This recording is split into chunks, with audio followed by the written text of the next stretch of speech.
the authority must be in, guys.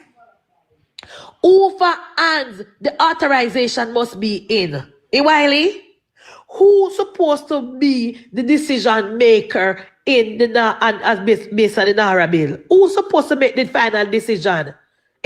At first, me I say this, if you follow the PNP, them, you know, guys, if you don't follow the PNP, the PNP and the Gleaner want to run the country from the opposition bench. And if we don't put our foot down, then kick over with newly elected government. That is the problem that they're having, John. I am reading it now. So when you hear Vice of the Nation come, it's a distraction. It's a distraction. This is said nothing about red tape and blue tape and nothing.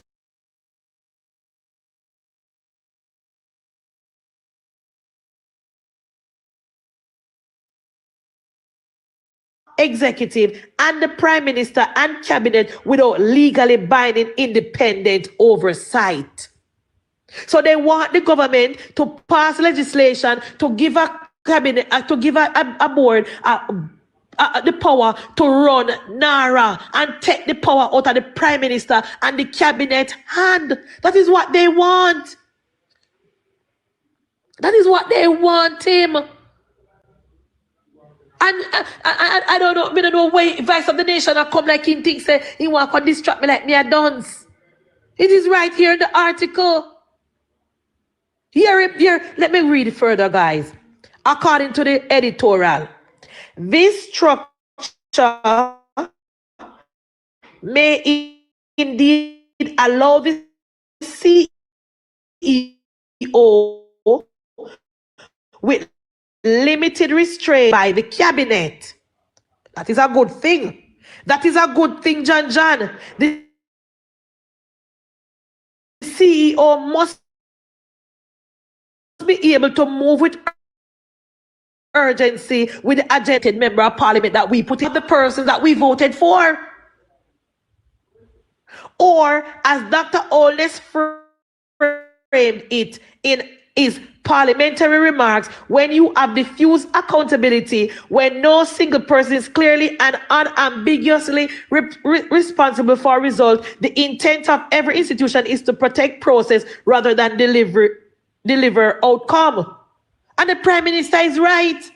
When we put our independent body in place, Soji, who was not put in place by the people, who we are going to cuss? We can't cuss those persons because we don't know them from Adam and we put them in. The Parliament and the Cabinet and the Prime Minister must be the driving force behind the NaRa bill, because they will be the one that will be coming back before the people of Jamaica 4 years from now to tell the people of Jamaica what they have done to build back the country. We cannot depend on a committee or a board to answer to the people of Jamaica. Nobody voted for them.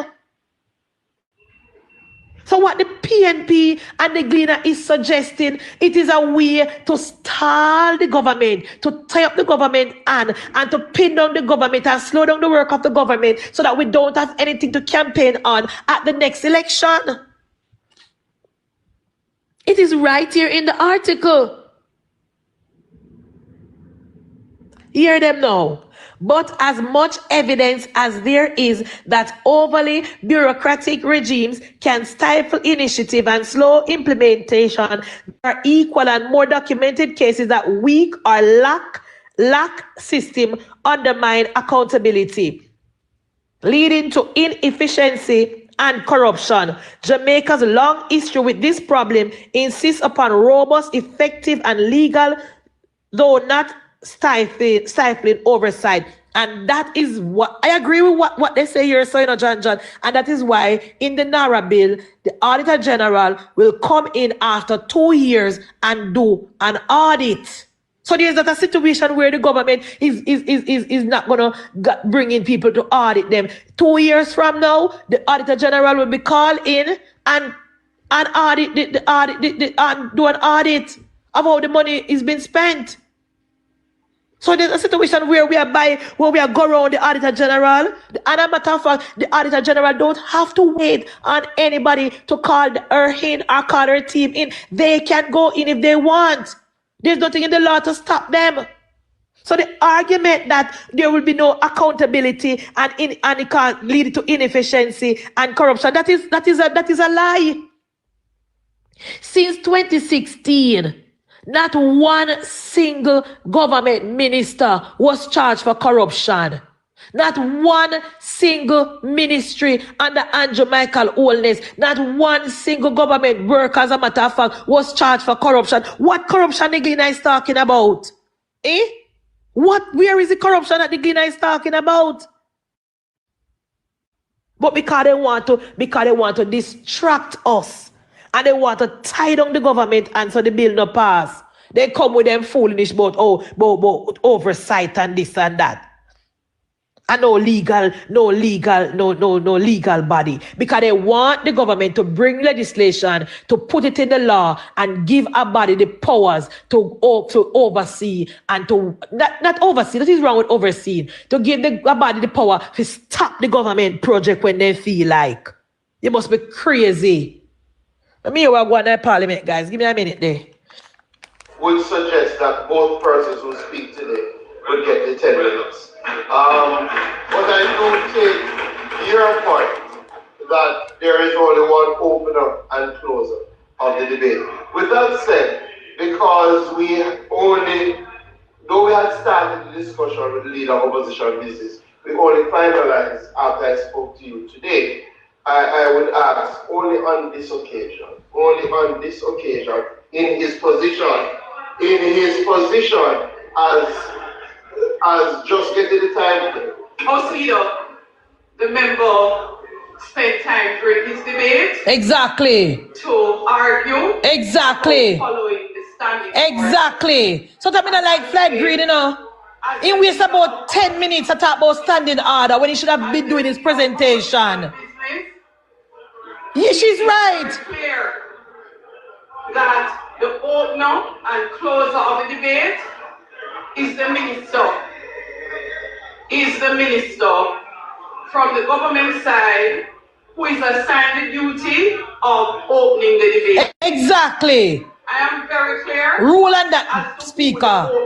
Thank you, Madam Speaker. Rule on it. And in respect of rule on it, Madam Speaker. My request, and you may pull Hansel, I ask for time to be given to the opener and closer. One thing with flag green, I don't want to criticize him this evening, guys. But one thing with flag green, The opposition spokesperson. I was very clear on what I asked for in the motion. Thank you very much, House Leader. Thank you. 1 minute to conclude. 1 minute. Because you know what? When Philip Palwell started his presentation, Philip Palwell took a good 5 minutes to criticize the speaker. And I talk about standing order procedure. Very strong. Sit down. This Parliament. Why me not know? Though you are the chair, the arena is right here. And if the leader of government business and opposition business agree on a certain process, that is how it should go. You should not join the arena, Madam Speaker.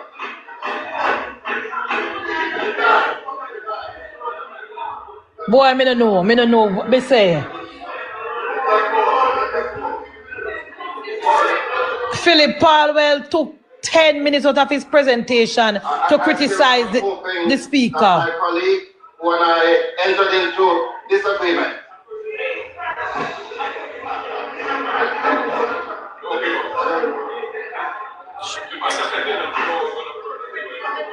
Sit down, Philip, because you don't make no sense what you say anyway, because not we bring to the table no substantial. Sit down. Sit down, man.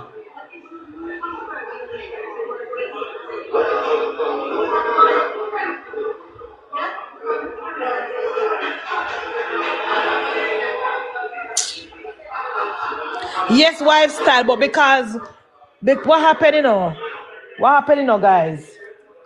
At the start of the budget presentation, the leader of government business said 45 minutes for the minister, 50 minutes extra for what she call Kimbo. You could turn on the TV and look on the one what's your name?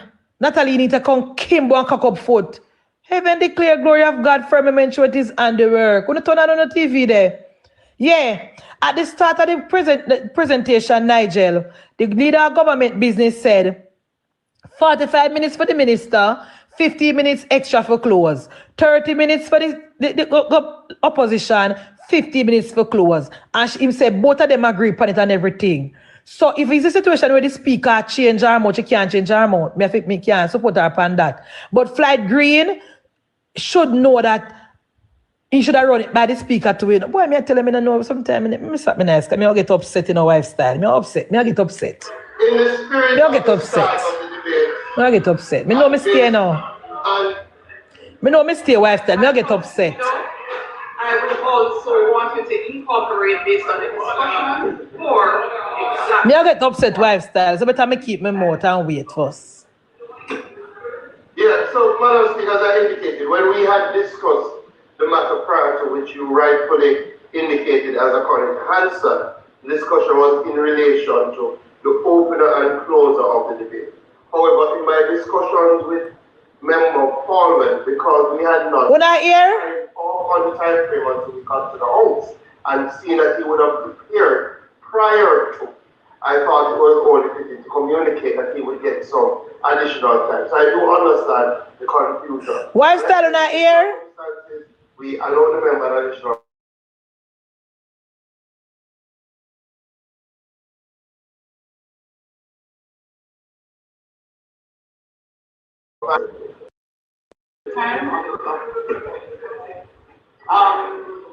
Leader of opposition business, you have 6 minutes to complete.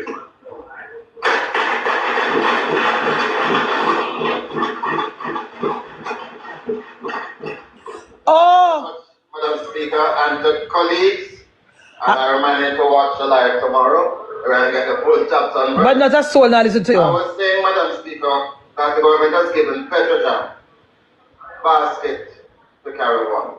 That soul now listen to you. I want to. That soul now listen to you, Philip Pablo, about listen to your life tomorrow. So what happened, guys? You know, say me I gotta make me get clarity now. So apparently, Monica, there was a discussion prior to the start of the debate.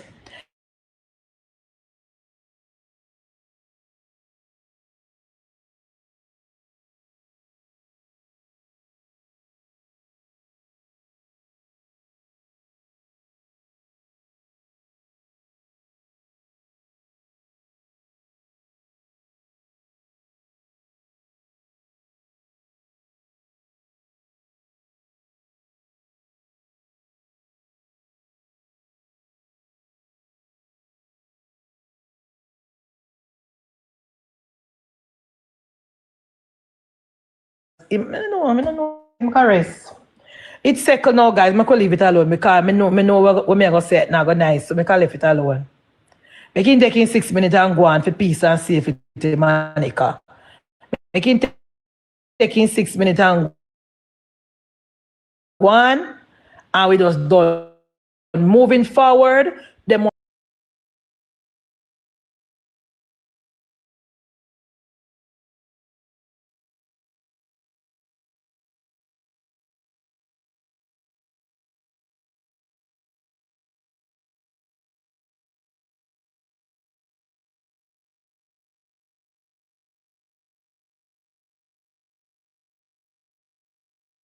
Oh, so what are they bringing to the table, Monica? I don't know. Making taking 6 minutes and go sit down. Because we now play him over here, so Monica. Go back to the NaRa bill until it's done.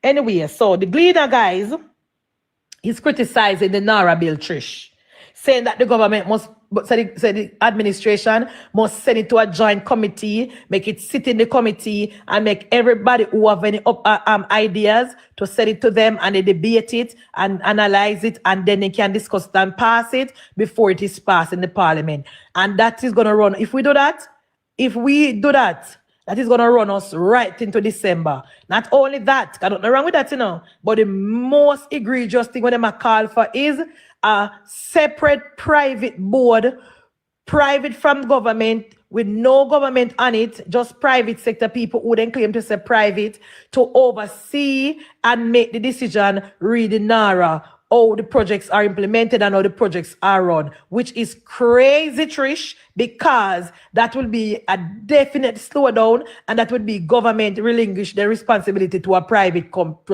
board. Unacceptable. That is what they're asking for. Anyway, let us go on. That is just a summary. In that regard, they're talking about the Jamrock now. Remember, the Prime Minister talked about the NaRa, which is the reconstruction bill, and then Jamrock would be the oversight body for oversee NaRa. Okay? So Jamrock. In that regard, the Jamaica Reconstruction and Resilient Oversight Committee, Jamrock, announced by the government as an advisory body to NaRa, is far from sufficient. Jamrock, as this newspaper and others have highlighted, appears nowhere in the legislation, neither in regular section nor in its schedule. So what they are saying is that, yes, the government have an oversight committee, Jamrock, but it is not legally binding, which is good again, because as we said before, Jamaica Yardy, the last time the parliamentarians relinquished their responsibility to a body, the body almost run them out of the parliament. The last time the parliamentarian give a body the awesome authority for oversee parliamentarians, them almost remove our prime minister. So we have to be careful with these so-called private persons, because they are not really private. Because remember, Aluna Samba said, we formed this committee, and they only call committee on papers, but we make sure that we fill them with PNP people because we have an agenda. So when you hear these people coming to tell us that, oh, these oversight bodies must be private, that is not true. We have to be careful. So the Gleaner and the PNP is saying that, yes, the government formed the Jamrock, which is the oversight committee, Jamaica Oversight Committee. It is that this body is found nowhere in any legislation, which is true, because we're not giving it no some power lifestyle for tell the government or for run things, because again, nobody voted for them. All right. So next thing now, they're saying that Anna me play the radio. Me mute my TV, turn down the radio. The radio is not playing, me mute it. Bertie, where you here? Me don't want you Philip Paul. Me mute it, man.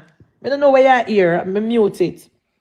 So they're saying that neither is it enough to equate Jamrock's planned advisory role with that of the former Economic Policy Oversight Committee, which using central bank and central government data monitored and report on Jamaica's adherence to macroeconomic reform programs under its 2010 agreement with the International Monetary Fund.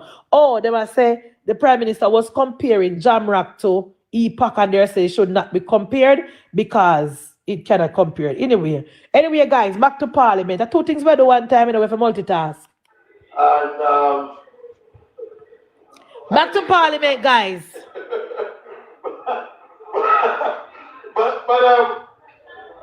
Madam Speaker, today, Madam Speaker, I will now suspend our sectorial debates until next week, at which point we are scheduled to hear from the Minister of Water, Environment and Climate Change, and also from opposition spokespersons on Northwest St. Catherine on education. Yes. One day, me and Crawford next week. May come early. Come sit down. Madam Speaker, today we will resume the debate on the National Reconstruction and Resilience Authority. Here. 26. We ask members who have not yet spoken, this is now their opportunity to contribute to that debate. Yes. Thank you very much, Leader of Government Business. Time to go to the proper business. First, the Leader of the Opposition, the member will commence. turn your mic on, and orderlies, can you take the podium? Yes, time to move to NaRa. That is what we are here for.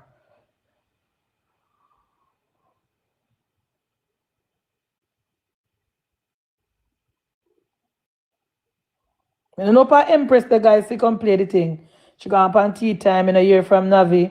And I'm the person up here if you don't work for me. Thank you, Madam Speaker. Madam Speaker, I rise to make my contribution in the debate on the National Reconstruction and Resilience Authority Bill 2026 that was tabled by the Prime Minister. The original bill was tabled during his budget debate presentation that was withdrawn last week, Tuesday. A new bill was tabled and he opened the debate last week, Tuesday, on the new bill. Madam Speaker, the opposition recognizes the need for special efforts to contribute to the reconstruction of Jamaica, especially after the terrible damage inflicted on our country by Hurricane Melissa. We are painfully aware that Jamaicans continue to suffer from inadequate shelter, damaged housing.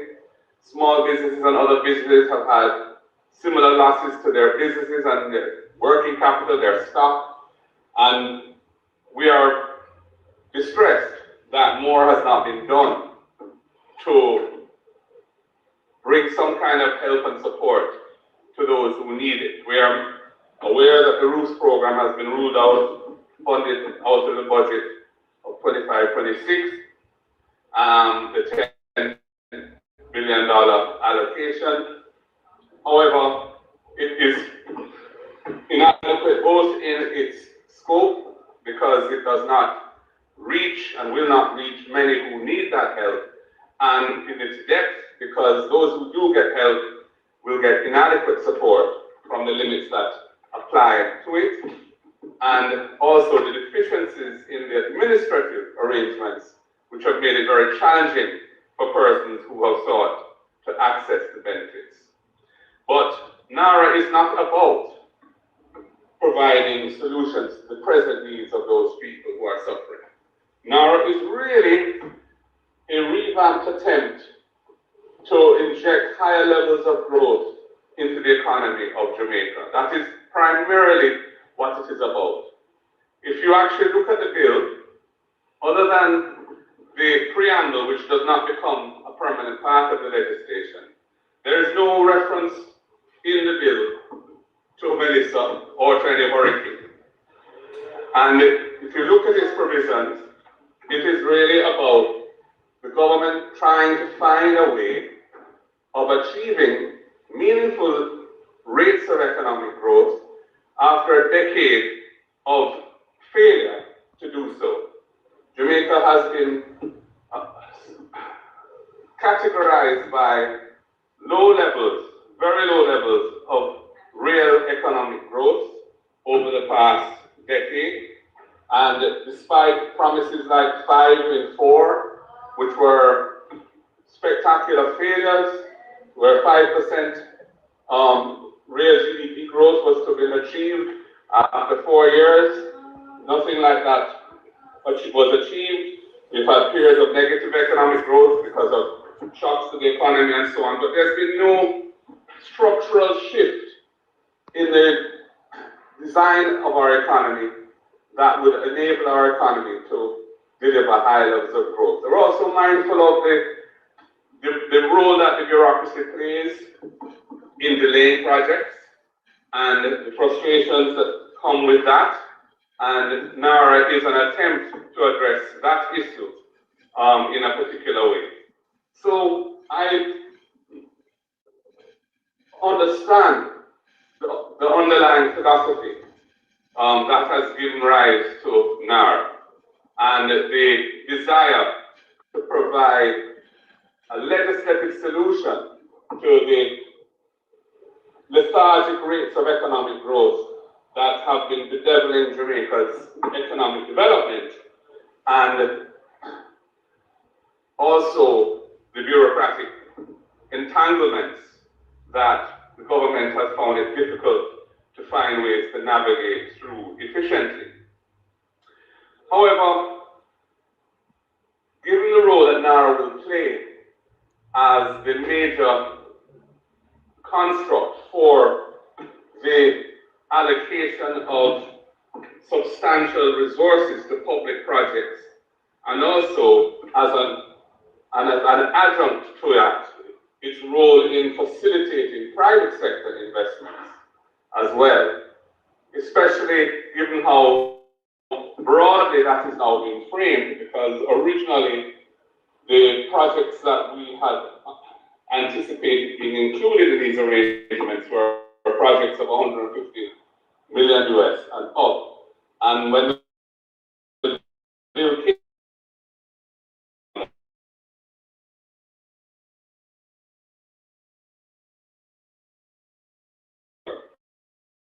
to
are the antithesis of goods.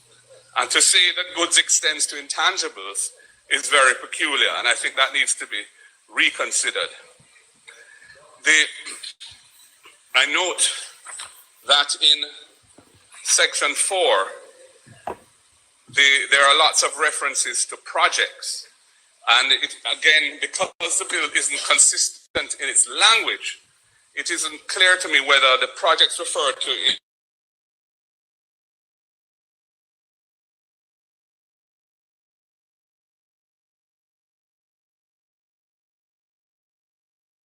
projects, which are so defined in Section 17, or can NaRa pursue other projects that are not on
of the legislation, but is there to guide parliamentarians and others as to what is intended. There are set out in A, B, C, and D of the Memorandum on Objects and Reasons some basic purposes for which this legislation is being passed.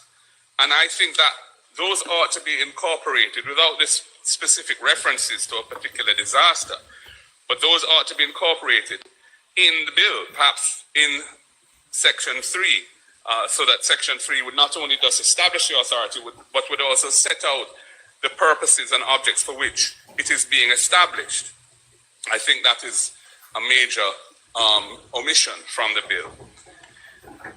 There's a reference in 3.2 to the schedule, which is, they say, shall have effect as the constitution and procedure of the authority. And when you look at it, that's quite a normal way of our legislation dealing with statutory bodies. The schedule was set out, basically what would be the equivalent of the articles of a company as to how it should function procedurally. But all that is addressed in the schedule to this bill relates to the CEO of the authority, nothing else. So it really doesn't, the schedule does not have effect as to the constitution and procedure of the authority. It really only governs the CEO, and that is extraordinary. There's no provision, as I've said, for any board of the authority, for any audit committee, for an internal auditor, for any risk management functions, anything of that nature. And this is an entity that is going to be responsible for administering and managing the expenditure of billions and billions of US dollars worth, if we're to understand, both from the public sector side, but also to facilitate private sector investors as well through speeded up, expedited procedures. This cannot be right. And when I spoke last week, I said this bill ought to go to a joint select committee. And it should.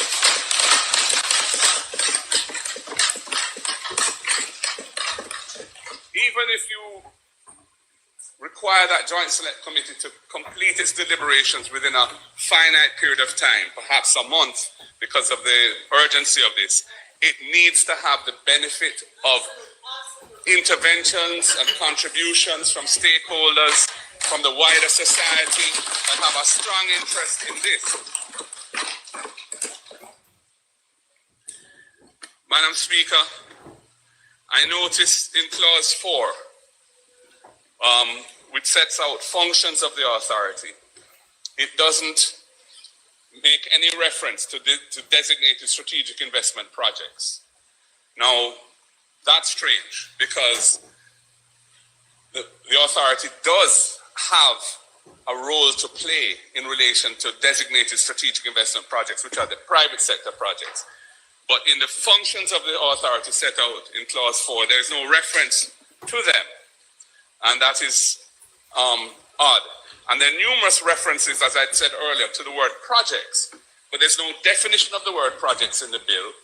There are references later on to these approved reconstruction resilience projects, and there's references to designated strategic investment projects, but they're in clause 4, they're just references to projects, and you don't know what the scope of that is, and it's not clear what is intended. Madam Speaker,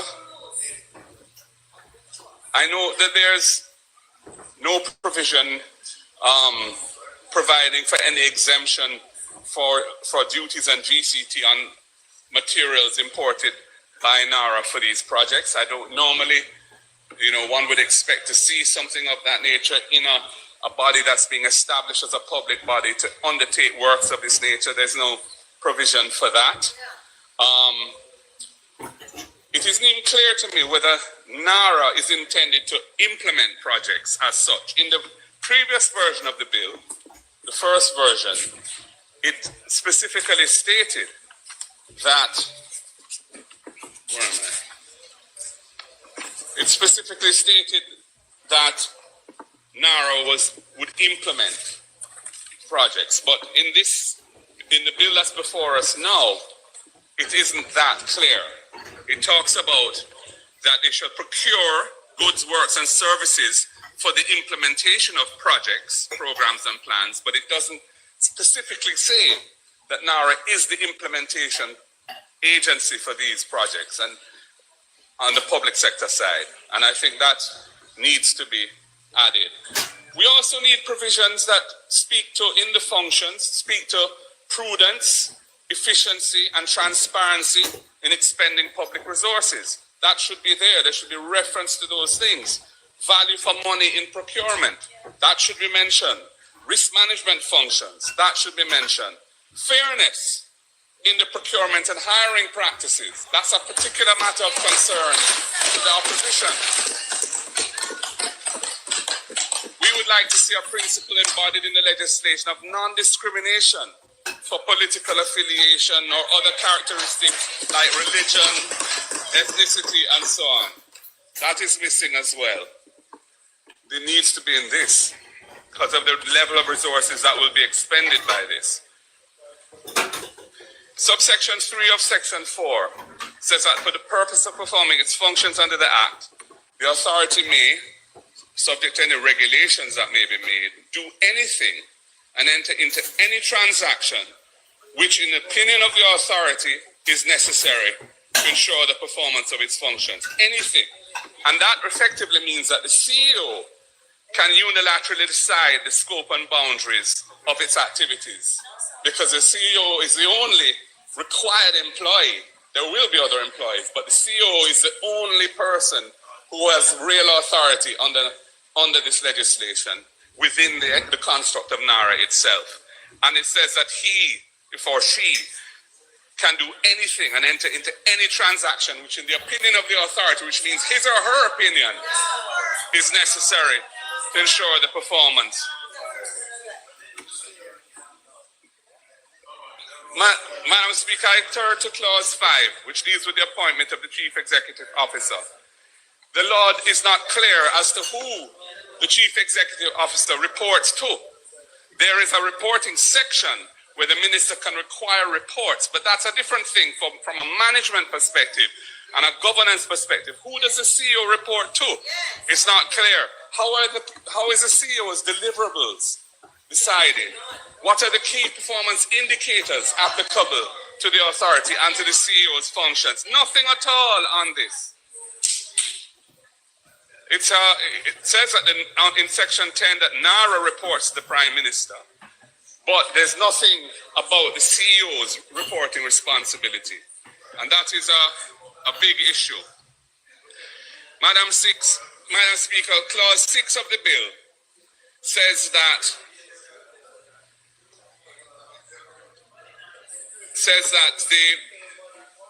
the authority and the Chief Executive Officer, the CEO, can, with the minister's approval, delegate to any person the performance of such of their functions other than the power of delegation, as they may from time to time consider necessary. Now, this power of delegation is significant because any functions can be delegated. The question is, what transparency will arise in relation to delegated functions? You know, important functions could end up being delegated to third parties on terms which are not disclosed, as costs that we are not aware of. There should be a report on all delegated functions by the CEO, and that report should be sent to Parliament on a timely basis. Transparency demands that. Clause 7 talks about the minister's ability to appoint committees to examine and report to the minister on any matter arising out of or connected with the authority's powers and duties. But there is no provision in the bill in relation to this committee that the Prime Minister spoke to, called Jamrock, which he says is the equivalent of EPOC. Now, EPOC had no responsibilities for oversight of any operating entity that is expending zillions of dollars. That is what NaRa is going to be doing. A large number. EPOC's responsibility was to get data from the Ministry of Finance and the Bank of Jamaica on Jamaica's economic performance and report to the public on how Jamaica was faring in complying with its commitments under the IMF agreement. So it was a reporting function based on data that was made available to it as to whether Jamaica was on track. This is a totally different function. There's no comparison. This is like a massive conglomerate being operated by a single officer, a CEO with no board and no proper oversight. It's wrong. This bill ought to establish a board along the lines that Jamrock is intended to follow, and that board should be the board to which the CEO reports. And there should be proper governance provisions in the schedule as to how that board operates and clear lines of oversight and accountability. Jamrock has no legal powers and is not a legal construct. It cannot effectively provide oversight or ensure accountability within NaRa. It has no legal authority and it doesn't exist in law. And to suggest otherwise is very misleading to the public. I turn to Clause 8 of the bill, and it deals with the funding of the authority. And it says the funds of the authority shall consist of such monies as may from time to time be placed at its disposition for the purpose of this act by Parliament. I assume, and I'd like it to be clarified, that what that is saying then is that NaRa's resources from public resources would have to come through an appropriation Act. It would have to be included in the budget of the country or in a supplementary budget. And I was wondering about the various disaster risk financing arrangements that the government has put in place. There are two statutory funds. There's a disaster fund and a national disaster fund. There are the insurance arrangements with CRIF. There are the catastrophe bonds which have been entered into and so on. And I was wondering what is the mechanism by which those resources would be made available to NaRa? Is it intended to be automatic that they are the ones who expend those resources, or will it be on an ad hoc basis? I think it would be useful to have a clearer understanding of that. I turn to clause 10, and it says that the authority shall furnish the minister with such reports, returns, accounts, and other information as the minister may require. Now, supposing a minister doesn't require any reporting, or doesn't require any formal reporting, written reports, this cannot be the reporting obligation to put it on this discretionary basis. The CEO should be required to prepare semi-annual reports, which the minister should table in Parliament, and the CEO should be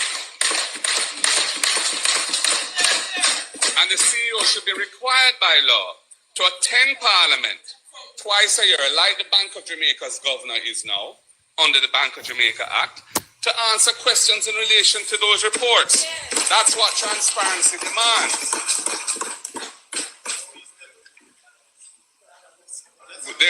The clause 11, which deals with reporting, speaks to annual and other reports shall be prepared by the authority.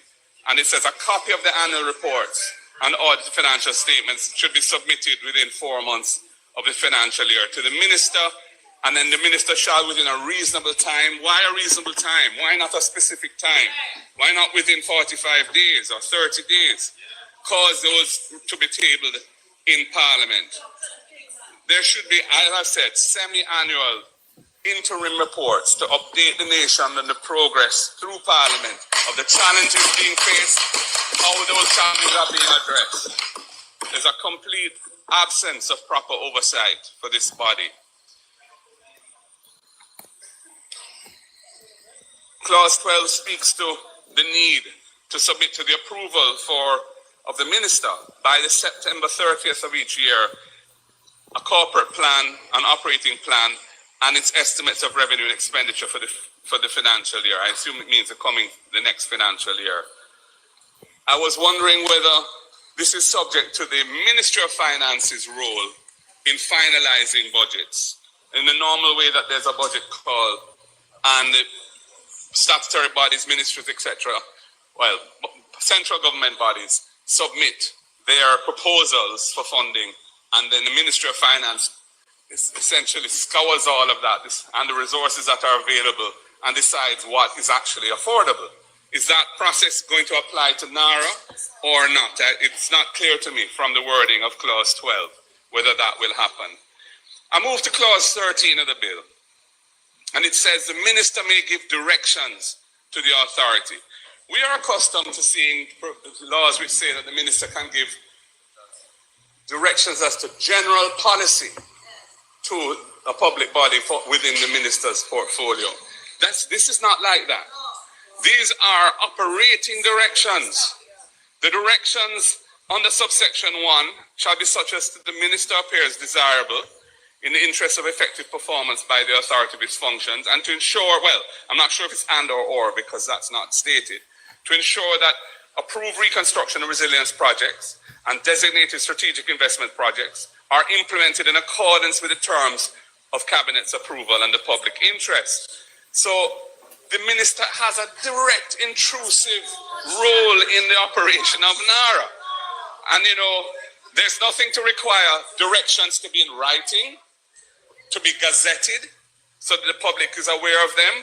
Again, all of these directions that the minister is giving in this body, this critical body, there should be transparency around those directions. there should be a report on all semi-annually to Parliament on what directions have been given. Anybody I watch and say Nikita face? What she screw up her face so far? She smells shit? I wish I do her face so far. Time has expired. You never know. Next speaker.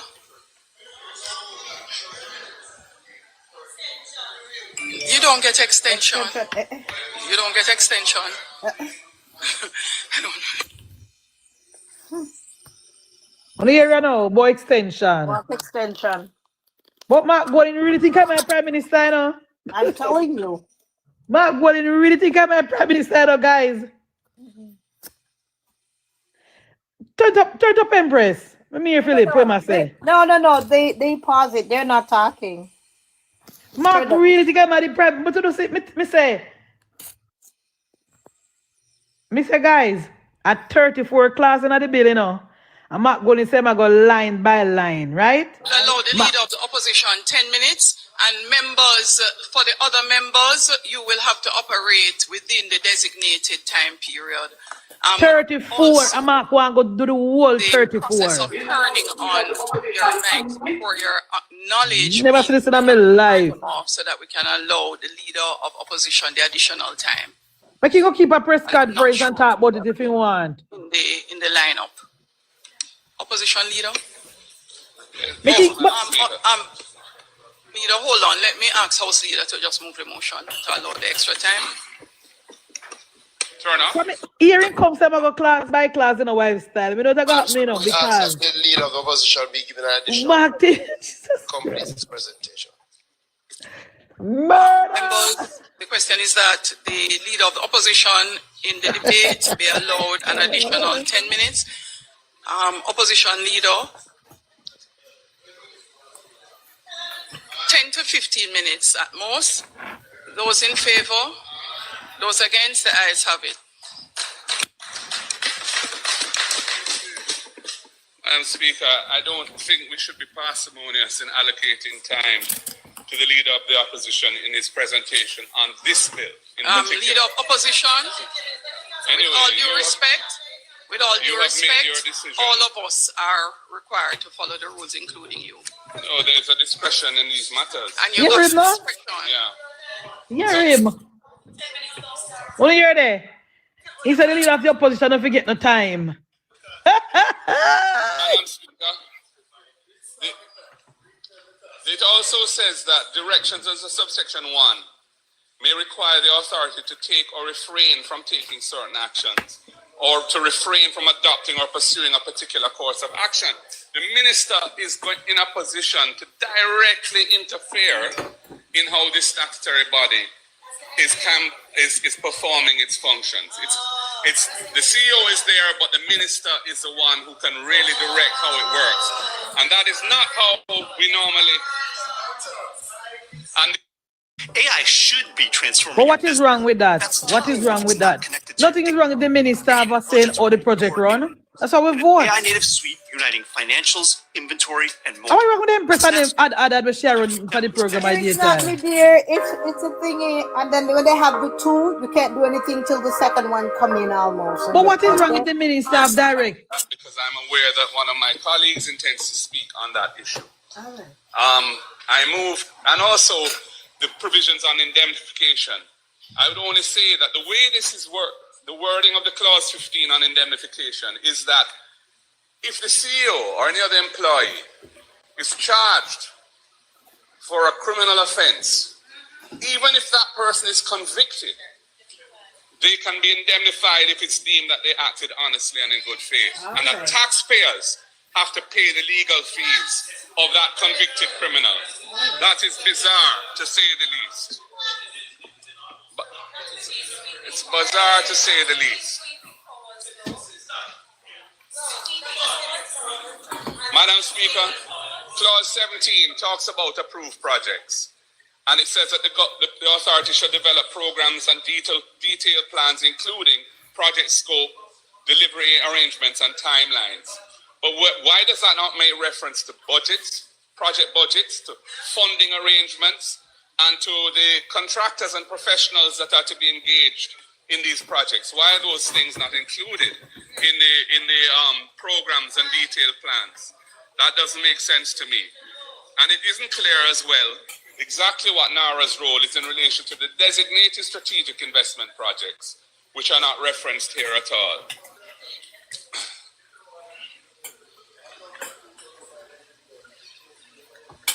One thing that I noticed is that Clause 18 says that programs for reconstruction and resilience shall be developed by the authority, shall state the goods, works, and services necessary, and then it goes on to say, identify all relevant persons involved in and their respective roles in the delivery of the program.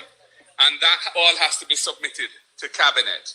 And I'm just saying that this disclosure of all relevant persons, from our point of view, it sounds like it's a mechanism for ensuring that persons who are affiliated or perceived as not being on the side of the government can be weeded out of any of these projects. And, you know, to my mind, it is just a carte blanche for political victimization. And that is why it's important that the functions clause has those principles of non-victimization embodied in it.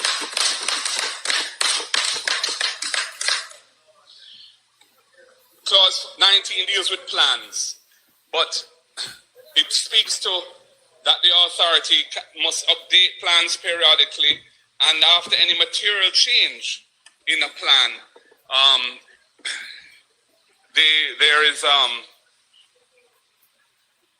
the authority shall review and update plans periodically, and after any material change of which the authority has noticed and that is likely to adversely affect or delay the implementation of the plan,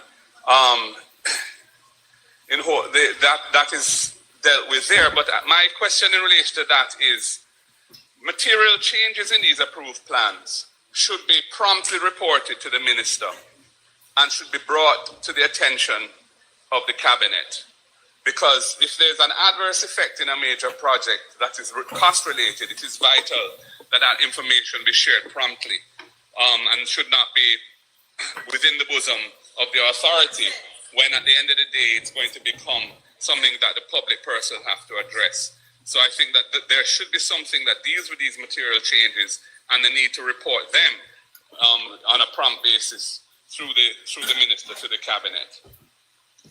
Madam Speaker, since I have limited time and I have a lot more I'd like to say, but I'm not going to be permitted to do so, I just want to make a point here. Very broad. There's a provision for directives that the NaRa can give directives to these approving entities, which are local authorities and other bodies that deal with project approvals. And these directives are under a regime here. There's no transparency in relation to directives that are given. The directives don't have to be gazetted according to this. There's no report to Parliament on the directives that have been given. So what you have is NaRa effectively second-guessing the agencies of the state or bodies that are normally responsible for the approval process, imposing their own views on what the approval should or shouldn't say, and there's no transparency around that. And that should be, to my mind, and I would like to see provisions that require these directives to be made public through the Parliament. There should be a reporting mechanism on them. And I think the absence of that is a dangerous thing to build into a law of this nature. And then, of course, there are the step-in arrangements where if the authority issues a directive and the approving entity, the local authority or other regulatory body doesn't comply, then the minister can effectively step in under clause 24. And the minister may by order approve an application made subject to any terms and conditions, vary, modify or remove a term condition or qualification to which an approval was made subject, and so on. Again, we need transparency with respect to step-in orders. They should be made public, they should be posted on the NaRa website, they should be included in semi-annual reports to Parliament, because effectively what this is saying is that the minister can override what all the entities that the law has established to perform certain functions may have decided are the conditions of approval of a particular project, or the decision whether to approve or refuse. There ought to be transparency in the legislation in relation to these step-in requirements. This is a very extraordinary regime. It's an extraordinary regime. There's no existing regime like it. And so, and therefore, there ought to be proper transparency in relation to it.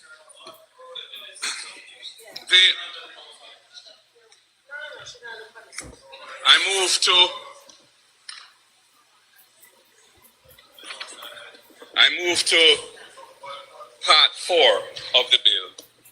Man, Speaker, I only have a minute left. Part 4 has this provision where... You're the bruta. Mafia, hurry up. We don't know when the minister responsible for this legislation will decide that the date of dissolution should arise. But when that decision is made, the authority is automatically dissolved. And when the conception of this as something that relates only to Hurricane Melissa reconstruction, when that was clearly the purpose of this, I could understand why they would have that in there. But given that this has morphed now into a regime for facilitating the expedition of private sector projects, I'm not quite sure why we still have this automatic dissolution arrangement in it. It doesn't really seem to make sense to me. I'd like to hear why they consider that to be appropriate. And there also, I noticed where it says, on the day of dissolution, all monies which became payable to the authority shall be paid into the consolidated fund. But if you have pending or incomplete projects, and all those resources now go into the consolidated fund, it could significantly delay the execution of those incomplete projects. I think there needs to be some thought put into that. And my last comments are in relation to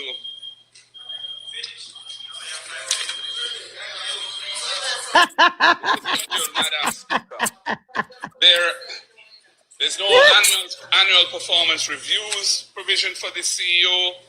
There's no provision in terms of revocation of appointments. There's nothing to do with failure to achieve contracted deliverables or to satisfy key performance indicators. It is not the normal thing you would expect in a contract of employment with a senior executive. The provisions are more what you'd accustomed to see in all Mark had to do was make a summary and come in and give a speech, you know. But he wanted to go line by line like in a prime minister. Sit down. That is a peculiar thing. And the last point, Madam Speaker. Again? These provisions which allow the CEO to sign authorizations under the seal of the authority on his own and to sign contracts and other documents on his own with no oversight. Dangerous. This, from a governance perspective, this legislation is an aberration. It needs to be. Leader of opposition, your mic is off. Leader of opposition, your mic is off. Give me the time. Now, members. Rotted. Speaker, can turn off your mic. Right off. No, it is not. I actually gave extra time. And it is in deference to the leader of opposition. Members, I'm asking you, please be reminded on the speaker's ruling in respect of order of speaking and use of the mic. I gave the extra time. You got more than enough time. Mr.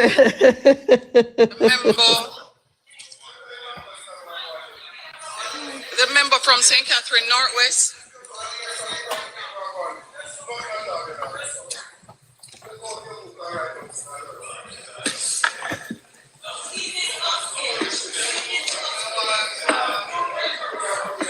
Right to them, I walk out. Where them I go? Oh, Mark gone to the bathroom. I ain't gone home. You see, I've been paper them in their hand. You must have gone eat. Your sugar level must have dropped low. Hey.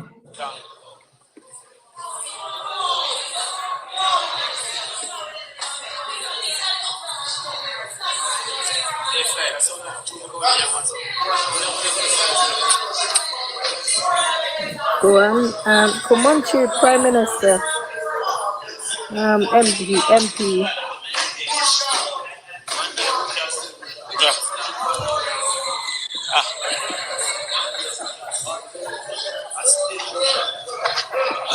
Mr. Speaker, I find it unfortunate that such overreach is causing for this debate to deteriorate. I don't know, make it deteriorate. Come on, I want to follow the rule. I also want to remind the House of a statement made by the member from East Portland consistently, that context matters. And a bill of this importance, I can't see why we're so hard and fast on time and the time of the leader of the opposition in particular. Now, the multiplicity of causes had caused for the Prime Minister himself to need for adequate coverage 2 hours. None of us there are expecting 2 hours ourselves. But the side, you're the open, you open. And yeah, okay, so 1.5 hour minus interruption. But the importance But then of the feed time attack now. Open no. I don't think that it is reasonable for us to have been all intervention.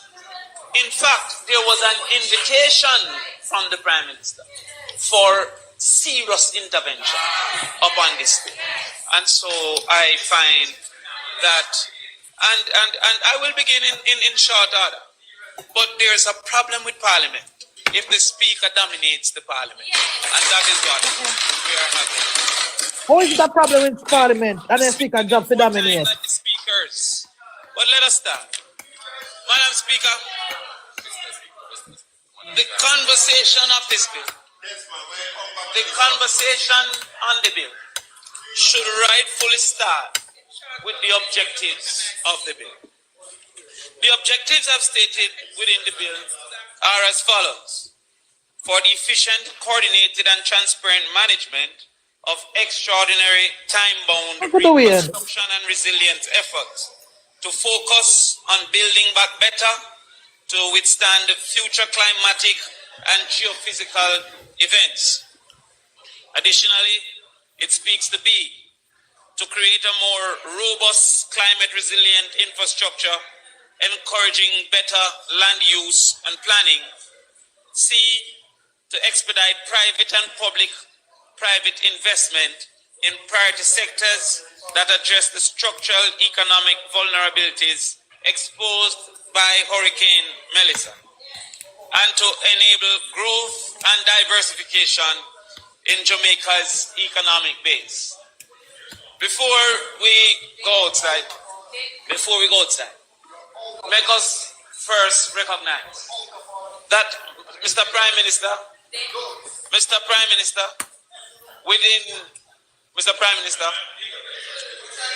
I want you to listen in particular, because I was a little bit surprised that within what the mandate was stated, that to enable growth and diversification of Jamaican economic base was found to be necessary in this particular bill under the NaRa. However, the realities of Melissa are strong enough to support the bill. And because it is strong enough to support this bill, it is why I felt that it was unnecessary for exaggerations in some of our claims and conversations. Some of those exaggerations would include what is often repeated, that this was 4 times what was Hurricane Gilbert. And if we do not consider the reality of inflation and just the simple numbers, maybe we can come to that conclusion. However, the IDB indicated, and I quote, compared to the last major hurricane to strike Jamaica, Hurricane Gilbert in 1988, Hurricane Melissa was significantly more intense. Yet, while Gilbert, a Category 3 storm, caused damage estimated at 65% of GDP, Hurricane Melissa is estimated to have caused 12.2 billion or 56.7% of GDP. So without the grandstanding, Melissa is sufficient to stand on its own. And therefore, I became cautious when I read within the bill 4 times that of Hurricane Gilbert. Not very necessary. So what we have to go therefore is, what are the malice that we're seeking to solve? And your speech captured a few of the malice that we are seeking to solve. The mischief that we are seeking to solve. One of those mischief that was identified would have been that of speed. And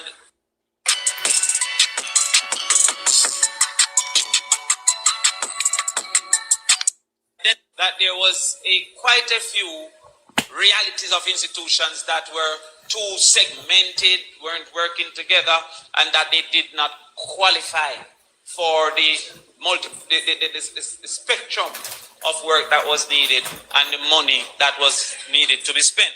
However, as has been highlighted by the minister, the leader of opposition, was that some of the chief entities of bottleneck would not have been included under this bill. So when you look at the reality that it indicates that it does not include agencies like the NEPAs and the customs and the NAA, those are some of the major contributors of bottleneck. And so therefore, how is it then that this bill would not have included those? While at the same time, had they been included, there would have been cause for caution as well, because how could this entity be seeking to direct, for example, a NEPA in how NEPA should function and how it should go about its business? Indeed, Mr. Prime Minister, when we look at some of the clauses, it is reason for concern. Clause 4, for example, indicate that they can consolidate and prioritize projects.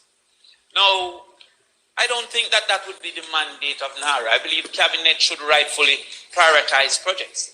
That the current bill, as is stated, the Cabinet held which projects, but the prioritization is in the arms of NaRa. I believe that that is misplaced prioritization, because the general conversation among all the ministers and people who have to face the people in 5 years, I believe that that should have been the authority of the Cabinet more so than for prioritization, as in Section 4A should have been for NaRa to execute. Additionally, sorry? Yeah. Yeah. Well, I'll come. I will come to that. Additionally, it indicates up to Section 4F that it should cause projects, programs,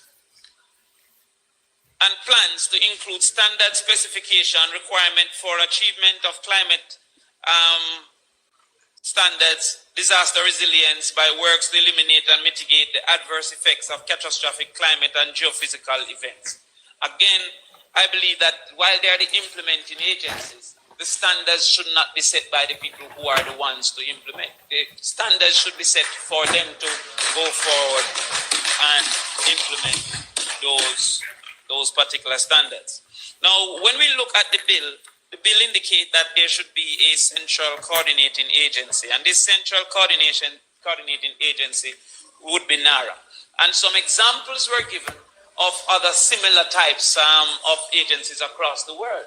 Now, when you look, for example, at those agencies, the intent of the bill was not found in many of those agencies. For example, there are documentaries made about how poor FEMA handled the realities that was out in Katrina. There are documentaries made about that. In your own presentation, you indicated that Peru gave up on their NaRa and actually implemented a second system that had a British yes, right, and they gave up on their NaRa.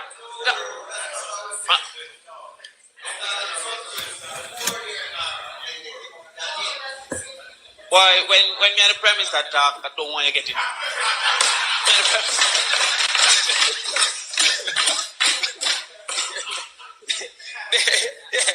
They had a NaRa system. The Prime Minister in his presentation indicated that politics intervened, and by extension they had to wheel and come again, and then they had a second run.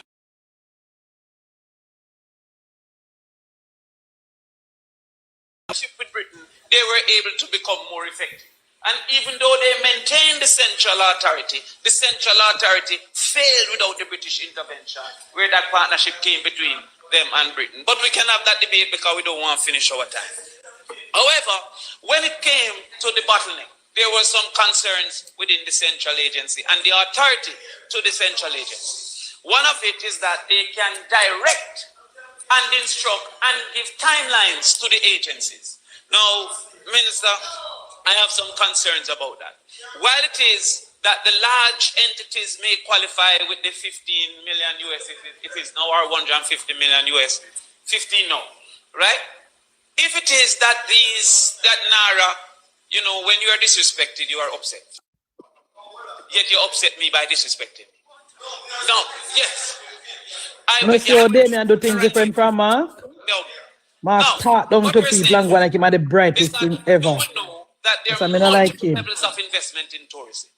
If it is that the 15 million can be prioritized by instruction to NaRa without additional labor or labor force within these entities, then they would have to now reverse those that would have been more than likely in line by time so that they can prioritize that in which NaRa has given them a duty for.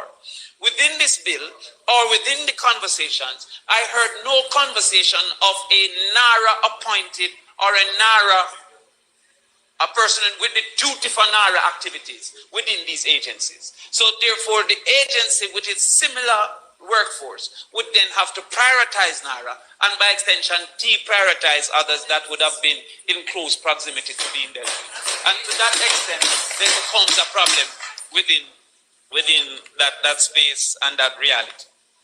Additionally, it says that the NaRa can carry out or secure the laying out of development areas. I thought that was above NaRa's capacity. That they can carry out or secure the laying out of development areas. I believe that the entities that NaRa shouldn't be able to do that. Additionally, it says lay out, construct, rehabilitate roads and buildings and carry out such other building and engineering operations as may appear to it to be necessary or desirable in, on, over, under land within any area. I thought that is the duty of a general planning system and not NaRa in and of itself. So when you say NaRa can lay out, construct, rehabilitate roads and buildings, as it says here, that may appear to it to be necessary. Not appear to the cabinet to be necessary. Not appear to the parliament to be necessary. But that appear to it, to NaRa. I thought that would have gone too far. And it include other things like public gardens, public amenities, carry on any business or undertaking from the reconstruction and development of any area. I thought that was too wide. Then it says in F, engage in any other activity designed to promote the development of any area. Any activity in any area. That I believe, I think that NaRa is subverting cabinet's duty to the people. And to that extent, I was confused by that. I also found that the authority shall, if lawful and practicable, utilize existing capacity, resources, facilities, and systems in government, which may be appropriate, co-opted, etc., were in some cases excessive. Now, again, I wouldn't repeat the leader, but he indicated that subject to subsection 5, the chief executive officer shall be employed as such remuneration, etc., and had duties that I feel should have been rightfully designated to a board. Now, I wanted to understand what is the negative of the concept of Jamrock being the board, because Jamrock's concept was these people would have been included. And I remember when I was in the ministry once upon a time, our board included multiple private sector functionaries on the entertainment board. So the fact that it is a board, a governance board, does not disqualify private sector functionaries to be a part of it. What disqualifies, what's the negative of Jamrock actually being the board? Because as has been indicated, Jamrock's only duty is to alert the public of discrepancies that it perceives. But it have no capacity to intervene, no power, no control, no consequence that it can do other than to shout that we have seen things that are undeserving. Which is right. We don't see the great delay that a board can execute. It then says the authority may appoint and employ at such remuneration and on such terms and conditions as it thinks fits such other employees and agents as it thinks necessary for the proper carrying out and provision of this act. So the authority, without a board, can almost, all we can get our work out of that authority. And everybody that we know can be doing. Right? The unlimited, yes. It also says that they shall be paid to members of committees. So this is where I became quite worried. The minister may appoint a committee to examine the report to the minister on any matter arising out of or connected with any of the authority's powers, duties under this act. Now, I didn't understand from that Prime Minister this was a single board, or if at any time he needed information, he could have then moved forward to make a new board. So if he was going to consider tourism, he could make a tourism board. And if he was going to consider agriculture, he could make an agriculture board. And then the next clause suggests that they can be remunerated, not volunteers, that you could pay these boards to look at those things. And we felt that that would have been a problem. There was a sworn to secrecy. I won't delve too far in it, but I also felt that it didn't facilitate the whistleblowers act within the conversation of secrecy. I warn you already and you're still. Yes, right? There was a limited facilitation of the Whistleblowers Act, but it will be dealt more fulsome by a colleague of mine. The ministry may give direction or authority. In this case, it says that the minister, in the interest of effective performance by the authority, side I hear that? So that me said I thought I got talk to. because it almost was giving the NaRa freedom to act until you reach section 13, where we took away that freedom and said, first of all, NaRa should implement nothing until it's approved by cabinet. But the minister can intervene and tell NaRa nothing but to do what he decided to do at any given time. In fact, it says that the minister that the authority shall act in compliance with any direction given under subsection 1. And subsection 1 said the minister may give direction to the authority. So therefore, anything that the minister tells the authority to do, the authority should then act in that way. But what is wrong with that? That is a little bit confusing, because on one standard, the authority could do as it saw fit, and on the other standard, it was actually going to give. Me not say what wrong with the minister involved. It indicates that the entity could be instructed almost by NaRa to actually carry out a duty. And if that duty wasn't carried out, Mr. Speaker, then they could send up that authority up to the minister and ask for the minister to grant that approval to the entity. So to that extent, it indicates here that the minister could then step in at any time. Now, before we move to the minister's ability to step in, You we intend also of know it. that the projects under NaRa seemed extremely wide. I wonder Now, for if example, Chewy and Smith not put on the time, guys. that What very much I one? didn't hear them in this, but I presume they would be in. But then how would the Victoria Jubilee, the KPH be under NaRa?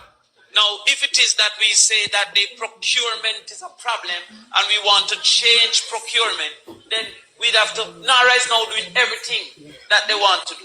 Now, because of the lobby efforts of the minister from West Kingston, I could say, well, maybe this is resilience, because if there was high emergency, we could need a hospital like that. But how then the parliament fit into NaRa? Under what resilience or reconstruction could the new parliament be a NaRa project? That seems to be an overextension of what NaRa should do and should be doing. And I think that is the reason why there was no sunset date for NaRa. Because while it was indicated that NaRa should last for 5 years, for some reason within this bill we could find no date for NaRa to end.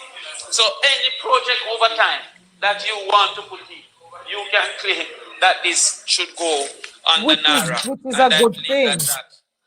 That is a good thing. A problem. To circumvent the procurement guidelines. They could give directives. An approving entity shall cause an application for approval or other input to be dealt with in compliance with the terms Selena, text your MP and ask me if you watch the time. Because they may not go on via hour now. Is that if it is that there is an approving entity and the authority gives it an instruction, then that had a duty to carry out the authority's instruction. And if they didn't carry out the instruction, then the authority could complain to the minister.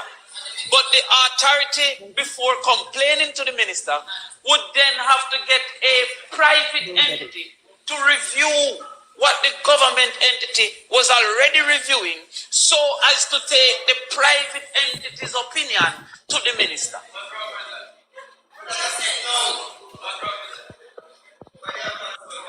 Exactly. That's exactly what I said. They're right. What is the problem? The person behind your prime minister.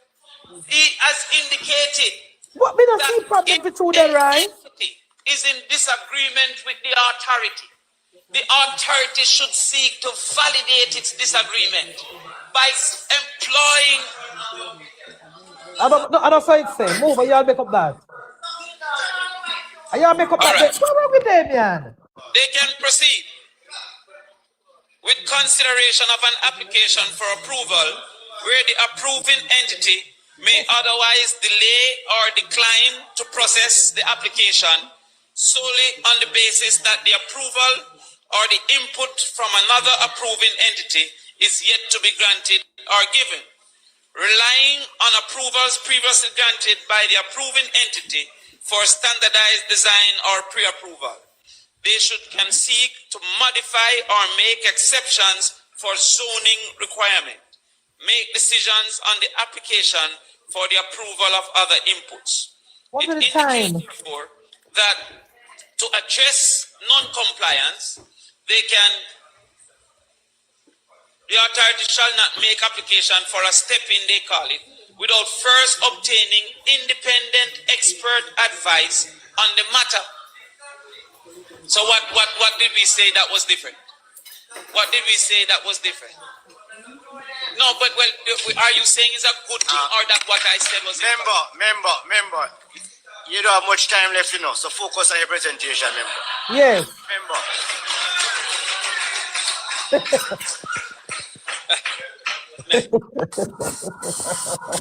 Yes, Mr. Speaker. The kind of get the extra time. Yes. Kind of get making way now get the extra time, Mr. Speaker.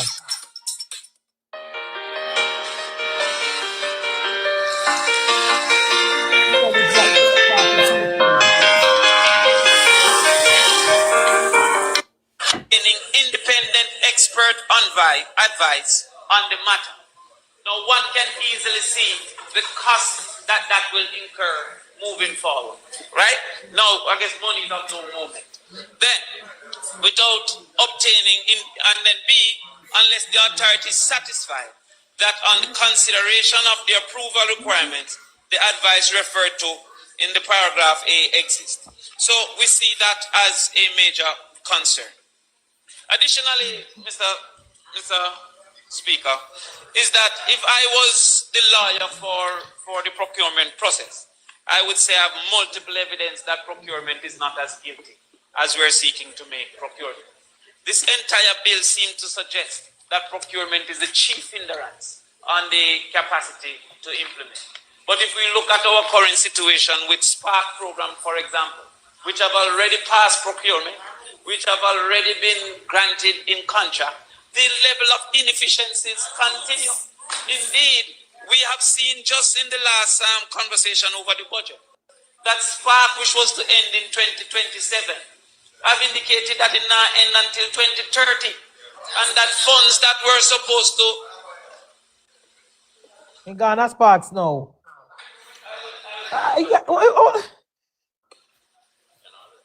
When gone, Empress? You have a turn off the Oh, let's turn off your mic. mic. Please. Thank you very much, Mr. Speaker. Thank you very much, Mr. Speaker. I'm doing dinner, you know, member so I'm speaking not is even leading the seeing House. what's going on. Spark, based on all documents submitted to the House, is a contract-bound program that ends in the next financial year, not 2030. And he needs to provide evidence to say that Spark is ending in 2030. One thing they may not come with some gimmicks, you know. That's why he can't lead the party, you know, into food, in taking it into Mr. Speaker, there's an unfortunate habit that has evolved for us to wantonly disrupt each other. Now, if the minister wanted to say that he hasn't spoken as yet, he can say that after. However, the book that was published by the government called the Estimate of Expenditures indicated that they would have been spending for Spark up to the 40 billion up until 2030. Yes. He was asked about that and he himself responded. So I do not know. Refresh himself. The minister also indicated in answering the question that he presumed it might have been a mistake. Right?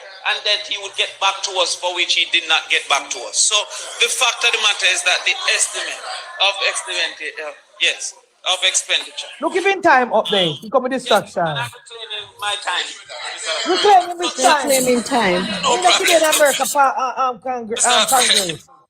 Mr. President, Mr. Speaker, I believe that as is, Damn, and I get the belly. bill introduced great Yeah, money now.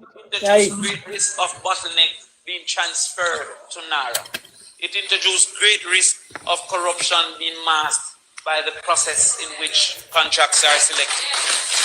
It introduced great risk that small investors may be at the back of the line because of the duty of prioritization within entities that already claim that they have understaffed realities. It includes many risks because it creates expectations that may not be likely to be executed within the public. And it creates many risks because it puts within a single individual a certain level of authority. We on this side are of the opinion that anything that is necessary should be done for our reclamation, for our rebuilding, for our re-engaging of the people and our economic activity. However, we also believe, as I agree with the leader of the opposition, that we should have a conversation, a more fulsome conversation of what NaRa should look like by having a joint select committee. Thank you, Mr. You don't know, all right. Look, like I start to go speak to guys, because me them talk something about some legal whistleblower act and something. So either I sat or Lady Justice, one of them are going to speak about whistleblower act.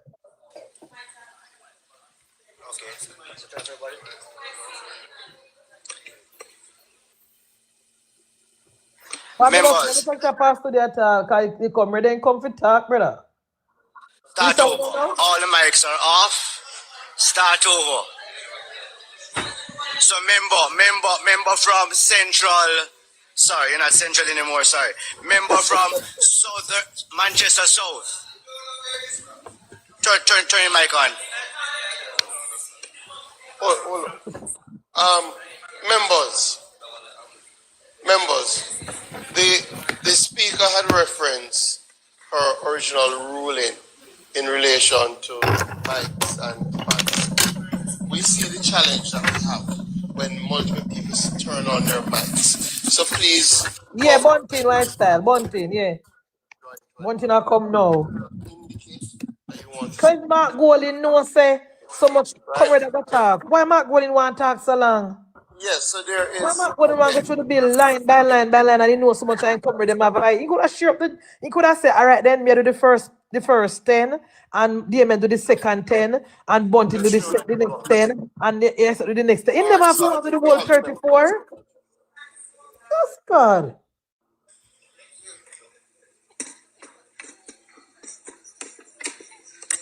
You see that more cook something. Thank you, Mr. Speaker.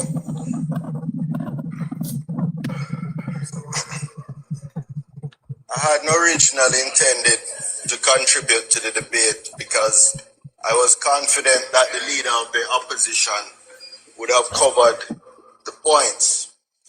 And I think the use of the standing orders to curtail the important contribution of the leader of the opposition was very unfortunate. Though consistent with a growing Tap the live, people. Keep the app active. The live active. Tap, please. Put on Bunting time, you know. I come for complain. Members of Parliament were not elected to come here to serve the standing orders. The standing orders are here to serve the Parliament. And when it is used to stifle and suppress an important contribution on a bill that is so significant to the future of this country, it is disgraceful.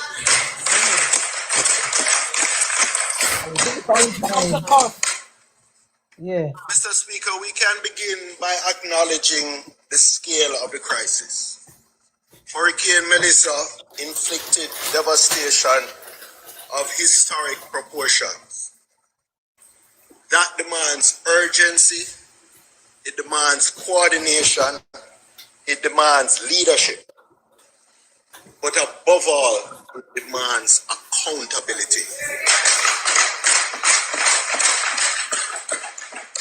And that, Mr. Speaker, is precisely what this bill fails to provide.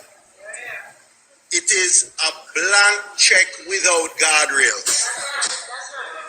This legislation creates an authority with sweeping powers over billions of dollars in reconstruction expenditure, yet strips away the very safeguards that protect public funds. The authority is empowered to procure goods, works, and services directly. It can enter into any transaction it deems necessary, and it is funded by unlimited parliamentary and other influence. Madam Speaker, Mr. Speaker, this is not reconstruction governance.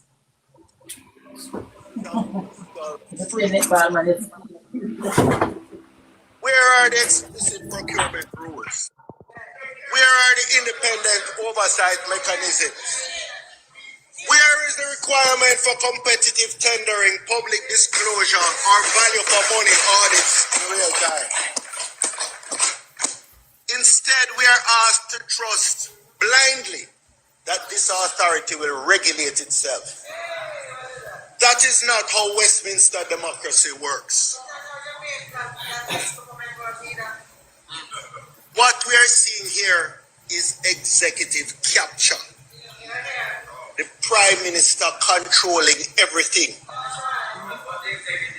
The architecture of this authority is not independent. It is subordinate to the executive. The CEO is appointed by the Prime Minister. Rightfully Prime so. Minister can issue binding directions and Rightfully so. apply. The cabinet alone determines which projects are approved and which are Rightfully strategic. so. This is not a balanced institutional design. This is centralized executive control over project selection, procurement, and execution. Yes. In any serious Westminster parliamentary democracy, such executive concentration of power would be offset by a statutorily independent board, Here it by is. parliamentary committee pre-approval of major projects, by mandatory publication of decisions and contracts. None of that is here. None of that. I know that is coming. We I have know a that is structure coming. where the same political directorate decides, directs, and effectively executes. This is the very definition of unchecked executive power. We don't carry the government to court that on the fiddle.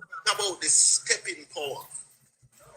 The stepping power to override the entire regulatory state. In a sense, this is perhaps the most alarming feature of this bill. Here it is. Under sections 21 to 24, the authority can issue directives to regulatory bodies, force timelines, and ultimately ask the minister to override those bodies directly. Yes. The minister can then grant approvals himself, Yes. modify or remove conditions imposed by the regulators, Yes. and those decisions carry full legal effect as if made by the original authority. Absolutely. We love it. Mr. Speaker, let us call this what it is. This is the executive branch arrogating to itself the powers of every regulatory authority in Jamaica. Yes. Planning, environmental, utilities, and more. All in the name of expedition. But we have seen this movie before. When? We have seen this movie before. When? A recent example in Europe. I'm not hungry about that, bro. The urbanesque. No, man. Them not approve the bill, it can't pass. If the PNP them not approve it, can't pass. Me know say hungry man come with, you know. Bears an uncomfortable resemblance to what we have seen in Hungary. Really.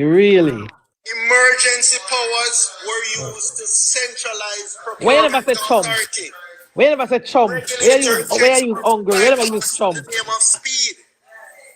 Public contracts were channeled through politically controlled entities. Oversight institutions were weakened or sidelined. The result was a reconstruction and development model widely criticized across Europe for cronyism, opaque procurement, and misallocation of public funds. We must ask ourselves, are we building for resilience, or are we building a Jamaican version of that same model? I want to turn to what I might call the perfect conditions for abuse. The combination of secrecy and indemnity. Yes, one talk. Compounds the risk by combining these two dangerous provisions. The first is the secrecy clause. Officials are legally bound to treat documents as confidential with criminal penalties for disclosure, not administrative, criminal penalties. And then these officials are indemnified for any actions taken in their roles. So you're combining secrecy, executive control, weak oversight, massive discretionary spending. Mr. Speaker, this is not the formula for efficiency. This is a fertile ground for corruption. Go on and come back, Tamai. Go on and come back.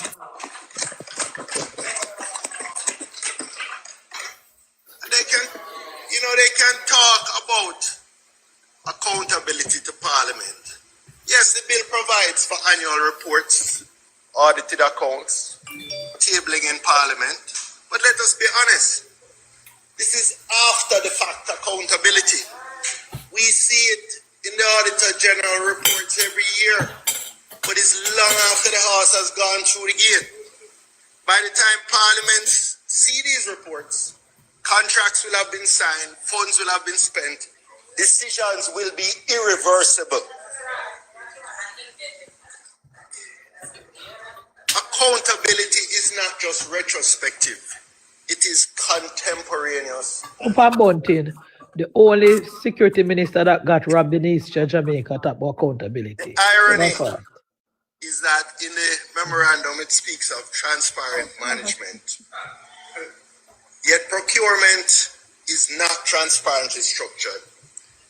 Decisions are not subject to real-time disclosure. Dennis God no Oversight in a is not camera. independent. Jack then bring in dialysis machine without paying the proper taxes until the Auditor General Finance. He say made a mistake, the company made a mistake and got paid. Accountability, oh please.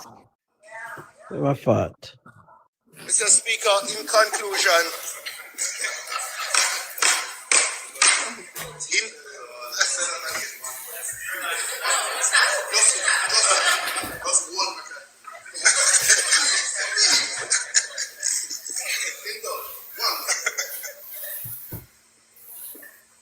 Mr. Speaker, this bill sets a dangerous precedent.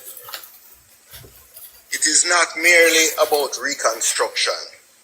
It is about how Jamaica governs large-scale public expenditure in times of God. And what it proposes is deeply troubling. Concentrated executive power, minimal oversight, weak transparency, legal tools to override institutions. We all want Jamaica rebuilt. Quickly, efficiently. There's more to Mazda event is on now. Finance from 0.99% for up to 36 months, or get up to a 5.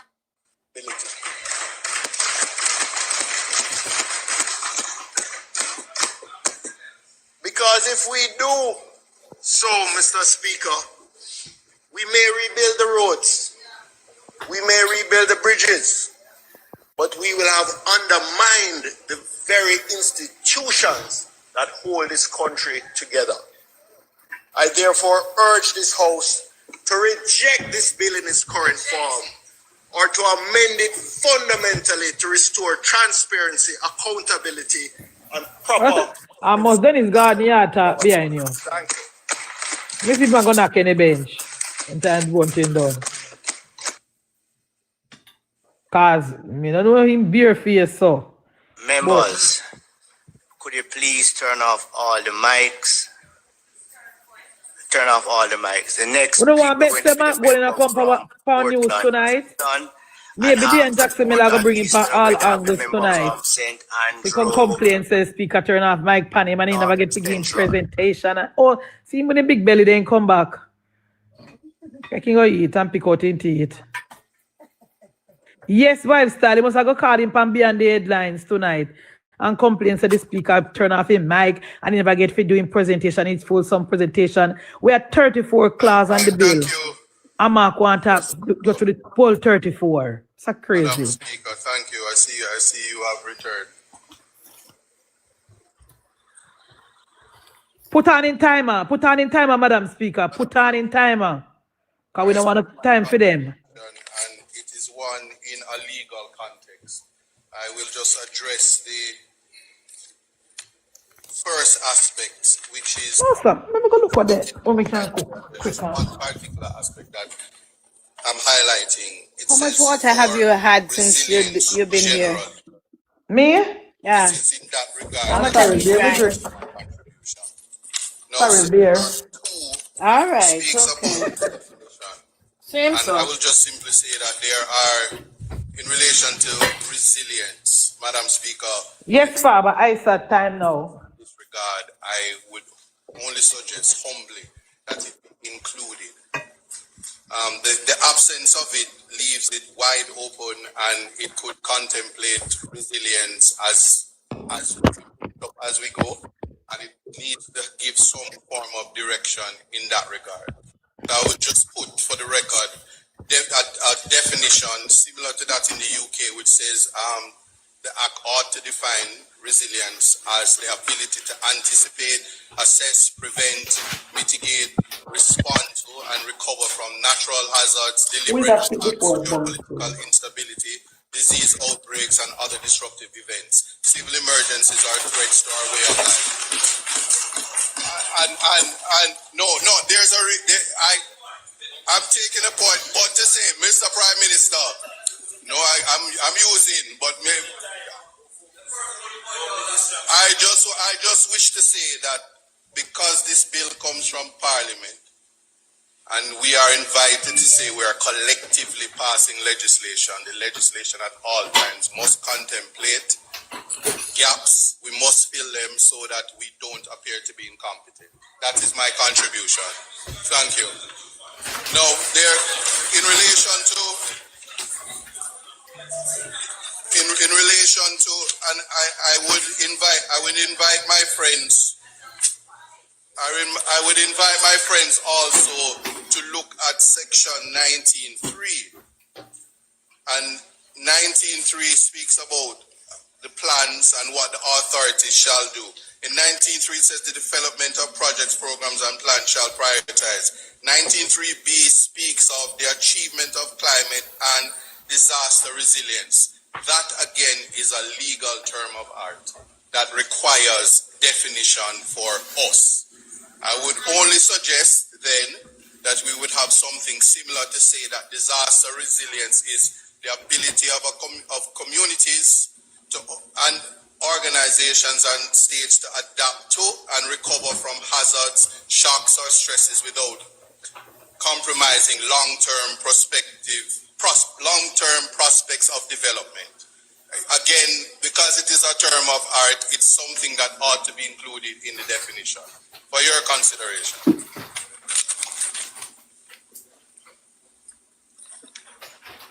Now, I speak about vagueness, and vagueness, it requires definitions or revisiting the language so that it is not open to absurd interpretations when it leaves Parliament. So, Parliament may not have intended a particular interpretation, but the way the legislation is drafted, you might find that judges may interpret it differently and it goes outside, but it also brings us to litigation that I don't think that it would be necessary if we spend the time and mature consideration to ensure that the legislation meets the object and purpose. So, if the bill were to pass without the necessary amendments, we will find ourselves in that situation. So I'm just humbly suggesting that we revisit in that regard.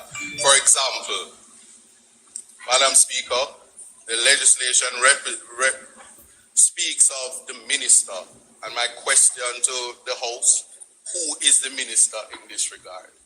If it is the Prime Minister, the legislation speaks in the schedule separate from the minister what the Prime Minister can do in relation to revocation of the CU. So if the Prime Minister and the Minister is one and the same, it becomes problematic. And I'm simply saying, who is the Minister? That's open-ended, and it's something to consider in relation to interpretation. Very well. No, this part, for this, the way the white, I'm saying, no, I understand that, Mr. Prime Minister, but you would appreciate that in this particular legislation, it makes references to the Prime Minister and it makes to a minister. So because of that, I'm saying it needs to have clarity, because there are three ministers operating all at once in this legislation. I'm assuming the Minister of Finance, I see the minister, which could be the Prime Minister, then there is delegation. There's so many things happening at once that when it comes to the filling the accountability gap, this will be necessary. So it's just revisiting, and it's not difficult to do in a simple amendment. Who is the minister? And that falls within definition. I will only say in relation to directives and directions that it opens up Pandora's box. That is something that can be revisited. Now, I do not see where in the Act that putting vulnerable people at the center of our risk assessment for the rebuilding and resilience effort. It's nowhere in the Act.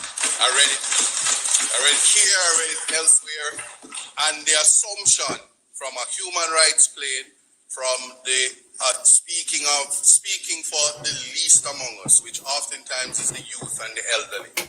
The rest can say include me, but they're the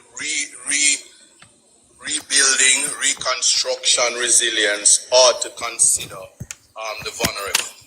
That is absent. That's something we need to think about. Also, because it is important to develop resilience, which was absent from the definition, there is nothing to measure resilience. I would only hope or urge my colleagues that we include something in the legislation itself that shows that we are trying to measure resilience, not in the big world, but for Jamaica or Ireland. So, because there is currently no common methodology for measuring overall national resilience, having a benchmark from which to assess whether Jamaica is ready to absorb and adapt to threats and risks would allow us to measure the effectiveness of our reconstruction and resilience effort and model so that it becomes apparent we are making informed decisions on the trade-offs between investing and intervening in different risk areas. So given the wide powers to the minister and the CEO under the Act, it is important that something is included. A mechanism is included, and I don't think that appointing a board to do that or any mention of such a board, in the absence of that, the legislation would be wholly ineffective to achieve the object and purpose that it was intended for. Now, I'll just address my concerns seriatim or point by point in relation to the sections. Having said the definition section 2 now says that the minister may by order alter paragraph A of the definition of works. Now, one would appreciate that in the absence of a definition of resilience, it affects the power of the minister. So again, that's my pitch to say we have to include the resilience aspect. Section 4, functions of the authority. Madam Speaker, I need your protection on this one. At paragraph F, there seems to be a typo, AND. Please fix it. No, I'll just work with me, please. In this day and age, it's important. There is a section 5.5 which speaks about what the Minister of Finance, the minister responsible for public service, that's in relation to salaries. It is missing there is an accountability gap. So if you look at 5.5, it says that the chief executive officer, he creates people who he hires and he's paying them and it has salary cap, similar to that in the government world. When it comes to section 71, the minister appoints his committee and they are able to get remuneration. It also says honorarium, salary or fees and such allowances. I would simply say that this section is circumventing the salary scheme and as it is not subjected to section 5. I'm just simply saying it's similar to section 5. I'm just saying similar to section 5.5. it says subject to section 5, the chief executive officer shall be employed. I'm saying in the absence of that at section 7.2, you can see there is a gap. It is simply an accountability gap. I have that. I understand that. But I'm saying it is a salary. The salaries has no cap under section 7.2. It has absolutely none. No, section 7.2. Section 7.2. There it is an accountability gap. There is no salary cap, and it's in the absence of subject to section 5.5, wide pause. And this is in the vein that section 8 says they are to be paid from the funds of the authority, which shall consist of 8A, such monies as may from time to time be placed at its disposition for the purpose of this act by Parliament, and B, all other monies and other property which may in any manner become payable to or vested in the authority in respect of any matter incidental to its function. That is where the monies come from, and section 7.2 allows these persons to be paid from that. And there's no section 5, so it's not subject to the minister responsible. Now,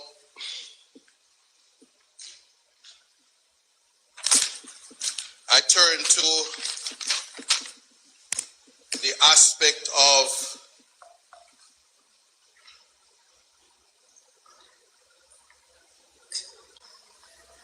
I will call it cost to taxpayers. So we must pass laws that will minimize taxpayers being called upon to foot the bill for waste, corruption, and lack of accountability resulting from the accountability gap that is present in this legislation.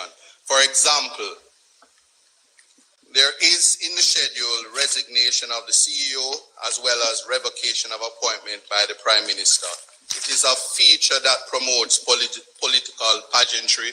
If in the event, and I will address secrecy versus indemnity, but if in the event the CEO does something untoward and at the end of it, it's wasting taxpayers' money, all the Prime Minister has to do is to revoke his CEOship. Simple. Just say you're no longer the CEO, and the Prime Minister would have pretty much says, I've done my duty, the person was a miscreant and don't include me. Just simply fire him, and we would have, the Parliament would have said, okay, we did our work. Can't be that way. That is an example. So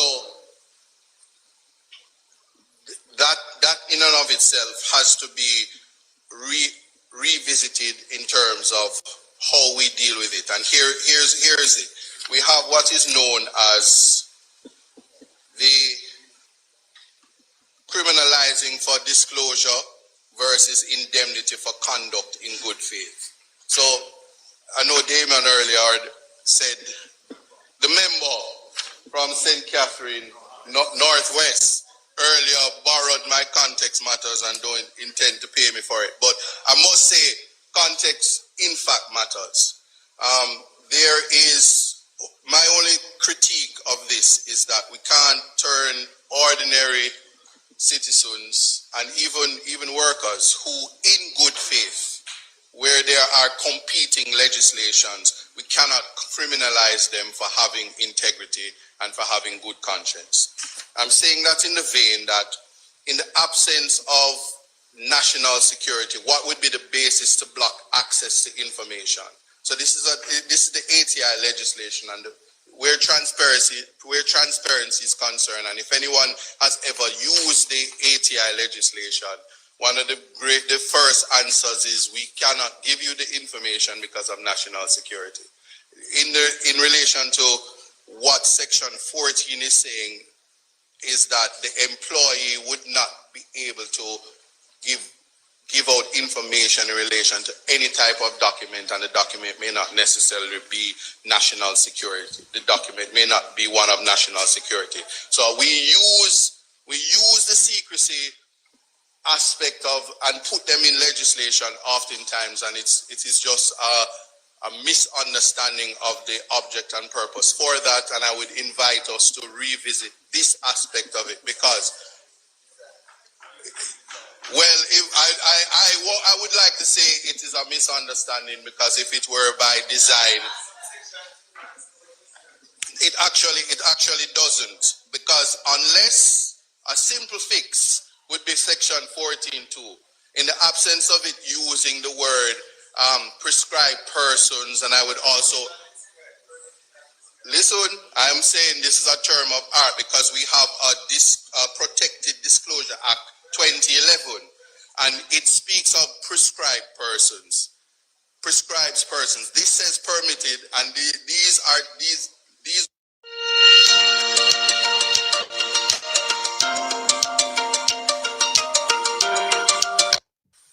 prescribed and designated persons. It would fix a simple gap, a simple accountability gap, especially when we're calling on employees to be brought before the court and ultimately convicted. It's a simple fix. It can be accepted or rejected, no problem.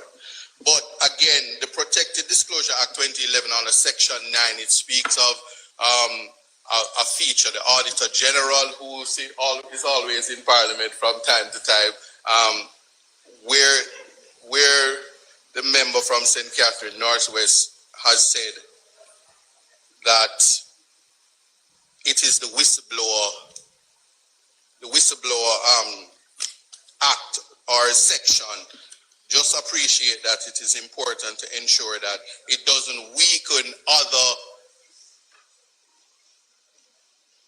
it doesn't minimize or weaken other legislations. We can't draft or try to pass legislation that conflicts with competing legislation, especially when the Protected Disclosure Act, its mandate is to ensure that persons are able to report and protected when they find that conduct from employers or employees are untoward.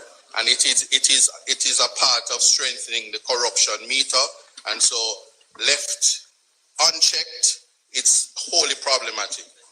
That brings us to the other side, the versus, which would be the indemnity.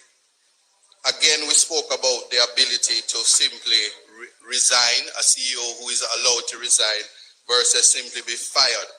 Again, the taxpayers would be called upon to pay court costs for the CEO or other persons employed or employees in situations where the legislation is speaking about honestly and acting in good faith, and there is no meter to simply measure what that good faith is, especially if it's a civil case. And when you think about matters where if it remains in the parish court, the general rule is that it's a fine or time system. So you may find a CEO in the parish court being called upon to pay a fine and is indemnified by the legislation. I find that problematic, especially when you juxtapose that with what is called the stepping order and the ability to circumvent the entities which are protecting things such as the environment, whether it be human rights, whether it be just property rights. That is National Land Agency, National Works Agency, NEPA, all of these agencies which operate under what is known as mature consideration. So this is in the vein that when it comes to situations of environment, human rights, and capitalizing on the human potential, whether these entities know it or not, they are the ones responsible for ensuring that one thing doesn't affect the other. And so the stepping order would then act as a mechanism to circumvent that, and then when it comes to anything going wrong, all those entities will say is, but my power was taken away from me by virtue of this legislation, and as such, we are then called upon to say, what do we do? And it becomes again political pageantry. So I'm just simply saying that we ought to look at that in its entirety because taking away the power, especially rebuilding, is notwithstanding that it has to be expedited, is something that must be done with mature consideration. I'm sure that we can appreciate that. So, as it is now, I will simply say that there's more work to be done before, if this legislation were to pass as is, it would be problematic and embarrassing for our parliament. And there are legislators and persons much senior to me, and I call upon you all to back me on the amendments that I speak on, and we are to be responsible as we are pushing legislation through. Thank you. Madam Speaker.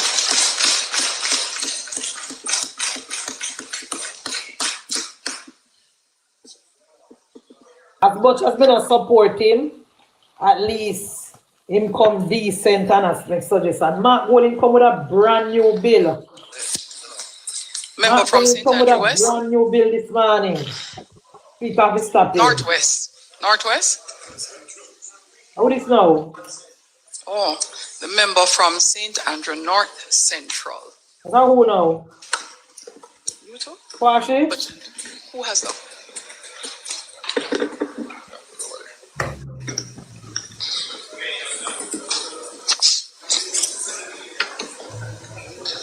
Is that who now, White Side? Thank you. Thank you so much. Yeah, Mali, me don't mind him approach. I rise in strong support of the National Reconstruction and Resilience Authority bill. So, Man, come with a brand new bill this morning. let us be clear from the outset that this is not routine legislation.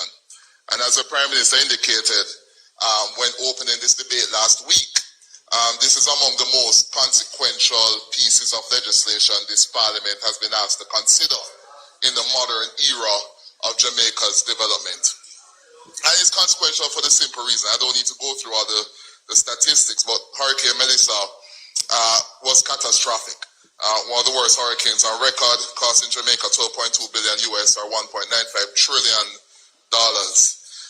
more than half our GDP. 215,000 structures damaged, some of them destroyed, 600 schools impacted, health infrastructure compromised, major roads, drainage systems, utilities destroyed. Entire communities left devastated, towns such as Black River badly damaged, displacing thousands of residents and exposing people vulnerable. Madam Speaker, of the destruction, underscored the urgent need for coordinated national reconstruction and resilience.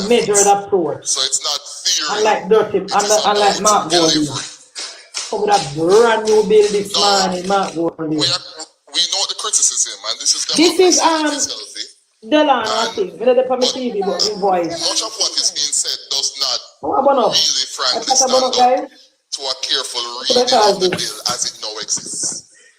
Because when you move past the speculative points and actually examine the text, what you find is not recklessness. What you find is structure. What you find is discipline. And what you find is accountability built into law. Madam Speaker, this bill is grounded in a moment of extreme national urgency. Yes. Hurricane Melissa did not just damage infrastructure, it exposed structural weaknesses.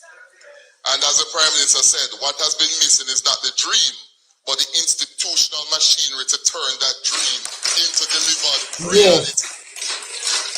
And that is what the bill provides. Yes. So, Madam Speaker, this foundation is structure, it's not chaos. Under clauses 1 and 2, the purpose is clear. It's post-disaster reconstruction and long-term resilience. Under clause 3, NaRa is a body corporate, not informal, not ad hoc, but a legal institution with defined responsibilities and obligations. It's not, Madam Speaker, a temporary committee or task force. This is institutional machinery for national execution. Yeah. Madam Speaker, At the heart of this bill, clause 4, this is where the criticism begins and where it should end. Because clause 4 does something very simple. It creates a single central coordinating authority to plan, prioritize, implement, and track national reconstruction. That is not dangerous. That is necessary. And as Well said. And as the proverb reminds us, too many cooks spoil the broth. Yes. Fragmentation is the enemy of recovery. And this bill is designed to eliminate fragmentation. So, Madam Speaker, let me give a direct response to this is a too broad legislative effort. And I heard the opposition leader and the member from St. Catherine, Northwestern, and the member from Manchester South. We hear that the mandate is too broad. But let us be serious. Reconstruction is broad. You cannot fix roads without drainage. You can't fix houses without utilities. And you can't build communities without infrastructure. The bill frankly reflects reality, but critically, it is not unfounded. It is anchored by cabinet-approved projects. And I think the people of Jamaica should be reminded that the cabinet of Jamaica is not a standalone authority. It's a temporary custodian of power granted by the people themselves. The government is elected by the citizens. That's exactly what I said. Is a servant of public trust. Thank you. Legally bound to a mandate derived directly from the ballot box. Thank you, Delano. That's what I And to said. prevent the abuse.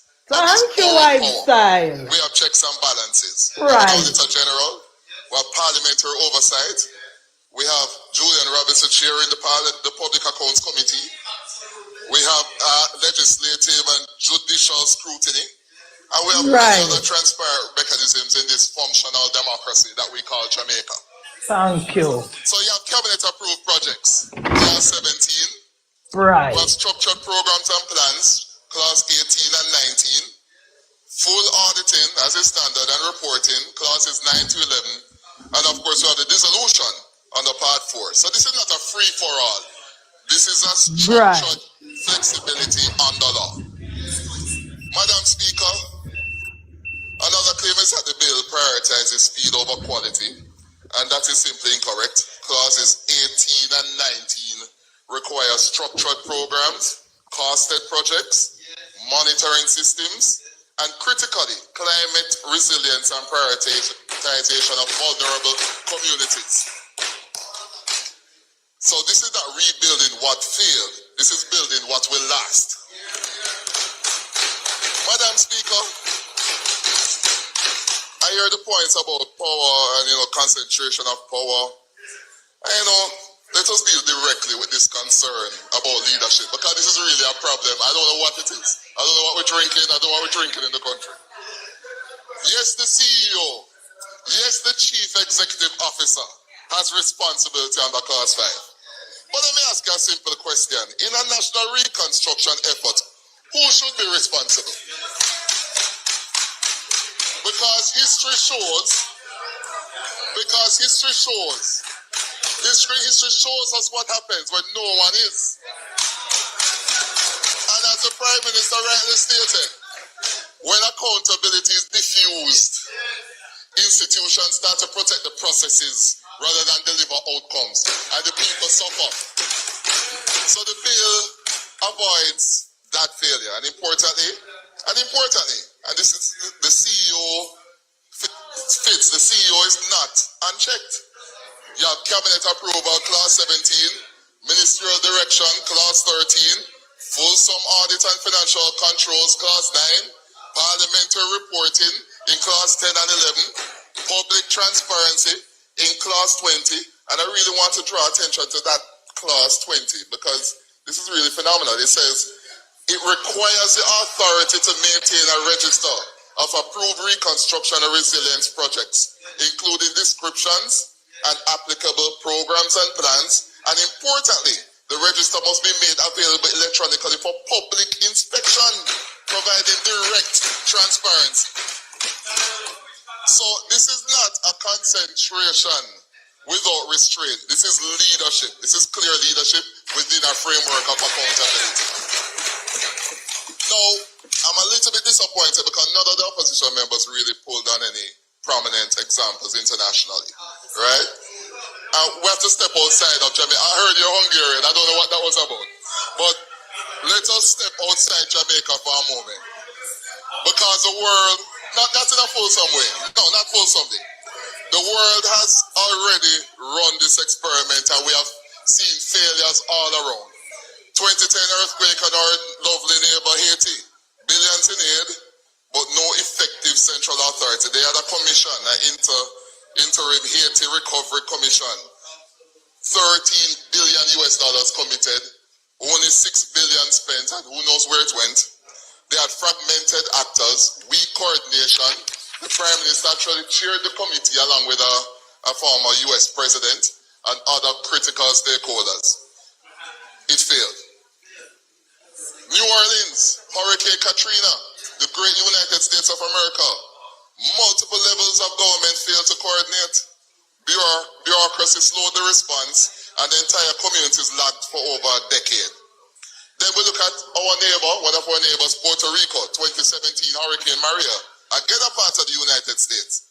They had funding that existed, but the approvals were slow. The authority was fragmented. They set up a central office of recovery and reconstruction and resiliency 2 weeks after the hurricane. An expert report now points out that they will probably get to fulsome completion of all the recovery efforts by 2051. Why? Because oversight paralysis. They had a central office of recovery giving oversight. You had FEMA giving oversight. The Housing and Urban Development Corporation giving oversight. The Department of Energy giving oversight. The Governor's Office giving oversight. And then all sorts of stakeholder groups in Puerto Rico giving oversight. And this is wealthy Puerto Rico, part of the US. $86 billion obligated. They're only might to spend $40 billion out of it. So the pattern, Madam Speaker, is undeniable. Plans are nothing, execution is everything.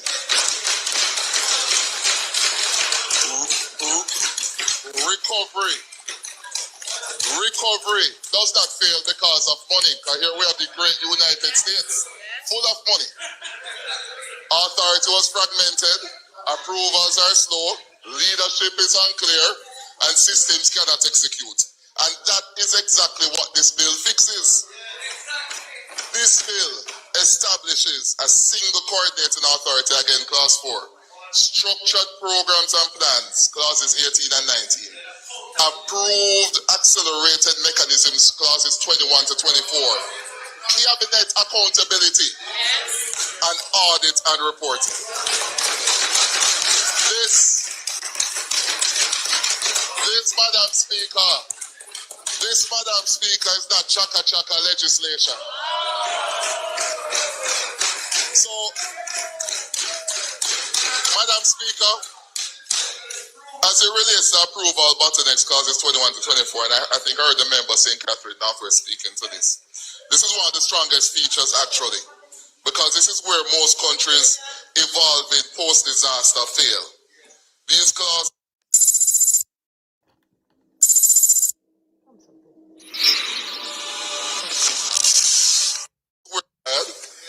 written justification and opportunity for response.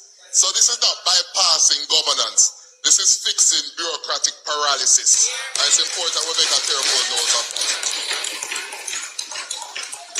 Madam Speaker, there is concern about oversight. Yes, let us deal with it clearly. Inside the bill again, the accounts and audit provisions, clause 9, reporting clause 10 and 11, transparency again, clause 20.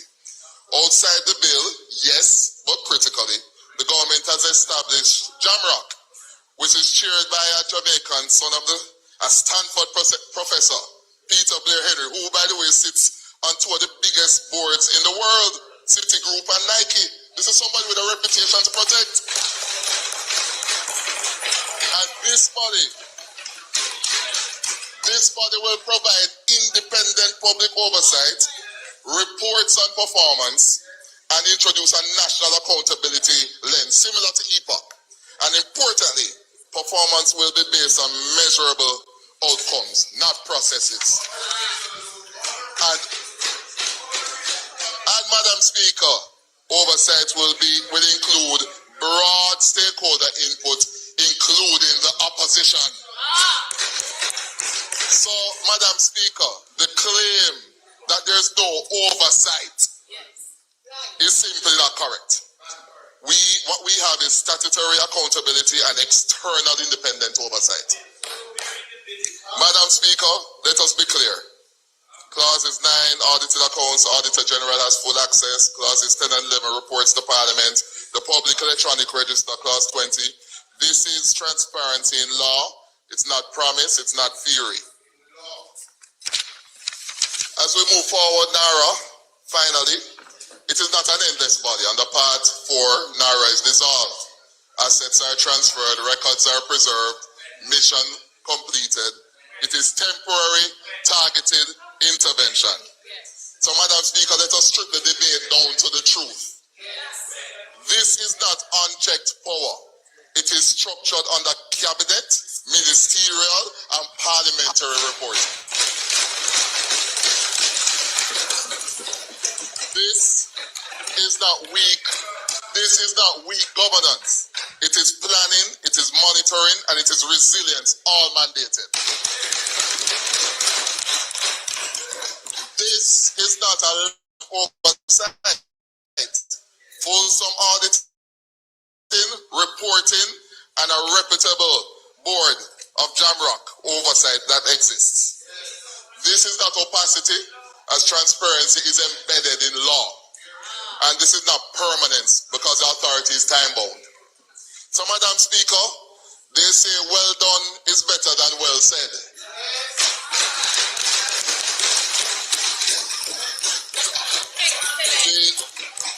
The difference between collapse and recovery is not the scale of the disaster, it is the quality of the response.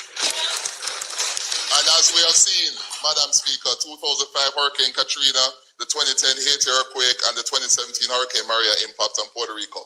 Weak coordination, slow execution, and unclear leadership allowed confidence to unravel, sometimes for years. For the US, they are rich and powerful, so they will figure it out. Haiti, not so lucky. Jamaica has avoided that trap by restoring utilities quickly,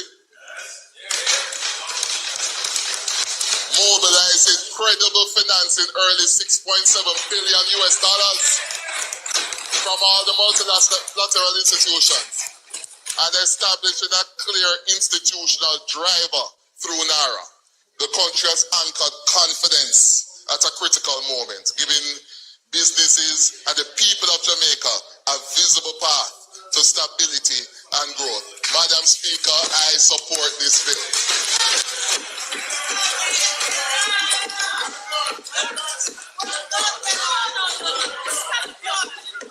Well said, Delano. Well said. Well said. So we're not foolishness, but oversight and oversight and oversight. Oversight committee, oversight committee, oversight committee. You don't want to slow down the government. Bright. Yeah, man. Beat and teach. You don't need no more speaker. Member from St. Andrew West, that's Member Hilton. All day in a club. You don't need no more from St. Andrew West. Beat and teach. And what question like you go now? Jesus Christ. You know what? Madam Speaker, What question go? there is an African saying that if you want to go quickly, go alone. If you want to go long, far, or in this case sustainably, go together. No, Madam Speaker, what in the nature of the disaster that we're faced with and the response that is required, a balance must be struck. The question for this House and ultimately the people of Jamaica is, has this balance been struck within this legislation that is before us? There are clear gaps and concerns. Speakers before me have raised a number of those issues, number of those concerns. I am going to focus my brief intervention on the same clause 18 and 19 that was just spoken about, and for which the speaker before me see an anchor and see the solution. But as someone asked, will the anchor hold?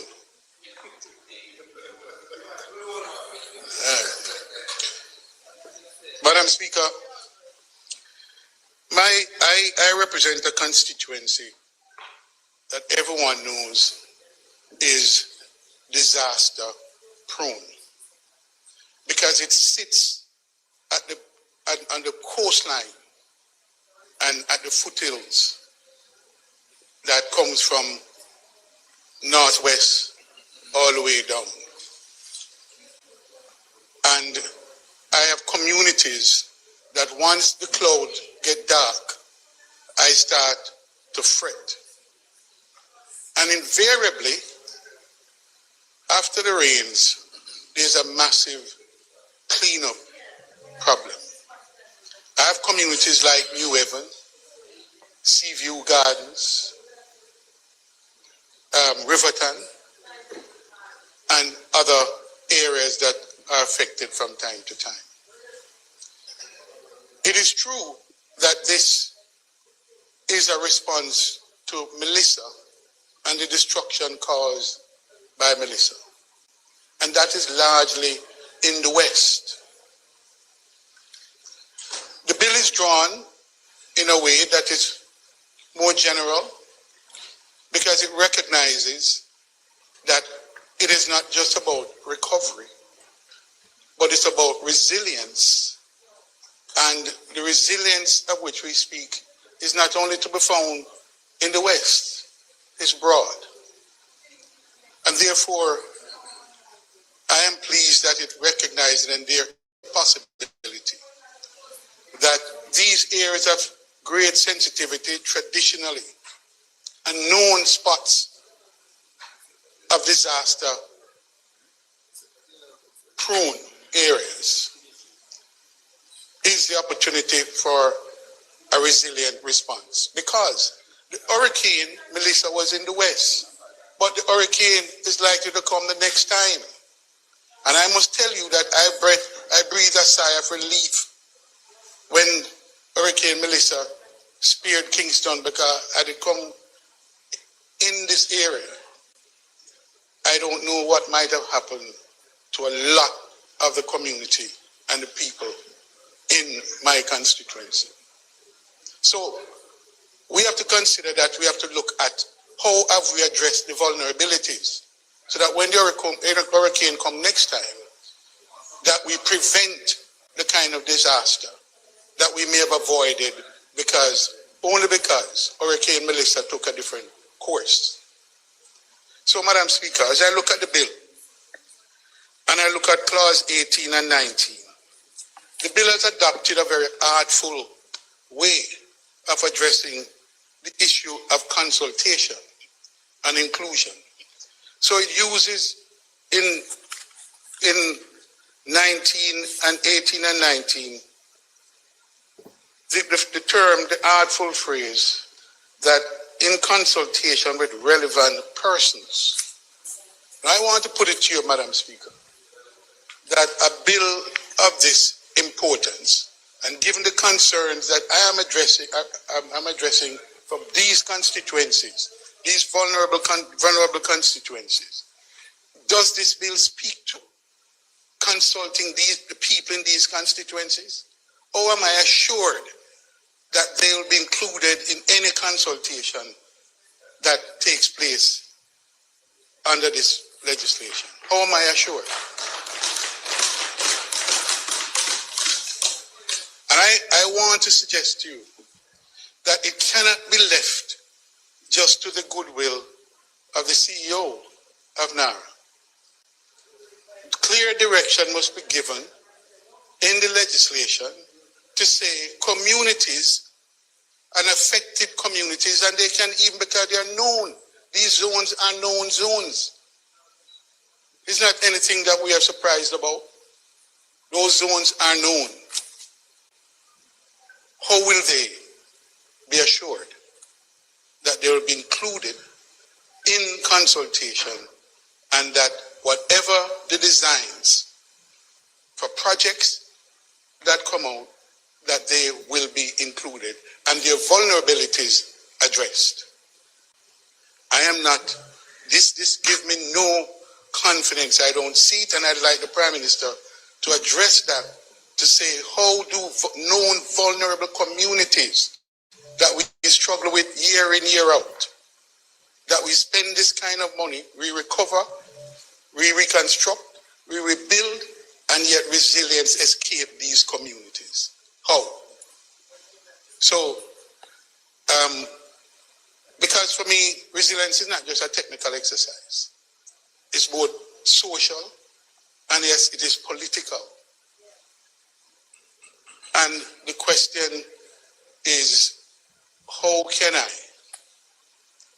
rest assured that the resilience of which we speak, the building back better, that we all want, will address those known vulnerable zones and communities? It's not clear to me from this bill and the design of this bill that this is addressed in a comfortable way. And I believe that it is not just about top-down building, it is about bottom-up as well. And the communities, I don't see communities referenced anywhere in this bill. I don't. And I think, Prime Minister, we have to address the issues of equity, inclusion, and communities. Even in the planning that I've heard about, I don't see any. No, you don't understand much.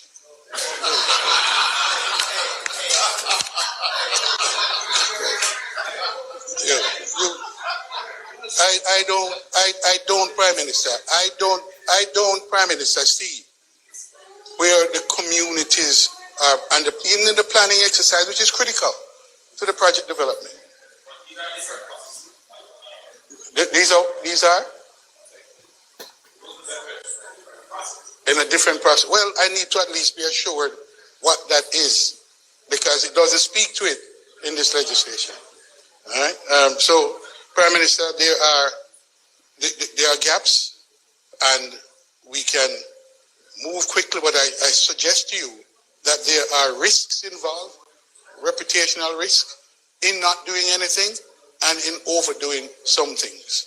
And the risk of corruption is real, and we need to address that. You can kiss your teeth all you want. Well, yeah, but it's real, and I think we need to make sure that the safeguards are addressed in this bill. Thank you. Thank you, Member. Next. Somebody should not tell you the corruption they behind him. But it's not tell you. Stop the corruption they behind him. Northwest. Corruption. You know the corruption are you don't phone up your man corruption. You must speak more corruption.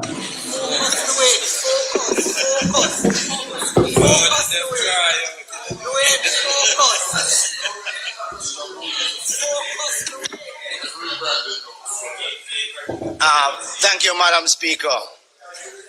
Madam Speaker, you know, I've been a member of this House for a little over a year, and that there are a lot of bills that I've seen come to this House that I have not commented on or contributed on. But this bill is so important. There's no way I could not have a bill of this magnitude. Madam Speaker, I want to join with my colleague and friend and from St. Andrew, a neighbor from St. Andrew North Central, in full support of this bill. Madam Speaker, Hurricane Melissa caused unprecedented damage. Madam Speaker, first of all, Madam Speaker, Madam Speaker, Madam Speaker,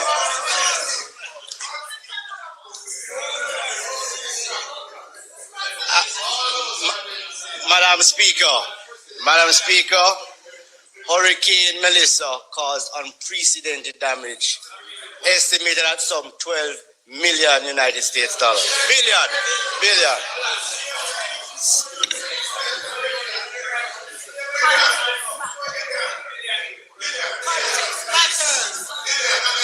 I have the time, you know.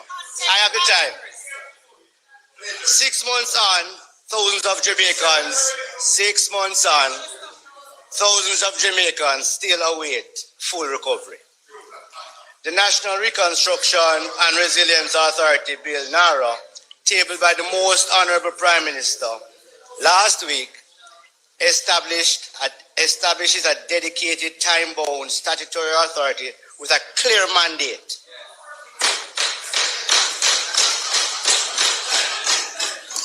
to lead national construction.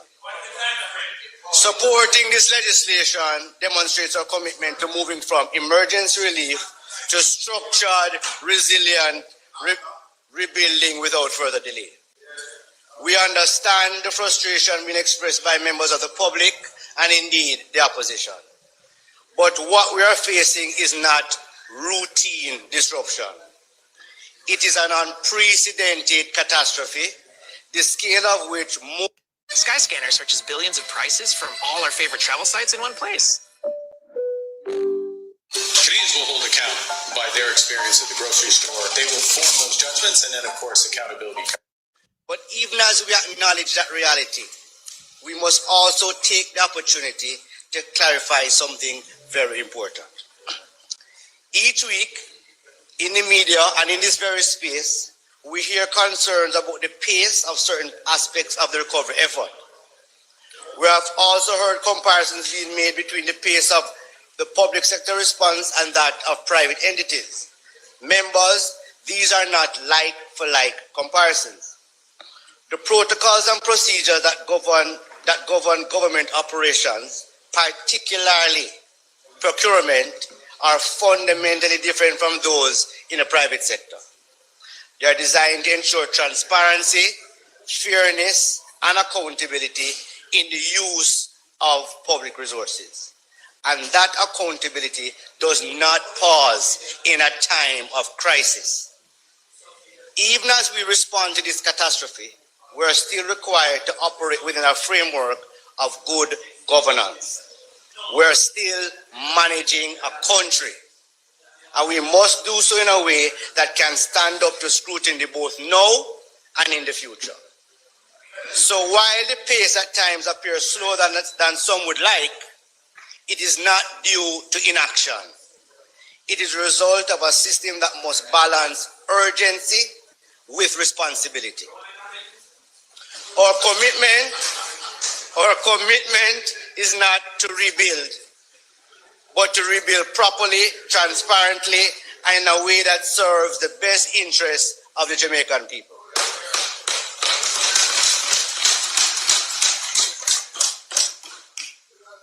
In order to achieve this bill has been tabled to ensure our rebuilding efforts keep up with the pace of private efforts and, of course, the demands and welfare of the Jamaican people. Madam Speaker, Jamaica cannot afford to have billions in unspent funds while roads, schools, and hospitals remain in disrepair. Madam Speaker, those are the words of the member from St. Andrews Southeastern, March last year, regarding the pace of procurement.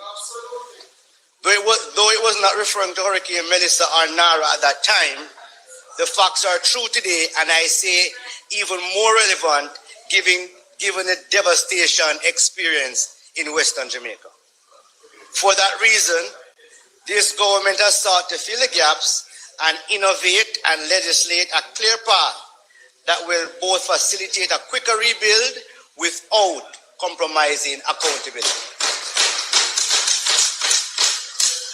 The business as usual approaches through fragmented ministries and standard bureaucracy has never been designed for post-disaster reconstruction at this scale. They cause delays in approvals, duplication of efforts, slow procurement, and a weaker coordination. Precisely the problems that prolong suffering after major disasters. And everything that this NaRa bill is trying to prevent. The establishment of NaRa adds clear value by eliminating fragmentation through single point coordination, providing special powers of speed without sacrificing accountability, servicing a hub of technical competence to turn available international financing into bankable, high-quality, resilient projects. And finally, to enabling project networking to create new economies rather than simply restoring the old. Madam Speaker, the NaRa bill is not attempting to reinvent the wheel. This is a proven model used successfully in other disaster recoveries globally. Existing structures would result in slower, less integrated, and less transformative outcomes. This is not about expanding government or complex legislation. Madam Speaker, quite frankly, this bill ought not to be a controversial one. This bill is a common sense bill.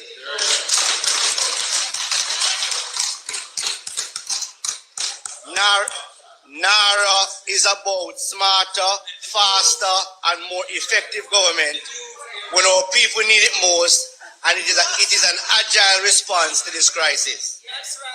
I urge all members to support this bill so we can continue to deliver hope, resilience, and real recovery to every affected Jamaican, starting in Western Jamaica.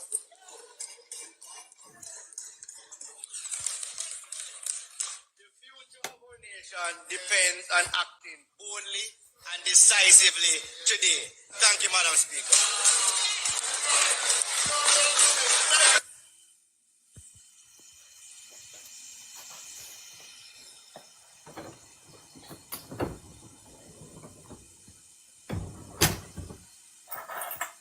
Well said. Do we not go on, man?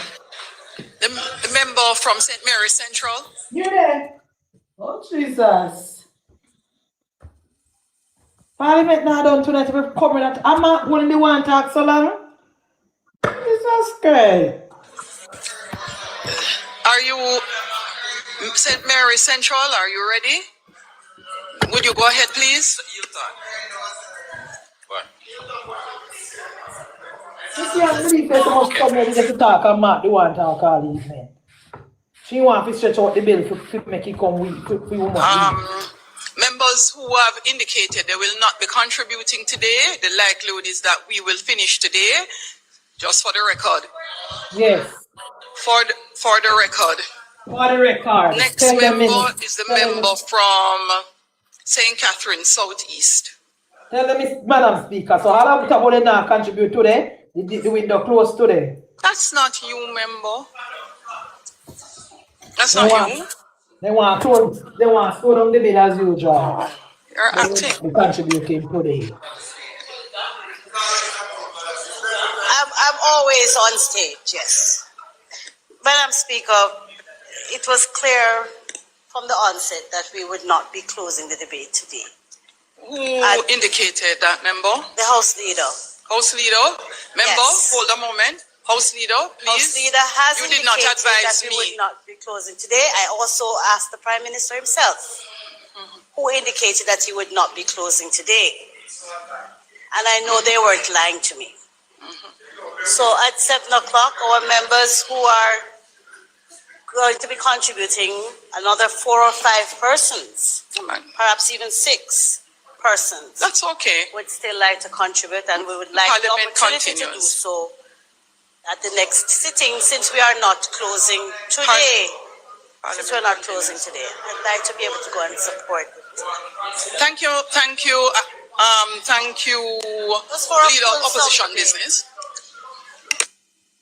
Madam Speaker, I hear the leader of opposition business.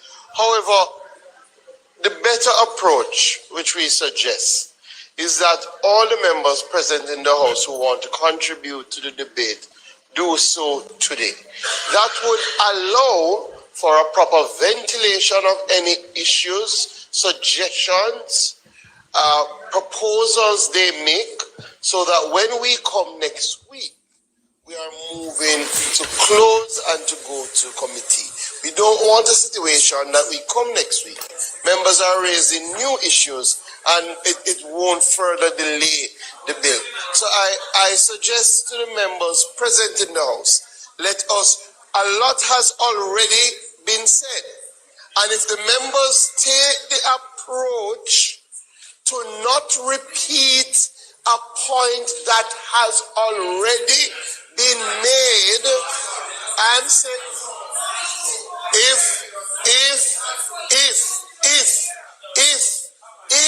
the members take the approach from henceforth to not repeat what has already been said, then we could be out of here by 7:30. So I ask the members who plan to contribute to contribute.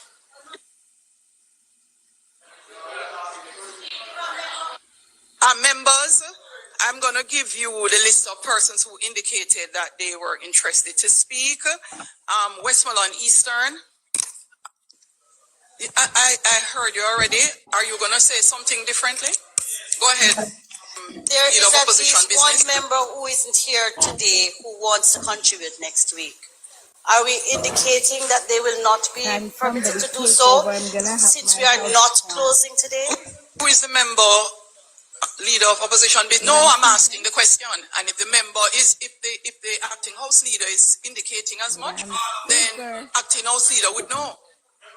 The member from Manchester. Anybody can take over, Madam Speaker. Because he had an emergency. Anybody can take over. I have my health class. Member from Manchester, that he acting. Could you say Manchester? Which seat exactly? Manchester South, Manchester. Yes, the Empress. Northwest. I'm saying, can anybody take over? What I have class now? I'm gonna have my health class now. Let me go to my tablet. Thank you. And he had an emergency today. And I'm simply saying, if we're not closing today. Thank you. The PNP government. Opposition business. I'll get back to you in that regard. Next is the member from. So I'm gonna still call the constituency name for everyone who indicated they would like to speak. So we have done St. Andrew North Central, St. Andrew Western, St. Mary Central is not ready, St. Anne Southeast. All of us on then already. St. Catherine Southeast, Westmoreland Eastern. All right, sit St. down. James. We have ads. Let's skip the ad.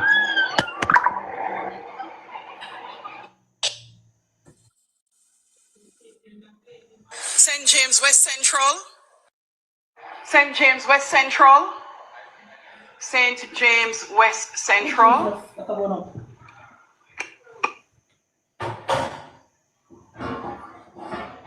If you're ready, get up. I'm listing the persons. Some persons indicated they are not ready. So I'm just reiterating those who had asked. So are you ready? I am not making any commitment for next week. The House proceedings continue. Yeah, I'm gonna go hide in the bathroom and do my thing till you guys are done. All right? Later. We're not here, right, guys? No, it's okay. Like up the live, guys. Like and share. Member from Westmoreland Eastern. Parliamentary mashup. Yes, no.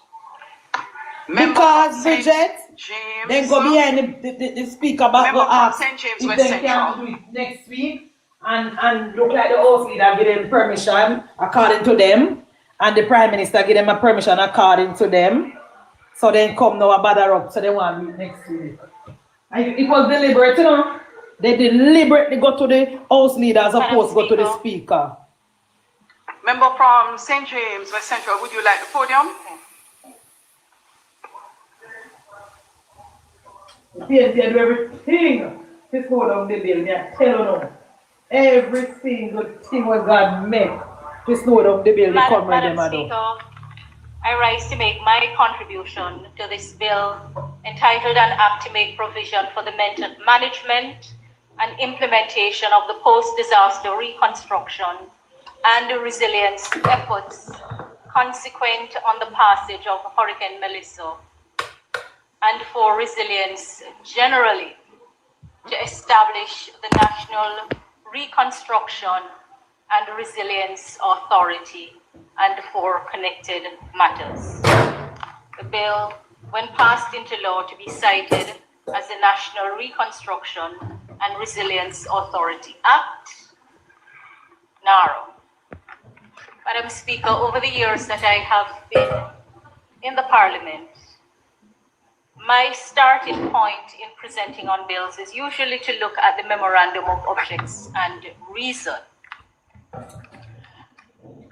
And this bill seeks to establish the National Reconstruction and Resilience Authority and a statutory framework for the efficient, coordinated, and transparent management of extraordinary time-bound reconstruction and resilience efforts to focus on building back better to withstand future climatic and geophysical events. Secondly, to create a more robust, climate-resilient infrastructure, encouraging better land use planning. Thirdly, to expedite private and public-private investment in priority sectors that address the structural economic vulnerabilities exposed by Hurricane Melissa. Fourthly, to enable growth and diversification of Jamaica's economic base. Madam Speaker, my training and experience compels me to not only look at a bill in principle, but also in detail. Because when we pass laws, we're not passing laws for the statute book, we're passing laws to be used.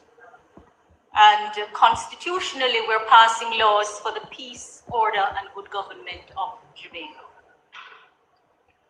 And when the laws are to be used, we have to discover the meaning or effect of words used by the Parliament. And to do so, we cannot escape analysis. Just make an approach theoretical or theatrical.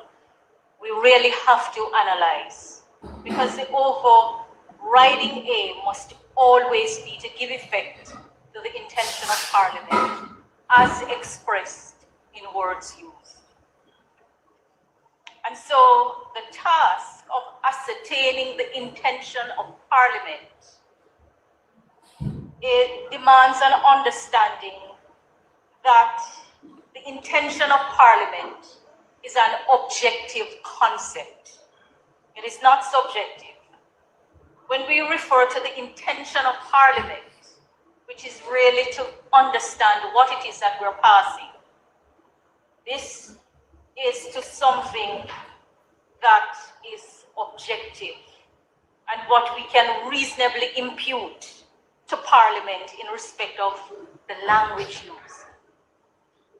It is not the subjective intention of the minister or other persons who promote the legislation, nor is it the subjective intention of the draftsman or of individual members or even a majority of individual members of either house.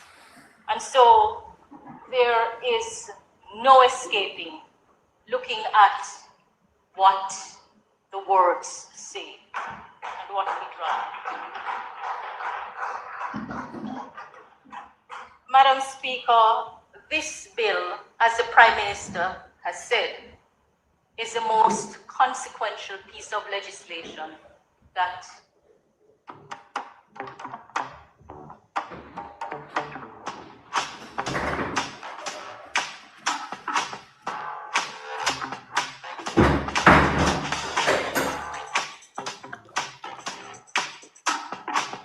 What is? Odd. seeking to achieve. I do not believe that anyone who has spoken has taken issue with the goals that are being pursued. But the concerns are whether the bill in its form will achieve those goals.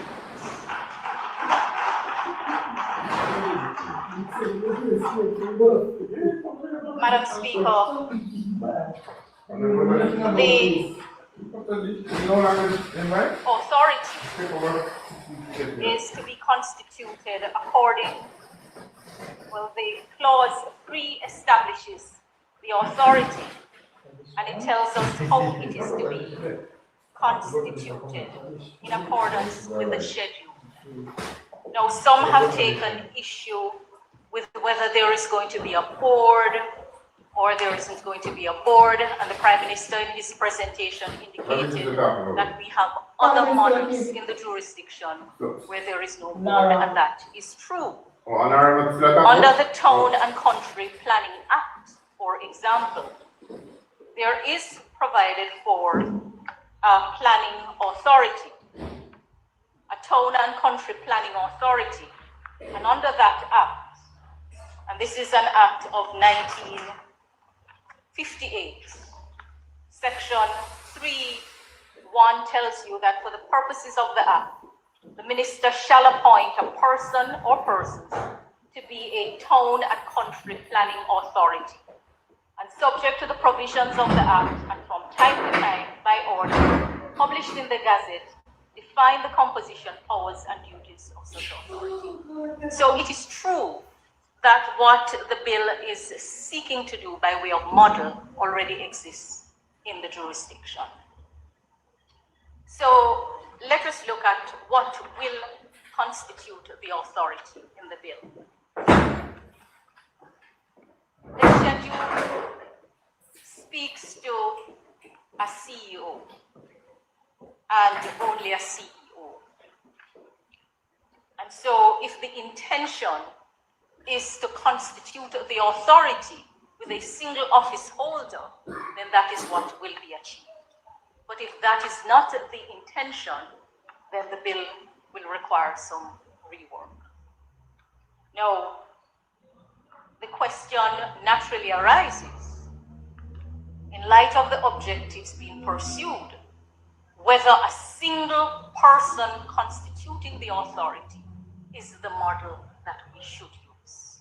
It is an appropriate question to be answered. But beyond that, essentially, the authority will also have the minister who is to step in. So, in essence, the authority, when it boils down to it, will be the CEO and the minister who steps in when the minister so steps in. Now, the issue has been raised about the concentration of power in many other pieces of legislation. Power is concentrated in the minister. The question is whether, in light of the objectives being pursued, this is a model that should be used. That is the live question. No,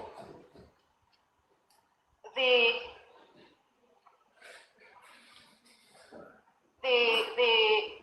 bill doesn't define which minister, a point that was made, but from all indications, it points to the Prime Minister who has portfolio responsibility for the subject matter in this current dispensation.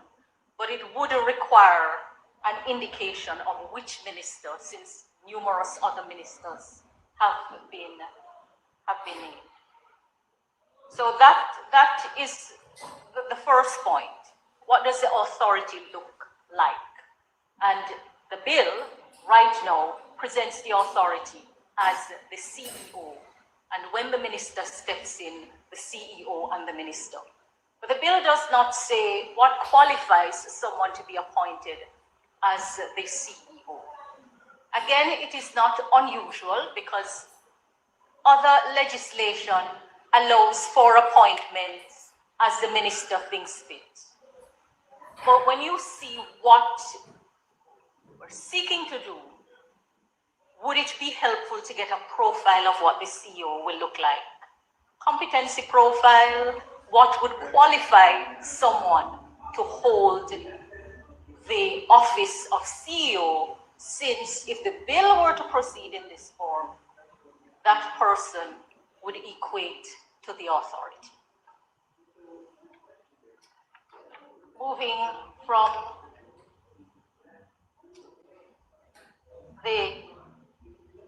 move to the functions of the authority.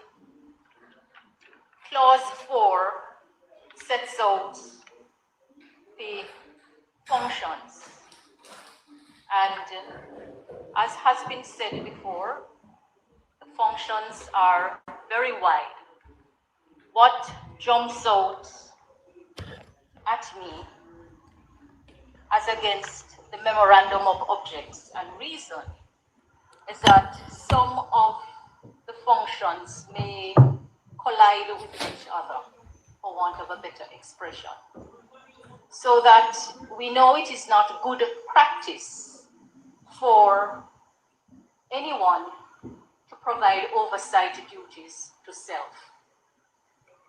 And so clause 4, when you read all of it, you're going to see that, for example, the function of procuring goods, works, and services for the implementation of projects, programs, and plans, and then the function of establishing project management, compliance, monitoring, reporting, and risk management systems necessary for timely, efficient, and effective performance of procurement contracts for the implementation of approved projects, programs, and plans may run the authority into some trouble and may invite all kinds of genuine concerns.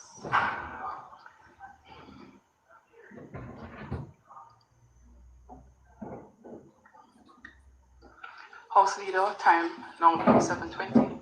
Yes, take long man for it because I see what she do. Like what Mark do. She go like a fair government in a power. She could take the bill and go through it long time. That the House be allowed to sit beyond 7:20. Thank you. The question is that the time being 7:20 p.m. I put that the House be allowed to sit beyond 7:30 p.m. to complete the business of the day. Those in favor? Those against? The ayes have it. The business of the House continues.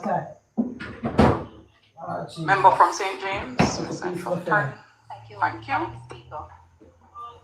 So what we find, based on how the bill is drafted, oh, bless the Lord, that you can have self-oversight, that you can have self-monitoring. Now, self-monitoring can take place. I must support somebody. I don't want to keep. I don't want to keep Erica. Monitoring that you would want. It was my understanding that the authority would be monitoring other entities, and someone else would be monitoring the authority, without creating all of the duplications and all of the problems that we are so well aware of. Exactly where where in it's the current time. form, the bill does not achieve that goal. Watch it out. has to be reworked. A PNP that a clap, you know? So I could say a PNP that a clap. Watch out. The functions are also like I don't fear our government in a power. She couldn't do this, she couldn't give them an exam period before today. You know, the experience I've had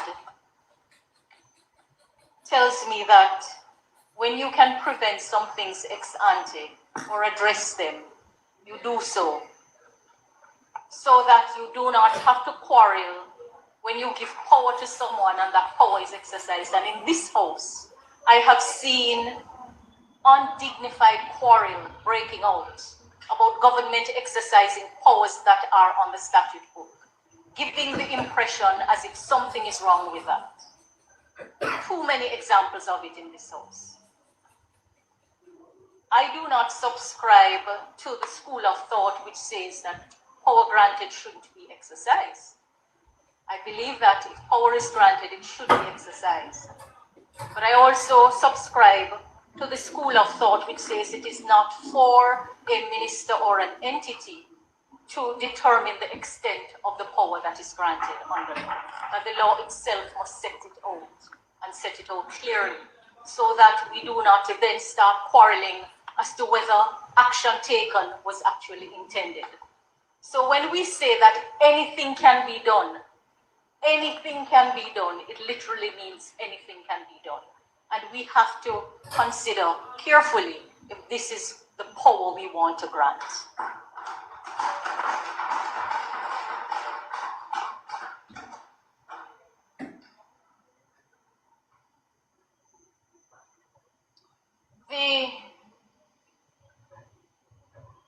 I think the major concern raised by presenters relate to the taking over of powers that are vested in other entities to achieve the goal of rebuilding and reconstruction. And the Prime Minister spoke to the fragmented way in which things are done and the absence of a coordinated approach on a single platform. And it's really unfortunate that we are there, because numerous efforts have been made to bring the entities under one umbrella. And the boards, in many pieces of our legislation, they are accountable to the ministers. And, it remains work in progress. So we can quarrel about what should or shouldn't be done. The truth is that we are at a stage where we don't have the track record of power being exercised in a way to get things done quickly. We don't have the track record of the rest of government approaching issues with the kind of urgency that we, the members of Parliament, would require. And so I appreciate the ask for the step in power. Many times when I'm in my constituency and I'm reasoning with constituents, I say to them, government is not a one-man show. That the office of Member of Parliament or the political directorate is both a small, though powerful part of government.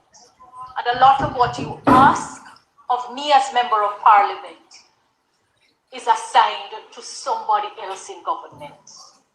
And when the power is assigned to someone else, I can't exercise that power because it becomes an ultra-violence exercise of power. Now, when you look on the legislation, the bill, the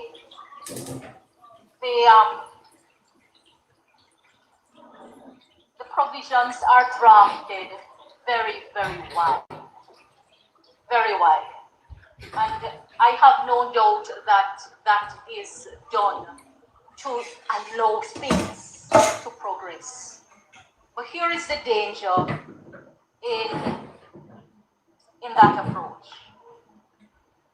A lot of what the bill would authorize to be done by either the authority, which would be the CEO, because the Clause 5 tells you that the CEO shall act on behalf of the authority and be responsible for the day-to-day management of the authority.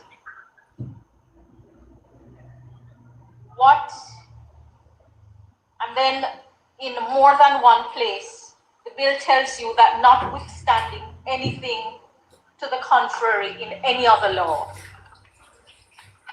and also that when when the minister steps in,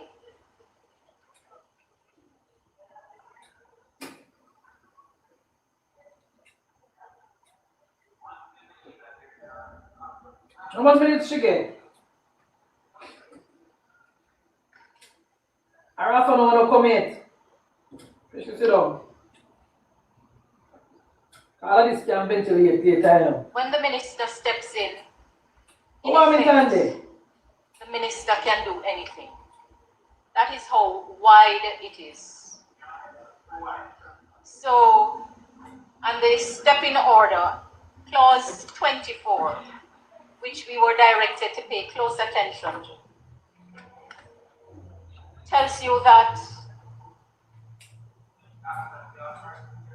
the minister can approve, subject to any term or condition, an application made or submitted to the authority by the authority to an approving entity, on which the approving entity exactly, has not Bridget. made a You decision. know, we don't know what she had tried to Then vary, modify, or remove a term, no, condition, what she or had tried to qualification because we to don't which see what she an had gone so approval far. was made subject. And a step in order shall have effect in all respects in law, as if that step in order was an approval granted by the approving entity to which the authority first made application. Approving entity in clause 2 means the local authority, a local authority. And we know that under the Local Governance Act, the local authorities, the municipal corporation, city municipalities, or town municipalities, or public body that exercises any statutory, regulatory, administrative, or operational function where the exercise of that function is required for the implementation, execution, or delivery of an approved construction and resilience project, or a designated strategic investment project, including functions relating to physical planning and development control, building control, including the issuance of building permits and the conduct of inspections, land subdivision, land use and zoning, environmental management, natural resource conservation and environmental permits, approvals relating to water supply, sewage and drainage, roads, highways and transportation infrastructure, electricity, telecoms, and other utility service, and disaster risk management and hazard mitigation. So the stepping order to have the effect in all respects in law, as if the stepping order was an approval granted by the approving entity, will mean that the other processes that are involved will be impacted. Now, the Prime Minister said that Bridget, you would not be sacrificing the accountability for speed, but in this current form, it will do that. Jesus Christ of Nazareth. So, for example, in looking at the approving entity, you know, I usually speak with my constituents about bills that are before the Parliament, a habit I got into very early. And all of these functions listed here would normally be carried out by the Planning and Environmental Committee, utilizing the Town and Country Planning Act, the Building Act, and the how does the cover them agreed Mala wouldn't know such how are you, Blair? How are you attack Malahufa? Persons like, so you would have the council of the local authority, which would be all elected councillors. You have the NEPO. In the case, if I were to use the example of MunchieB, where I did my research, you would have the Mobe Metro JPS Water Commission, NWC, Flow, Digicel, the city engineer, you would have a host. I want every time the director of planning, the building, the city engineer, all of that. And in respect of the consultation, because all of these processes involve some level of consultation, and the bill is not omitting consultation, but it does not specify with whom the consultation should take place. But what we know is that where a law creates a duty to consult, or where there is a duty to consult, either because the law creates it or there is a consistent practice of consultation, the consultation has to be meaningful. And at least these criteria must be met. So the consultation has to be undertaken when the proposal is at a formative stage, the proposal to do whatever is to be done. Sufficient reasons must be given for the proposal to enable an informed response to be provided.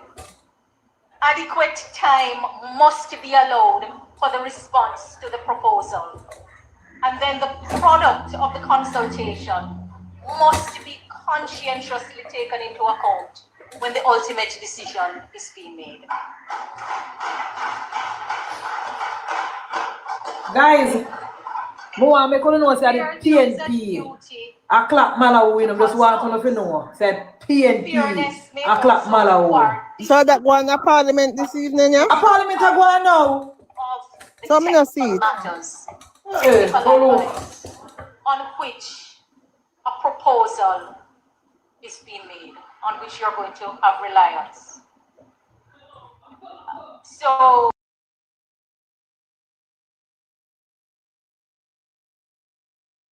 Master, go look. Let me watch it. Go look. would need some reworking in Really? order to actually don't clap. Shut up your mouth, go look. You are give them something to clap. And the minister. Are you are give them something to clap? Your shame no go don't clap. Don't. Are you are give them something to clap? All of the You talk about don't clap, don't clap. look at what amendments. But don't clap. Are you are give them something to clap? That is a decision that has already been taken. So if a decision that already been taken, why you talk about it for then? So Which minister you better talk about to the minister you serve them? clause 13. The bill uses But don't clap. what we collectively call statutory instrument, delegated legislation. So the bill is asking Parliament to grant very wide powers to the authority. Time and place. Time and place. Time and place. Very, very wide. And then it is also asking that we delegate to the authority and the minister the power to also make laws. And but don't clap. And the bill, so directions are to be given. Generally, Richter, directions do not time and place. take on the character of law. But the way that it is drafted in this bill, there is no doubt. This is for me. My favorite styles for infinite personality. Of any direction, under clause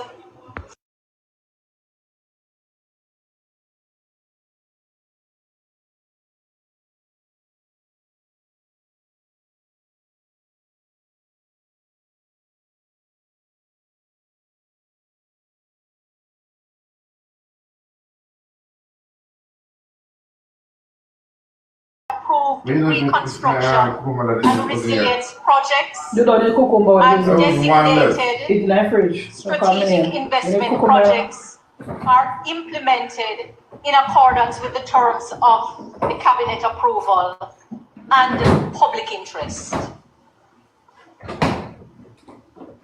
But the way it is drafted, it begs the question as to what will happen if the contravention that the minister or the authority does not be taken to have authorized it. And what if the contravention is done on grounds of bad faith, improper motive, or is just manifestly absurd? And what if private interest trumps the public interest? Our time not up yet. No, it is true that not every contravention will initiate Hear it there. an action. Hear it there. Sit.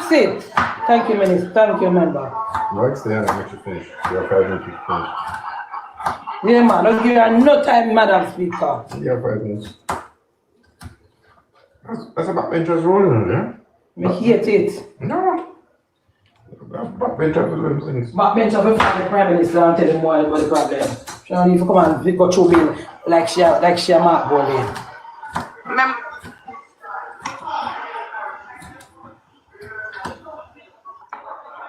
Member from St. James West Central, you have 1 minute to wrap up. Thank you. Yes, Sister Speaker girl. Madam Speaker, the bill in its current form will not achieve the goals that are set. Thank you, member. European, from PNP. Pure clapping, that she want. You? If your last term, yeah, man, she doesn't say last term this because we now work with you. But bill in its current term, that she's object. You tell me about her, you know, Rickster, say I debate. You confident? You feel good about that a while ago, Rickster? You feel good about that a while ago, Rickster? You feel good about that, Rickster? Eh? Madam Speaker, this matter is so important. You're right. I don't know what motivates. You know what motivates them. On that side who are clapping. You know what motivates them. But I know that I am vested in the success of the actions of the government. You are? Are you? And so, Madam Speaker, this is too important for us not to have the kind of buy-in and take into account the very valid concerns that have been raised. So this will not take into consideration. Your time is up. I invite the Prime Minister piloting the bill and the team to take into account the very valid points that have been made. The bill needs some reworking. Thank you, member. Exactly, Bernard. Because she saw what she doing and she come back, but I don't know what motivates them over there. She know exactly what. Are there any other contributions? She know exactly. That's what she catch herself. Because she saw what she do. And she never need to say that. So just pick up the pen and go and darling. You may not sit on the same page. We'll go forward. So better you go. Because people might hear you. The government line, if you remember the government. Remember the cabinet, have to the line. That's why when you come to Parliament and want that, there's Wami said, me not make you talk. Wami do no, Wami said no. Once I call the minister out the door and Coxie. And she I feel all of Wami. I'm telling you, you're not fair. No, it was a different talk. Member from Kingston Central. Wait for the before. Saying they're going now.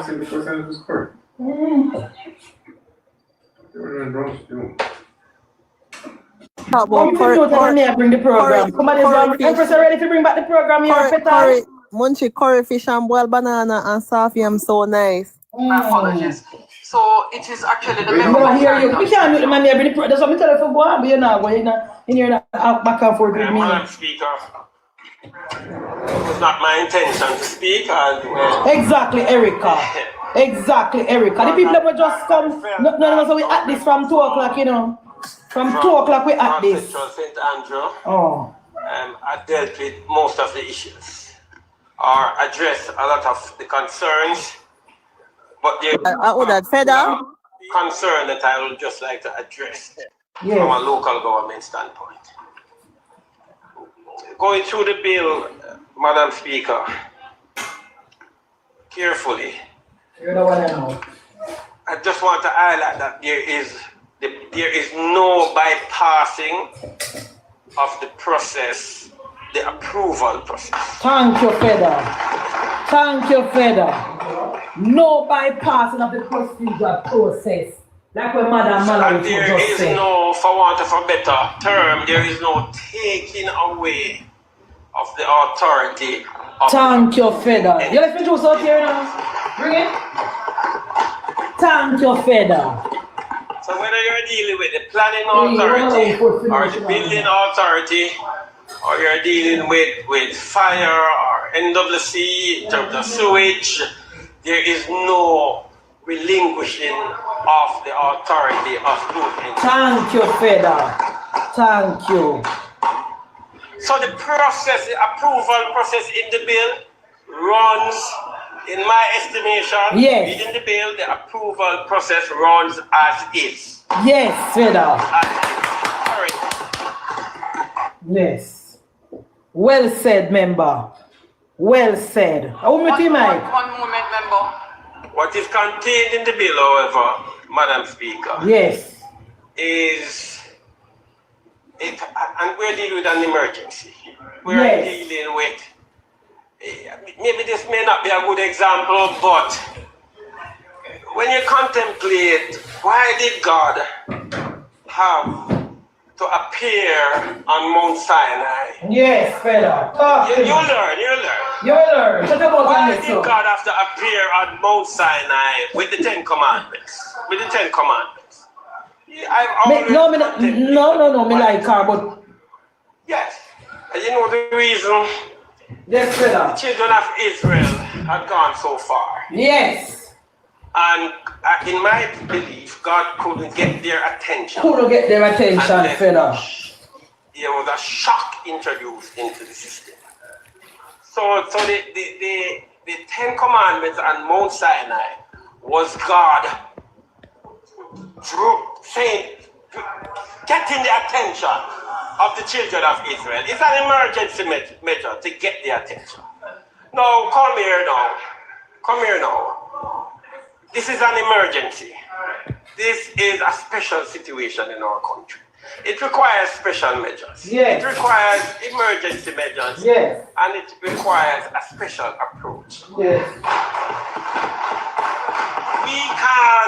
There's not one of us here in this parliament believes that the regular course or processes can address the reconstruction of this country. And therefore, and all of us understand that we need, in order to get the efficiency going, in order to get the reconstruction going, we need enhanced efficiencies,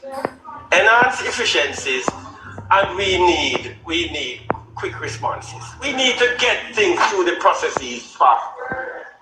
And I'm saying, so as part of this though, the bill introduces another level. I'm not an attorney, but this is my understanding. A level that streamlines and pushes the process.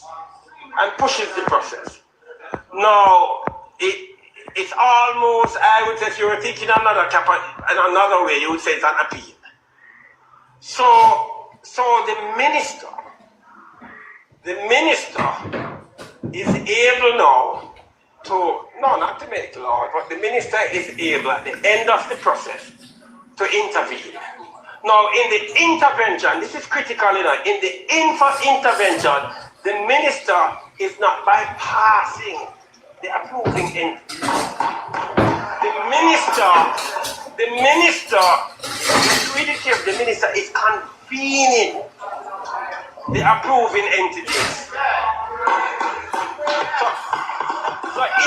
So the minister is not, come on folks, the minister is not making a decision. Right. A willy-nilly, for want of a better term, decision.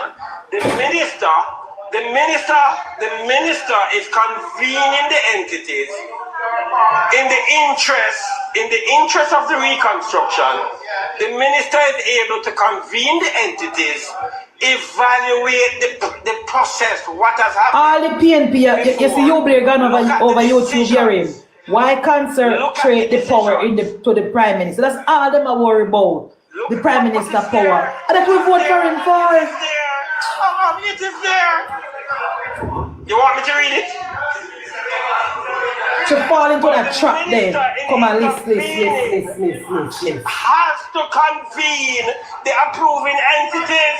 He has to convene the approving entities. Yes, Feda. They think they're on them, Feda. And in convening the approving entities, the minister looks at the reason or reasons for the decision.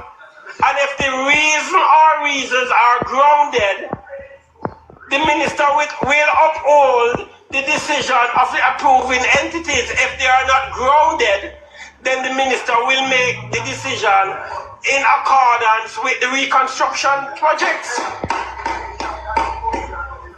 So the point, as I close, the point is a simple one. There is no bypassing of the process. Yes. That's the point. That's the point. There is no bypassing of the process that currently exists. The process that currently exists will flow. Yes. Will flow. What this special situation requires is that the minister is now able to quicken the process if the needs arise. Yes. Well said, Feda. Well said, Feda. Well said. Well said, Feda. Well, Feda, Bridget. Well said, Feda. Everybody has said, well, why the Prime Minister too much power? And Delano answer it beautifully. Delano say the people of Jamaica voted for Andrew Holness to lead, and that is why he's leading. And a committee not supposed to override the government that was duly elected, and it's true. What matter who come and list out in a line item about shut up about the powers of this and the powers of that. Here man, I don't want to tell me about democracy and foolishness. When she says the PNP them alone a clap, she should have known say this something is not right. You must read the room. If me there's somewhere talk and me only see PNP people are real for me, yeah, I'm your labor rep. Me that shut up my mouth and come up and say, alright guys, next time see you tomorrow, bye. The more she talk, the more the PNP clap. She never clap that they teeth till she done here. I don't know why those you guys are motive. I mean you don't know their motive. Their motive is to embarrass the government. And then she end her thing by saying this bill this bill in its current form do not serve the purpose. You should never even say that, Rickster. She never even said that. Oh. She's falling off already. She could have said thank you, Madam Speaker, and sit down. Speaker, I thank the members who have participated thus far. As we have indicated, it is our intention to close the debate next week. I know it is easy. A fair speech, the PNP them are going to cut around with for the rest of the week. Watch and see. For no fair speech, I go viral.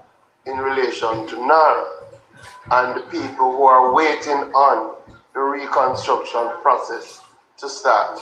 I urge the members to have us conclude the processes next week and let us move forward with the reconstruction. Exactly. It's not intended to do any further business today. We will suspend the debate until next week, at which time we will close. I'm going to tell you about me too tribal. I don't know already said how me operate now. The House be adjourned. Rickster, all what she said was said by Mark Goldie. So she never need to come and say nothing. Always best. Always best house leader.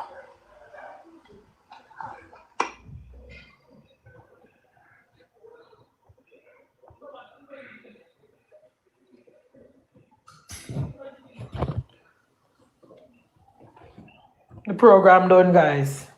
TikTok done. I'm in a very bad mood, unfortunately. But me can't even talk. Somebody else come talk because we me upset. Me can't even talk. Me tell you.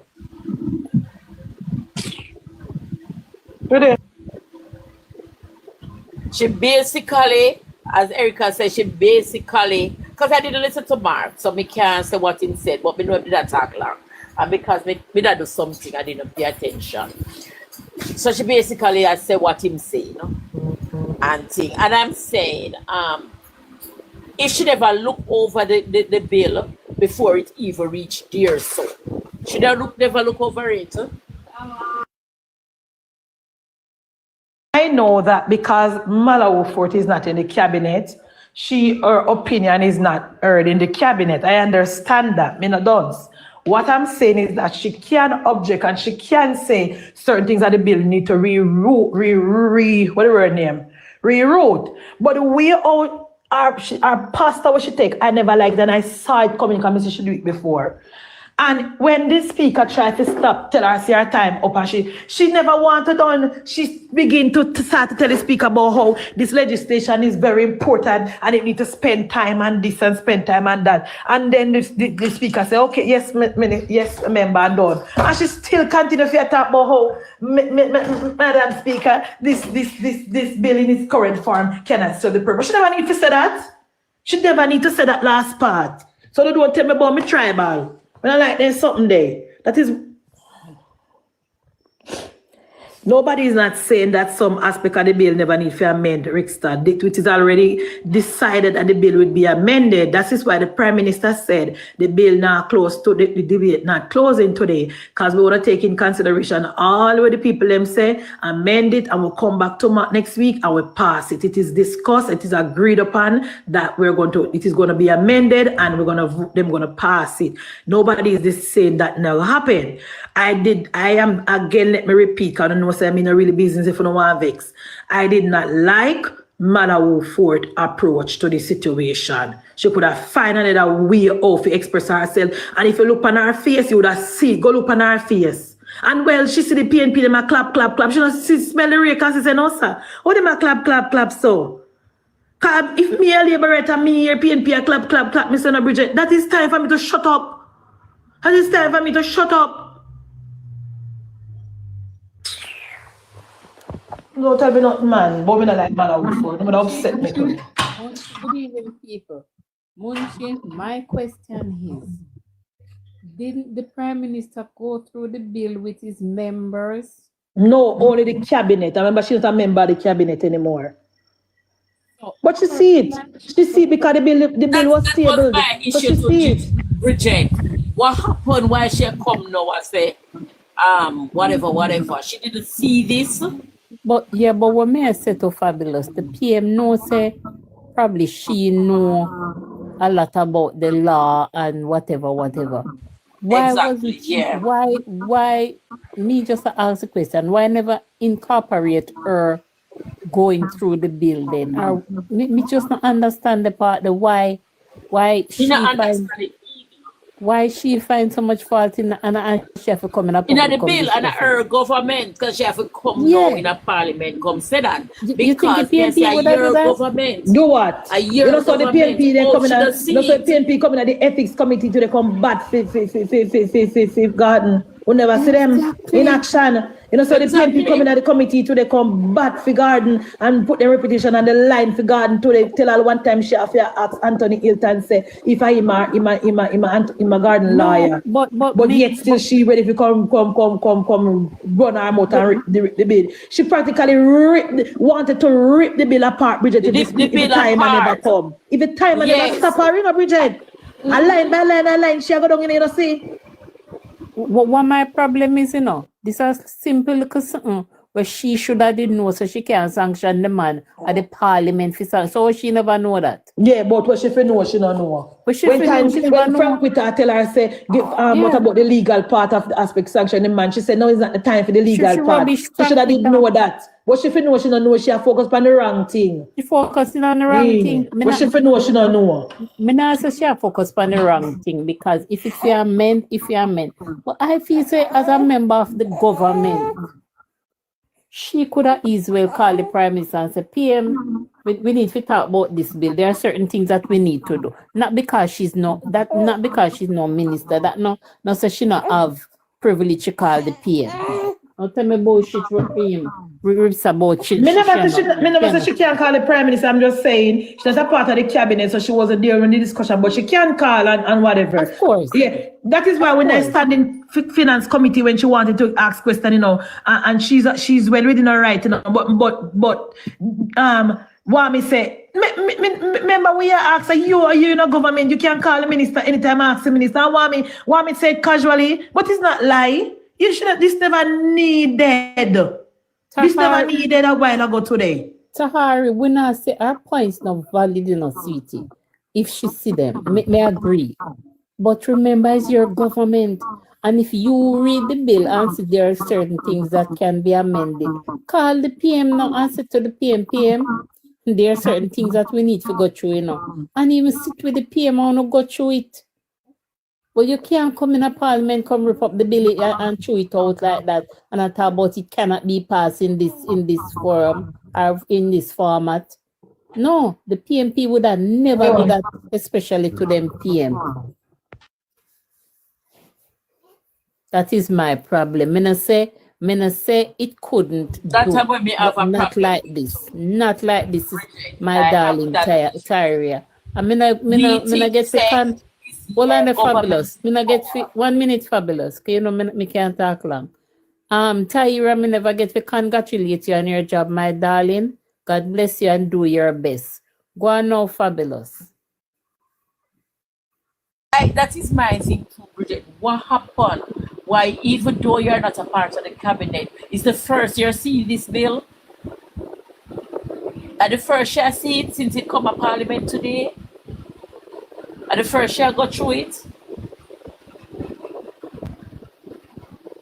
Yeah, She never needs to carry on, Sarista. And we can't understand. She never needs to. Oh, I never said that point is valid, but I'm just saying if she never see it before. But Bridget, Prime Minister told the PNP people who wanted to go somewhere that yes, the bill is going to continue next week and we'll pass it next week. Because remember, all bill working in Jamaica, we definitely know say the bill, not 90% of the time, the bill always amend. So that we never issue with her suggestions, you know, guys. The bill would have been amended regardless if she come with them privately or publicly. I just did not like her approach, Bridget. She only come with suggestion and with criticism. The woman practically wanted to go through the bill line by line, Bridget, and say, hey, this, that, that she was doing exactly what Mark William was doing at the start of the Parliament. And I'm saying, why would you want to do that now? That's not necessary. That is my problem with what she was going on with. And when she realized, Bridget, say only PNP alone a clap. And that hurt me the most, you know. Nothing has not hurt me but that. When the lady realized, say, PNP alone a clap, the lady not say, all right, wrap up. When the timer go off, the lady wrap up. The lady still never wants to sit down, and when the speaker give her 1 minute, she come up, because Madam Speaker, this bill is very important, we have to discuss it, and we have to blah, blah, blah, blah. All of that could have talked afterwards. That's my point. And then the closing, Bridget, the nail in the coffin, the icing pan the cake, when we know the PNP are run with tonight, Andrea go run with now. Madam Speaker, this bill in its current form does not serve the purpose. Cannot be passed. Cannot. I want to tell me, say me nothing vex. Let me say, no know me good family pay 3 years. No, say something upset. No, know me already. Marjorie, we know so she a guide the party, you know. Guide the party where? But Marjorie, if say me and Munchie have something now, right? Munchie know where to find me know where to find me. No need to come in the public. That is it. We have to know. Rickster said the Parliament is ready to be ventilated. Was it ventilated today? Right? Was it ventilated today, Rickster? Here. She know where to find the PM. Unless she upset, so she never depend on the committee or what, I don't know.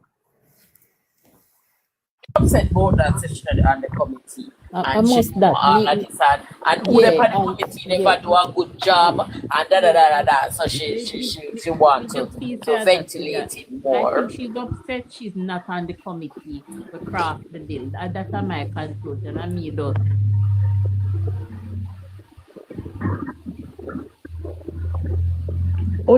Again, let me repeat. The purpose of the backbencher, Good evening, Chops Media.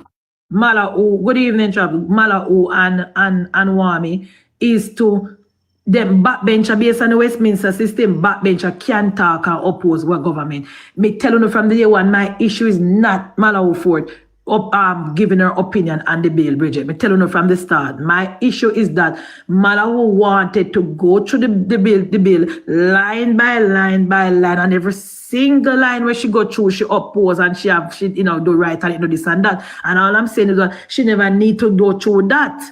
That was unnecessary, and every single line where she read, the PNP clap. Because that is exactly what Mark was doing before in time up. You know, say, Mark upset when the speaker tell him say in time up, because Mark thought he was gonna be able to go to the 35, 34 clause in the bill, and Mark wanted to go to the entire 34. And the speaker said, no, you cannot. And so the speaker threw him off, and him have to skip on. He was so upset because he was waxing warm before the speaker stopped him. And me telling you from last week, say Mark come this week with a brand new bill, and that's exactly what he did. That is my point. When it was Malau, and 90% of the things that Malau fought have issue with, Mark had the issue with them too.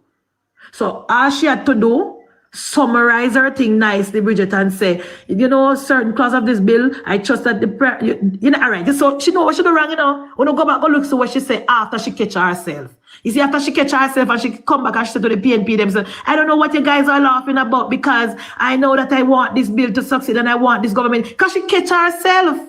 She catch herself after when she realized we're going, She come back and she try to fix it back up. And she said, we're working with the government and the prime minister, because she realized the PNP was turning it into politics.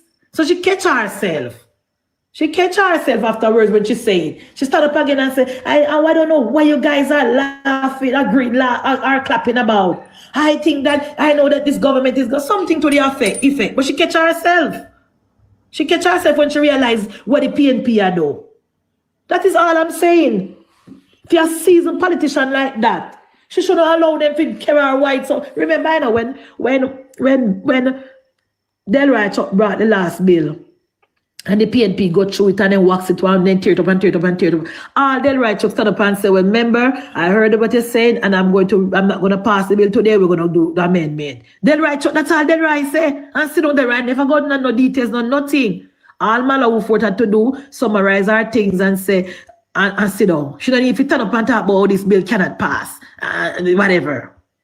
Sure, you want me to talk more, come over here, I don't want them over here just to get me ignorant,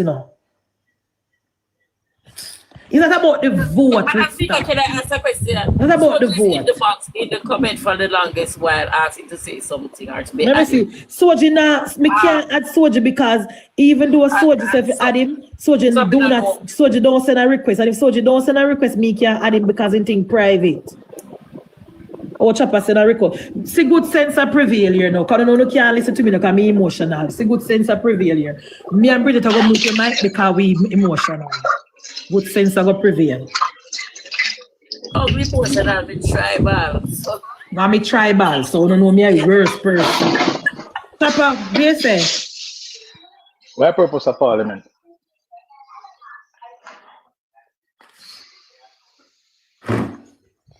Huh? Hello? Hello? Yes, Chopper Media. What's the purpose of Parliament?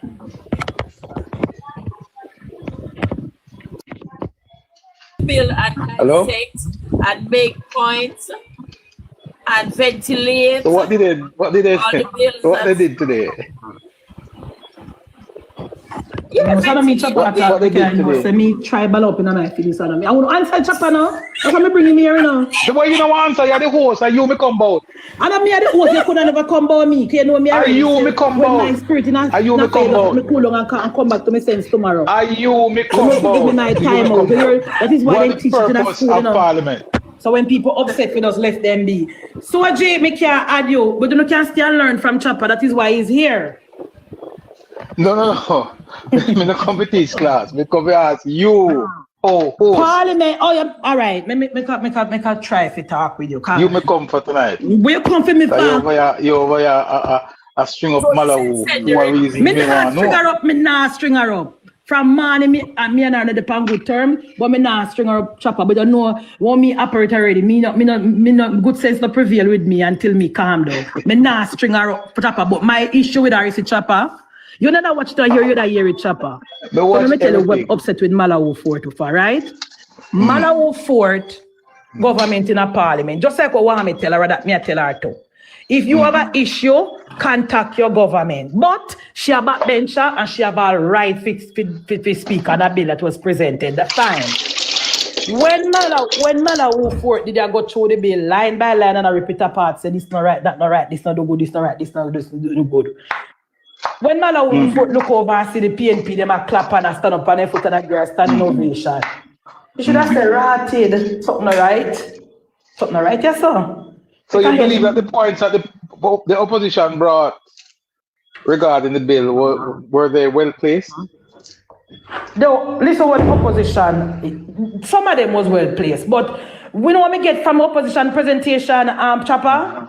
Yes. And from Bunting, them want a private body to look over NaRa, separate and apart from the government, a private oversight body. I have been burned with the IC Chopper when they said they're independent and they was going to act accordingly, and they tried to bring down the duly elected prime minister. So I don't want to hear nothing about no private oversight body. I don't want to hear it. As Delano say, the prime minister was voted in to lead, and he must lead the reconstruction of the country, and I support that 100%. I don't want to hear nothing but no oversight. That is all me feel. So the opposition said they wanted an oversight body? Yes, they said too much hands in the prime minister and is a grab, authoritarian grab, and the prime minister and the minister going direct how the money spent, and everything. And so a pure tear down at the prime minister today, Chopper, by the 3 PNP them talk. All the one Bunting said the prime minister come like Orban. You know the man from Hungary? I saw them go on, yes, I saw them go on today. Or the prime minister want to run Jamaica like how Orban did run Hungary, grabbing a power and then something there. Pure tear down on the prime minister today from the PNP. So me was already in the bad mood and then Malawi can join to it. Me cup just run over Chopper, me tell you. I can't take it no more. I couldn't take it no more, Chopper. All day them talk like the prime minister plan to thief the money put in her pocket. And no oversight now go did it. And then she come with her foolishness now. Me just overwhelmed today with it, Chopper, me I tell you. All the prime minister want to do is build back the country. That's all he want to do. What do you mean by no oversight now? When the auditor general I go audit the thing, I go audit the thing. And then it's got to sit down right there behind and chat nothing. Oh, I never talk about accountability, Chopper. Yes. You never see them today at the ethics committee. I pick up the Dennis Garden and I want him come before the ethics committee. But yet still I'm talk about my prime minister. No, man. No, you're not from them, man. No, you're not from them. Munchie. No, Munchie. You see what you say a while ago, you didn't listen to your motion. What the opposition was arguing is that. Let me just say something, man, please. Is that the parliament must have oversight, must rule, not the CEO. The parliament have oversight. Wait, man. Look here. Come down if you know good for you. Can't tell you no idea for me and you. The parliament have oversight. The parliament. What this NaRa bill said, Chopper, is that the CEO report to the prime minister, and the prime minister and the minister report to the parliament. Go and listen to Delano's speech. Put up the line of speech and petal. Don't tell me about there's no oversight. There is oversight. What the PNP want, Chopper, is that we set up a private body, an independent body to oversee the reconstruction. Nobody in Jamaica no independent, Chopper. Whether them a PNP or JLP. And what they want to do is stand in the way of building back the country and talk about we go through. You supposed to hear how much committee where Mark Golden suggests we start today. And oversight here, oversight there, a body if you do this, about 30 body. When we don't set up body, nobody no left in Jamaica. Don't tell me nothing. Let me go get my laptop. But oh, no oversight, no did they allow not tell you. That's why I'm pissed at man if we come and join with the foolishness born over. I don't find the law now. Come down, man. I don't nothing from you today. Get on the platform. Who bring up him and look how long Soji in that box will come up. And Get on the platform, go talk over there. I want to know over your mouth. And PNP to come chat this and chat that. Sure. Today not the day for me. I know you're not from you know. I don't run and come. I don't run and come and go. Chopper still there. The chopper there. Here. I'm not answer me. I'm not. I want him answer me. I'm not listening, man. Yeah, man, loud and clear. Well, you need to answer me. Me in a malice. Me in a malice. If you answer, say, what? No, sir, me hear you, man. Alright. Where's that going now? My problem is, you see, me not have no problem of she, if she see where we need an amendment. Me not have no problem in Chopper. Because remember, she is a previous judge, she know the law and blah, blah, blah. Fine. But when me say, Chopper, if her government is in power and she know the PNP or them still, right? If I'm me, I miss see them flaws they are calling to she, right? Me would have called the PM in a private setting or as a PM, we need to go through this before we go any further. Because so and so and so. Me know you say Parliament is a place to come and debate it. Fine. But she never have to go so hard, in my opinion, right? She never have to go so hard. And the part where me never like is when she say this bill cannot be passed in this format. That you should have tell your leader and your prime minister. You understand me? Say, Prime Minister, make we go through this before we bring it to Parliament. You understand me? That is my issue. Me no have no issue if she have no. That is my issue too. That is my issue too. She see the flaws because she's a judge. She knows yes, the law. that is my issue too. Me never like how she have one. Yeah, she know where the PNP them can go run with it. Right? So she should have called our leader and our prime minister one side. Me just don't get it. But she don't wrong for talking at the Parliament, you know, Bridget. Me make that skill because she a backbench and she can't talk. Me just don't like how far where she go with herself today. But dig into it. She could have make the prime minister know. Then she can come into Parliament and say there was some amendment and we amend it and blah blah blah because we saw it and blah blah blah. She said that at the end. She said that at the end, you know, when she realized say PNP take it to be political, she did say her interest is in the government to pass this bill and make it work. She did catch herself, you know, because she realized that the PNP is trying to be political, but that's the PNP. That's how them operate. They never put country over party. So if you have an object with the government, you just light with it and you do it do the rest in a private. That's all me I say. Thank you. Because you know the PNP, people hear them over there on that bench. Thank you. Another thing, Chopper.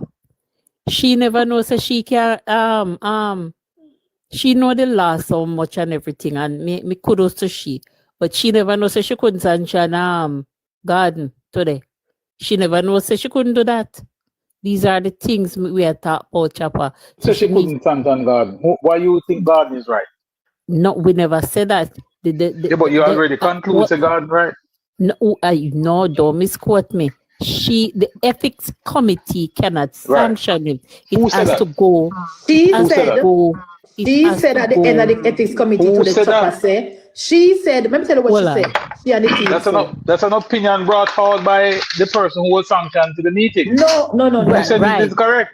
No, Chopper, listen. No. The ethic, Mr. Palwell said he got that from the legal officer of the parliament. So Miss Mala Ufort said when Wita asked her if we can bring him back, Yes, she said you forget the legal part. Last week Wita asked her that was a week before, man. Yeah, but this week today. now she said she's gonna follow the procedure and sanction him. So you should, if she knows they're wrong, why she said she'll go do that, follow the procedure and I want to bring him back. You should stick to fair part, but she do already.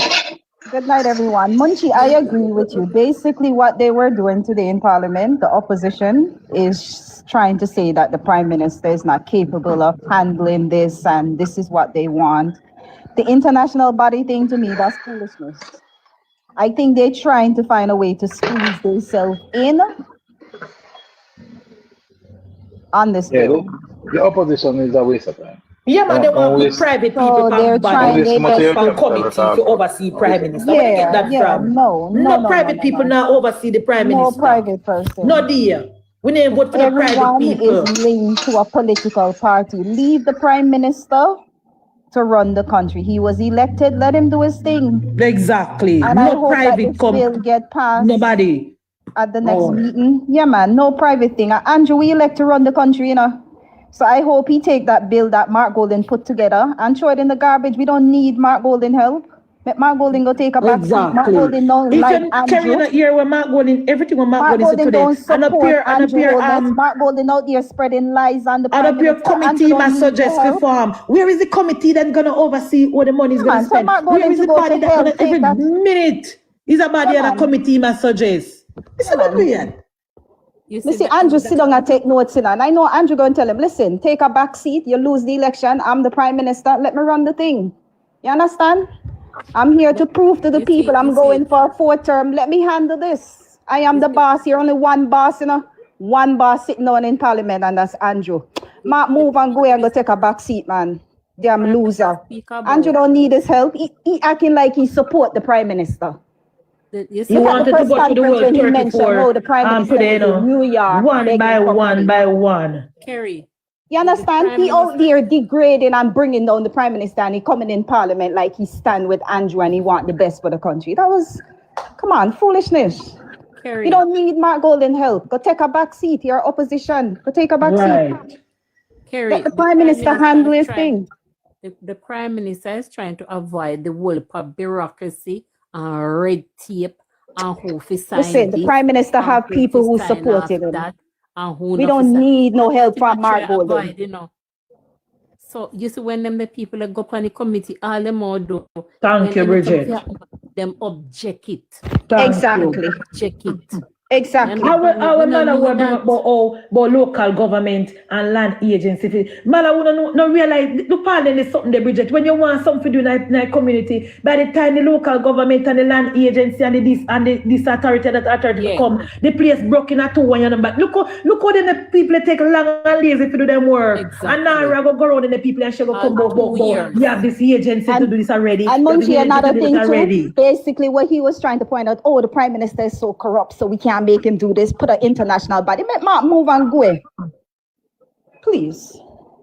Oh, please. We try to go around the agency them. We sit down with the agency for 6 months, 7 months, 8 months.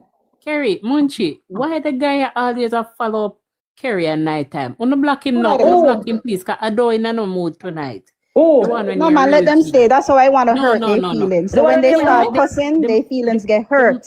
Mark Golden must learn to take a back seat because he lost the election. Which one? He need his help. Kerry, stop in eyes.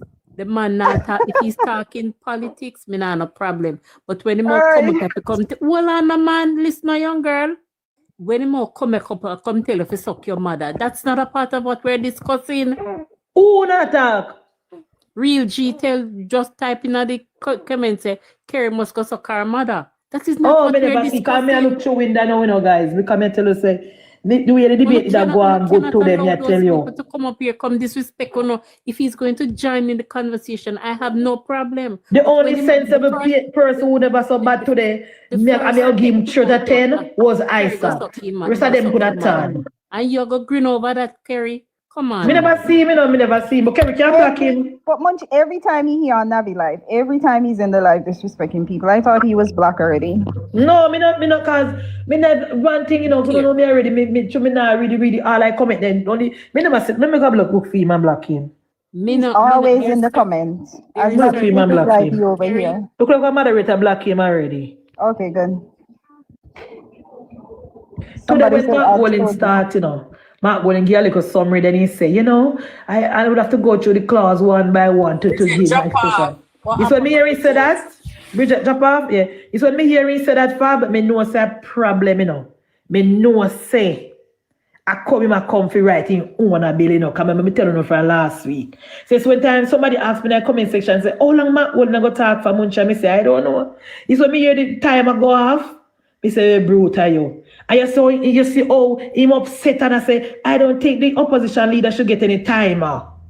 Excuse me? So the Madam Speaker say, everybody in the parliament have to follow the rule, opposition leader, including you. I should give him 15 minutes to finish and it still take 18 minutes to finish and he's still not done. Look at the man plan to go through the entire bill. But we expect that from him.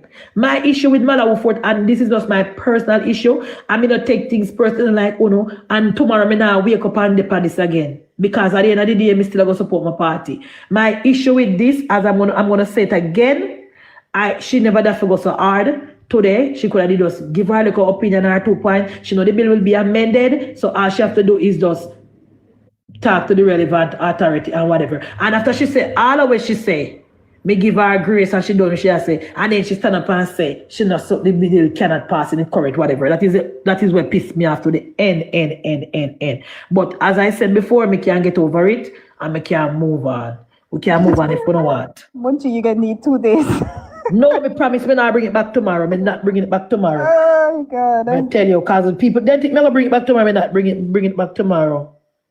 Yeah, that me say Bertie, me done.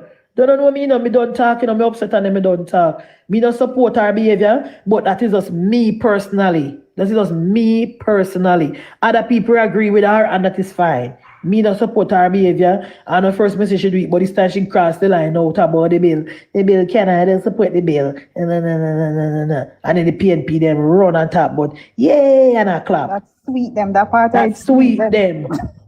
You want to see them in the comment section over PBCJ. Then just need to leave Andrew. Let Andrew handle the business, right? Because he's the leader, right? And there's only one leader, only one boss sitting in the house. One boss. You know, so when Damien stand up and tell like Nesta, when Nesta stand up quick and say the member is misleading the house. Yeah, we know all the PNP if you mislead the house like that, but you know. But me move on. Next topic. You see, you Blair come no, so you Blair me alright. Nobody church sister not drop down. Can the bill go pass next week, you know, you Blair. You don't can't stop the bill from passing. Remember, say, we in a government, you know. Remember, we in a government. Remember, we in a government. You don't can't stop the bill from pass. Displacing thousands of residents and exposing deep vulnerabilities. So the scale, Madam Speaker, of the destruction underscored the urgent need for coordinated national reconstruction and resilience efforts. So it's not theory, it is about delivery. Now, we know the criticism, and this is democracy, it is healthy, but much of what is being said does not really, frankly, stand up to a careful reading of the bill as it now exists. Because when you move past the speculative points and actually examine the text, what you find is not recklessness. What you find is structure. What you find is discipline. And what you find is accountability built into law. Madam Speaker, this bill is grounded in a moment of extreme national urgency. Hurricane Melissa did not just damage infrastructure, it exposed structural weaknesses. And as the Prime Minister said, what has been missing is not the dream, but the institutional machinery to turn that dream into delivered reality. And that is what the bill provides. Yes. So, Madam Speaker, this foundation is structure, it's not chaos. Under clauses 1 and 2, the purpose is clear. It's post-disaster reconstruction and long-term resilience. Under clause 3, NaRa is a body corporate, not informal, not ad hoc, but a legal institution with defined responsibilities and obligations. It's not, Madam Speaker, a temporary committee or task force. This is institutional machinery for national execution. Madam Speaker, at the heart of this bill, clause 4, this is where the criticism begins and where it should end. Because clause 4 does something very simple. It creates a single central coordinating authority to plan, prioritize, implement, and track national reconstruction. Yes. That is not dangerous. Right. That is necessary.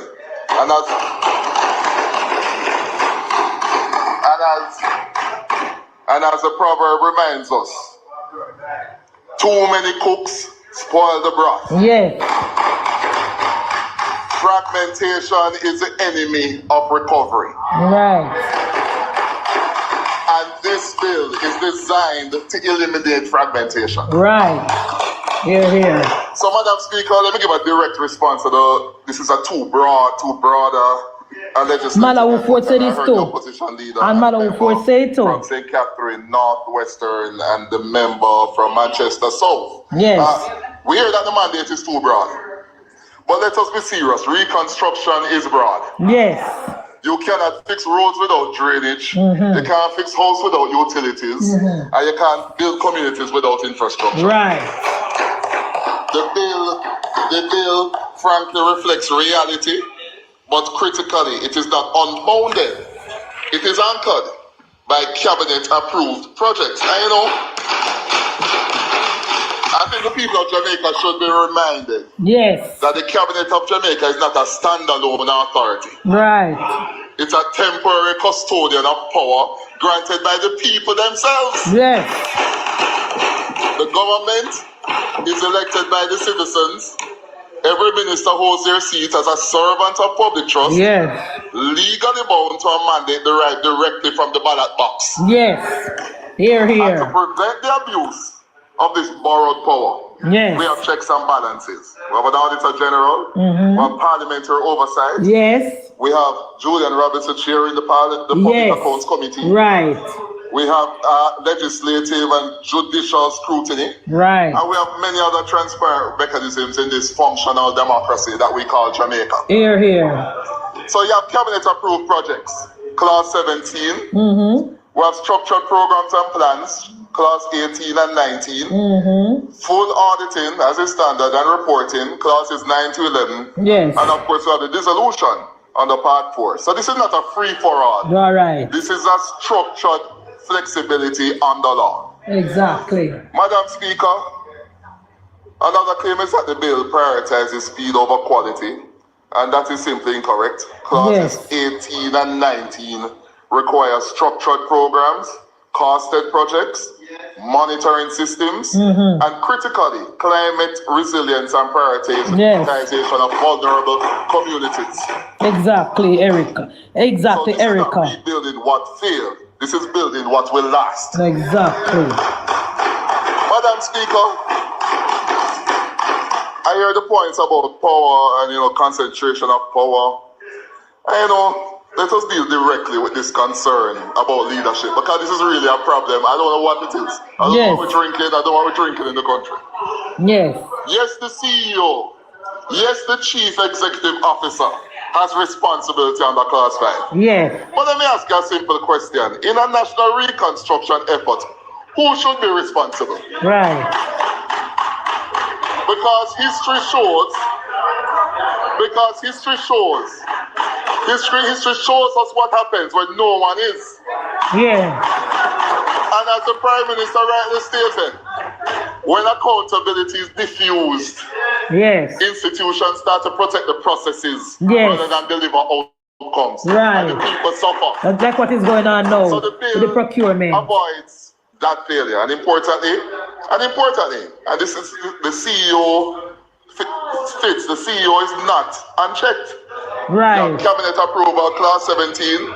Ministerial Direction, Clause 13. Yeah. Fulsome Audit and Financial Controls, Clause 9.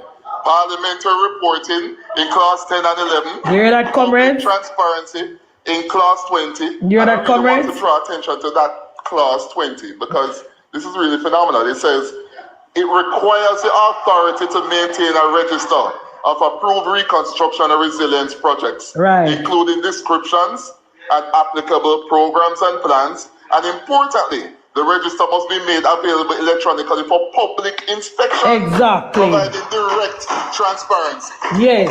So what do you mean by an oversight? So this is not a concentration without restraint. This is leadership. This is clear leadership within a framework of accountability. Yes. Now, I'm a little bit disappointed because none of the opposition members really pulled on any prominent examples internationally, right? We have to step outside of Jamaica. I heard you're Hungarian. I don't know what that was. Hey, no, what was about? Let us step outside Jamaica for a moment. Because the world, not in a fulsome way. No, not fulsomely. The world has already run this experiment and we have seen failures all around. 2010 earthquake in our lovely neighbor Haiti. Millions in aid, but no effective central authority. They had a commission, an interim Haiti Recovery Commission. Yes. $13 billion committed, only $6 billion spent, and who knows where it went. Right. They had fragmented actors, weak coordination. The Prime Minister actually chaired the committee along with a former US president and other critical stakeholders. Yes. It failed. Failed. New Orleans, Hurricane Katrina. Yes. The great United States of America. Multiple levels of government failed to coordinate. Right. Bureaucracy slowed the response, and the entire community is locked for over a decade. Right. Then we look at our neighbor, one of our neighbors, Puerto Rico, 2017 Hurricane Maria. Again, a part of the United States. They had funding that existed, but the approvals were slow. The authority was fragmented. They set up a central office for recovery and reconstruction and resiliency 2 weeks after the hurricane. An expert report now points out that they will probably get to fulsome completion of all the recovery efforts by 2051. Here they. Why? Because oversight paralysis. Yes. You had a central office for recovery giving oversight. You had FEMA giving oversight. Yes. The Housing and Urban Development Corporation giving oversight. The Department of Energy giving oversight. Right. The Governor's Office giving oversight. Yes. And then all sorts of stakeholder groups in That is what Mark Gordon wants. That is what Mark Gordon wants. As oversight. The might to spend 40 billion out of it. Yes. So the pattern, pure oversight, is undeniable. Plans are nothing. Execution is everything. Everything.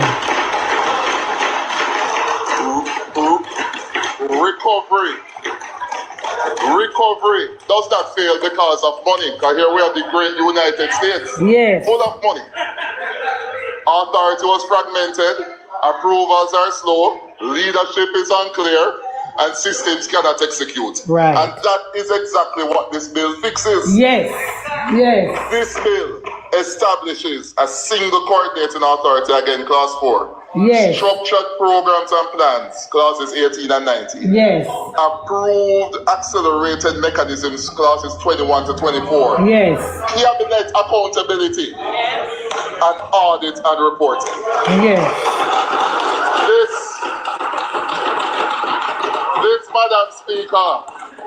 This, Madam Speaker, is not chaka legislation. Right. Exactly. Madam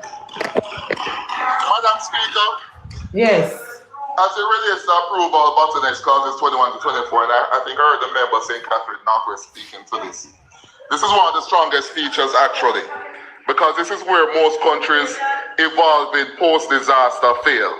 Yes. These clauses coordinate agencies, it sets timelines, it issues directives, it allows structured escalation, but with safeguards. Expert advice is required, written justification, and opportunity for response. Yes. So this is not bypassing governance. Right. This is fixing bureaucratic paralysis. And it's important we make a careful note of that. Yes.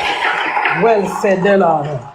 So it's a great speech. About oversight, yes. Let us deal with it clearly. Inside the bill again, the accounts and audit provisions, clause 9, reporting clause 10 and 11, transparency again, clause 20.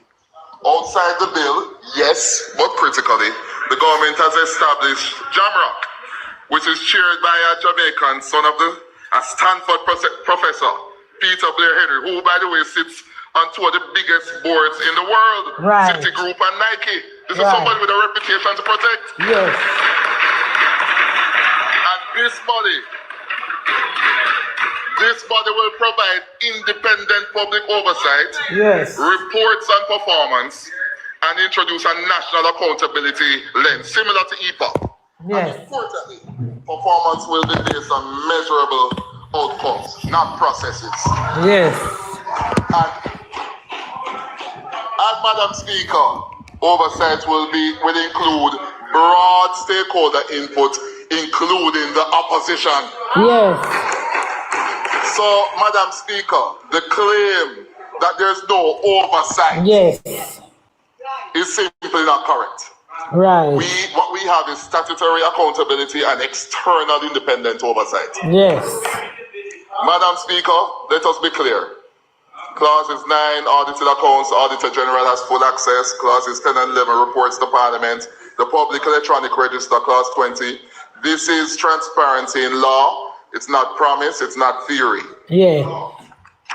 Comrade, I can't talk, but there's no oversight. Finally, it is not an endless body, and the part 4, NaRa, is dissolved. Assets are transferred, records are preserved, mission completed. It is temporary, targeted intervention. Yes. So, Madam Speaker, let us strip the debate down to the truth. Yes. This is not unchecked power. Right. It is structured under cabinet, ministerial, Yes. and parliamentary reporting. Yes. Absolutely. This is not weak. This is not weak governance. It is planning, it is monitoring, and it is resilience, all mandated. Yeah. This is not a lack of oversight. Right. Both some auditing, reporting, and a reputable board of Jamrock oversight that exists. Right. This is not opacity, as transparent permanence, because the authority is time bound. Right. So, Madam Speaker, they say well done is better than well said. Right.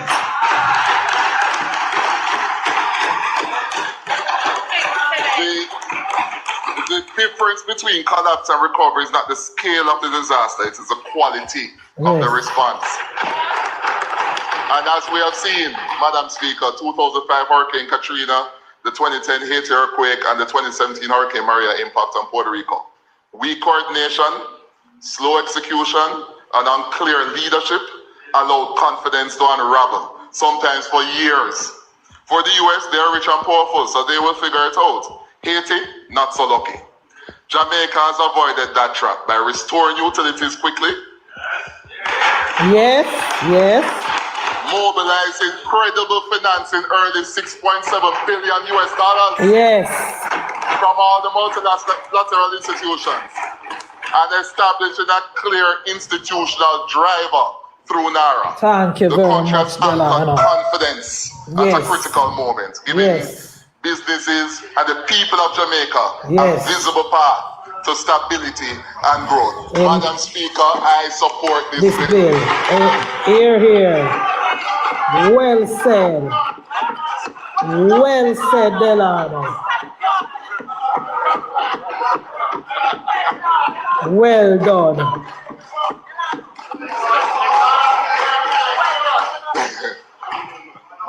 Well done, Delano. So no see now, no see why me come out so strong against Malawi, because after me hear this beautiful speech from Delano, and Delano laid clearly and rubbish the PNP. Oh, and hurt Malawi for get to where she was, I don't know. Look here, Betsy, we not busy the PNP, they want to play, we know. The PNP, they can't play Mark Goal in another PNP speech, because they not say nothing important. That is why the PNP bloggers are without a leader. Because today in the parliament, right, about 5 PNP persons spoke. The party leader spoke, the party leader to come, the up and coming party leader spoke, the man who wanted to be party leader spoke, and ISAT spoke, and who again talk over the Fab? So the party leader spoke, the one who want to be the party leader spoke, the one who want to be the party leader and we fight Peter Phillips for the seat spoke, and who again talk? Both 5 of them talk over there. And yet I said the PNP can't find none of them the speech if I play tonight and me and Bridget them a play. Then PNP on is on the last without a cause. Yeah, Bertie, I think ISAT give the best point. I said that to me, ISAT was not political. He was just giving point of read the legality of the bill, and me appreciate ISAT. Damien Crawford pure gimmicks and foolishness, and Bunting just come upset because in party leader not get to speak, and he come with some foolish about Hungary and Harban and foolishness. The rest of them don't make no sense. Oh, and Kwashi Lawyer, thank you. Thank you, I'm a leader. So Kwashi Lawyer spoke, ISAT spoke, the man who want to be leader next year spoke, the one who want to be leader in 2020 spoke, and Mark Golding spoke. 5 persons from the PNP speak, and the PNP people can't play none of them the tape there. And me and Bridget were in a parliament when I tape, no so no clueless. Uno see no last without a cast comrade. Uno make no absolutely no sense. What I can tell you though, comrade, no tape this. Next week, the budget will be closed and the bill will be passed and it's going to go to the next stage. So you could have ball blood and you could have tape until you can't tape no more. You cannot stop the NaRa bill from passing because we know the destruction. First you come. Last week you say you need time for prepare because the Prime Minister pulled the first bill and just introduce a new bill and you just see it fine. This week you come now you find another excuse talking about you have somewhere to go and you can't get for debate. But next week, Mali, will be the closing of the debate and the bill will be passed and move to the next stage so we can get the bill to the Senate and we can pass the reconstruction bill so the government of Jamaica can start build back the country. You can't stop the bill. So you could have ball until you dead comrades.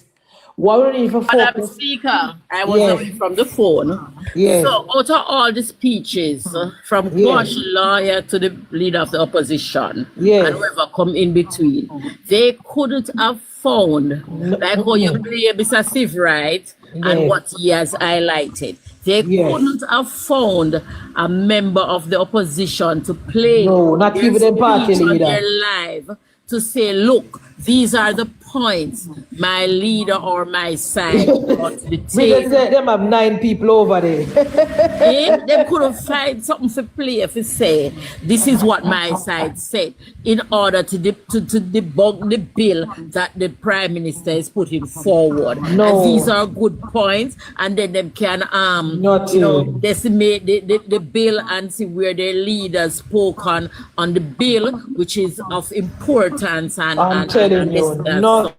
They can't find nothing more than over here, Bridget, I say over here. That is every day then can't put over here for talking points. I remember they say me not have no moment and nobody now watch me and nobody now pay me no mind. If nobody now pay me no mind, won't not follow me up every time. As soon as me turn on my live, over here at tape, me figure over phone up here. So you know nothing for talk over here. I understand why as you turn on the live, me see Voice of the Nation jump up, and last time me hear on the platform attack you know no sense and this and that and rate it. That's why I tell you don't want to listen to them. Me know what them follow me up. I don't understand what them follow me up so. You Richards are the same thing. Them want to come over here because yes, true, Madam Speaker say, oh yes, I'm a friend. Them want to jump up and in a box for share them views and them can't go to their platform with their views they had to share it. They must come over here and we are entertain them for chat whatever. We don't want to talk about that. We want to talk about what our government I don't know why they is turn on doing the live and discuss. pointers. Look how much things We're not happen supposed today. to entertain them. Look how much things happen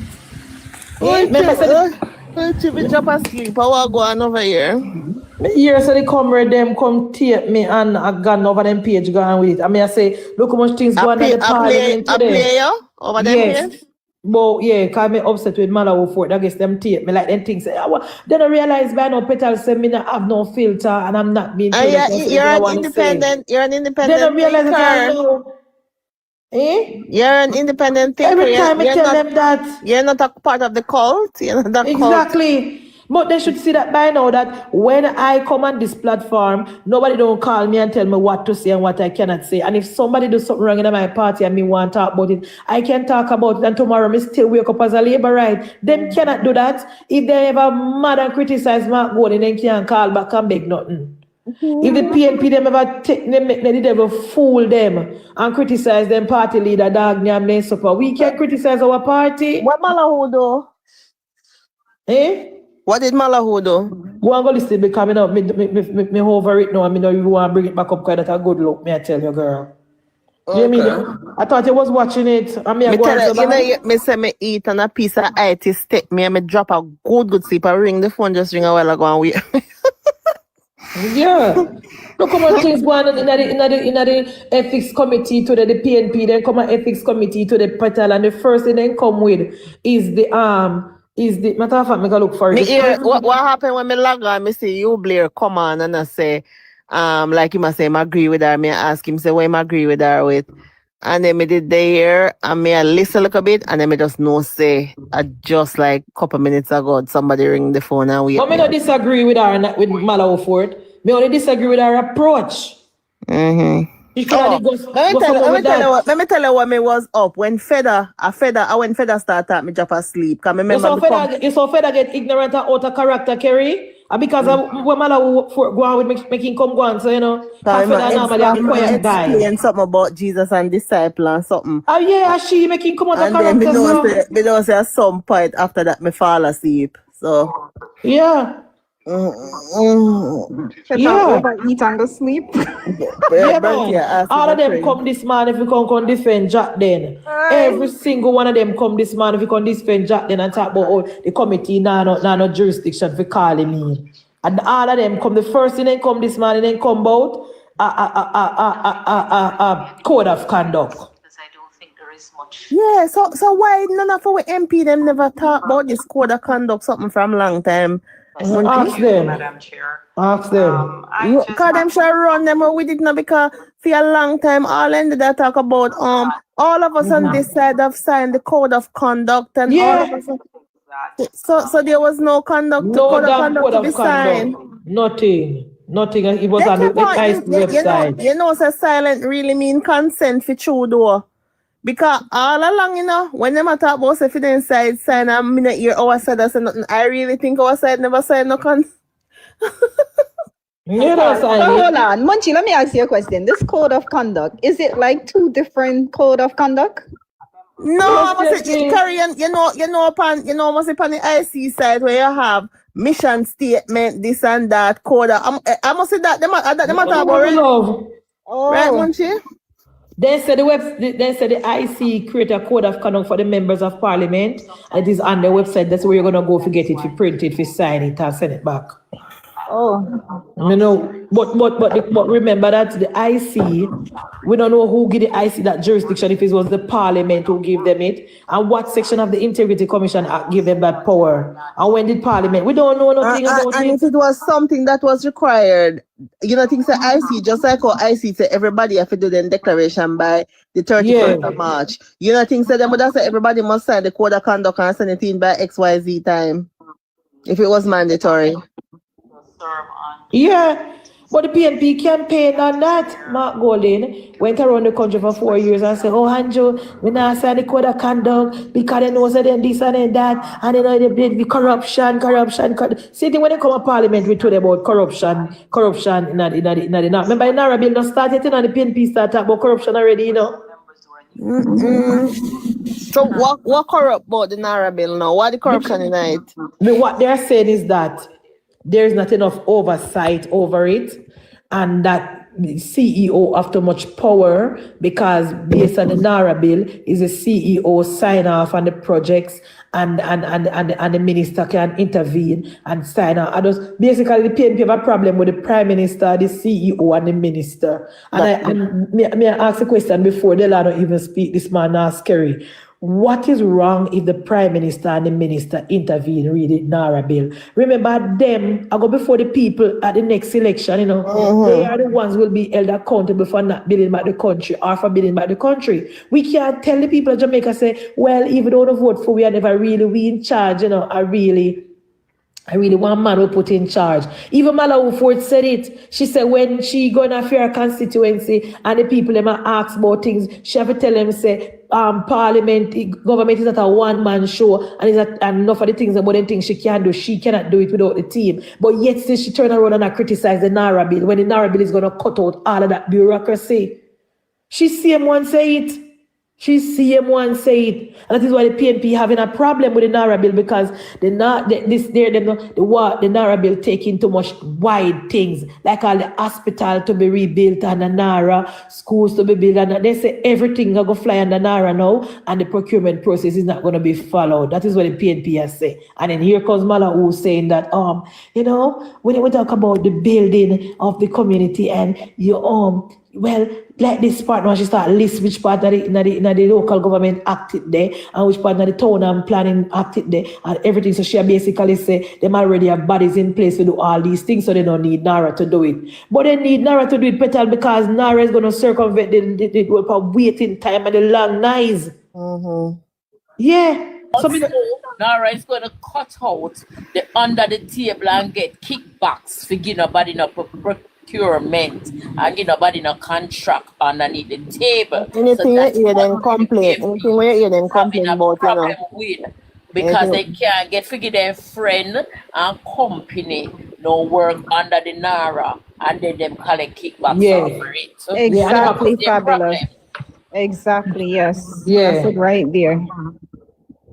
Yeah. Same way so. And that the PNP I criticize the NaRa bill, find out them say based on the NaRa bill, and the minister go choose the project, and that way the minister go put people on the project who party affiliated, and that is gonna be a way how you gonna stop that and whatever. But all the PNP are complaining about because them want to get them and the bill, because not going suggesting that we same thing what the Gleaner suggests. We put aside the debate for now, send the bill to committee, allow people from all different stakeholders to come in, give them recommendations, and then after they discuss it now, then we come back to the Parliament and pass what they discuss. And then we can go ahead, which not wrong with that, not wrong with that. But our government work, if we are to scrap the bill and allow the private sector to write it. Madam Speaker, for our next 6 months. Oh, please, thank you. Nothing now go done. Before the bill to start, nothing. Yes. And then when you look at it, we're back in the hurricane season again. Of course, and that is what they want. That is what they want. That is what the PNP want. The PNP want to slow down the NaRa bill because they realize that once this bill pass and the government start the reconstruction of the country, them not gonna have nothing to do. Them not gonna have nothing to do and nothing to campaign, and because them are gonna see things are going on, movement and make and road a bill and urban center bill and hospital a break ground for STEM school a break ground for. You know what the PNP say? The PNP said there's nothing in the NaRa bill about the Melissa recovery, and nothing in the Melissa bill about building no houses and nothing. So the Prime Minister said to Kwashilaya say that is gonna come in our next section.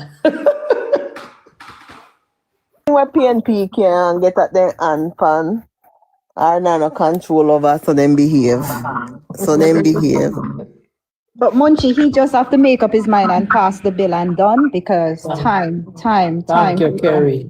Time, and they have a lot of work to do, rebuilding time. Say to Kerry, just run it. Anybody pass the bill, because we think we have the power to pass the bill and move on. That is why the speaker.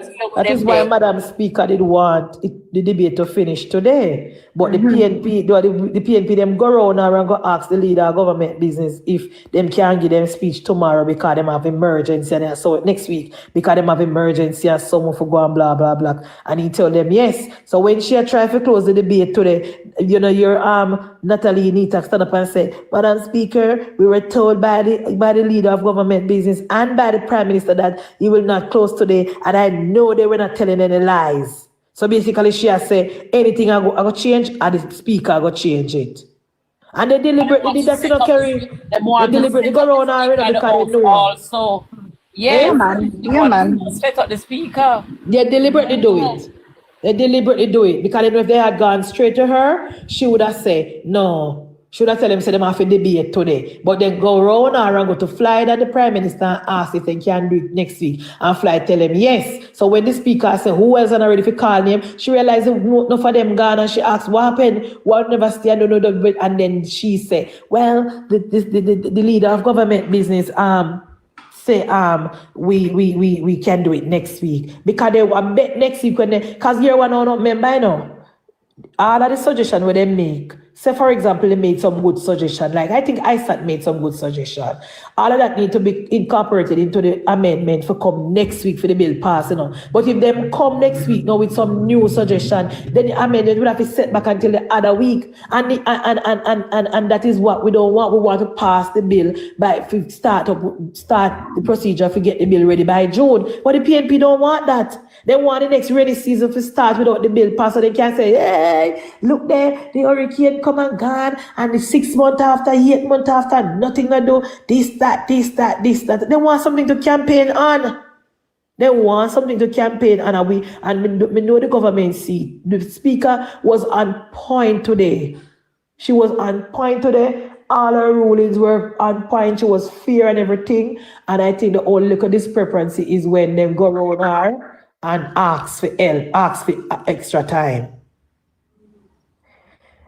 Question, only Juliet alone in the ethics committee. No, man, labor right. I think Frank with her what the lady name with the short haircut, what's your name again? And Crystal Lee.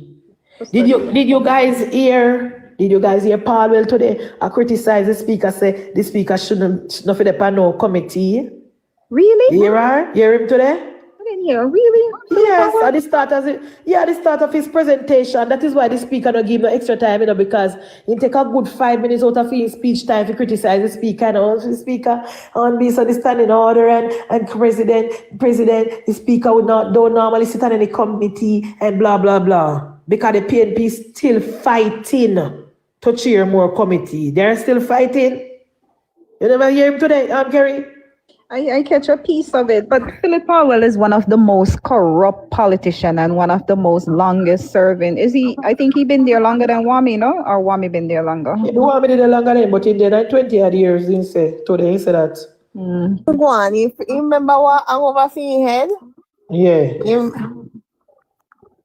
Yeah, come and criticize the speaker, said the speaker should not sit on any committee. Because you know why the PNP they want to add more people. And they're saying that the speaker should be removed and she must stand. She is the speaker of the parliament, so she must not be seen nowhere else unless she's chairing a committee. Therefore, she must be removed from it.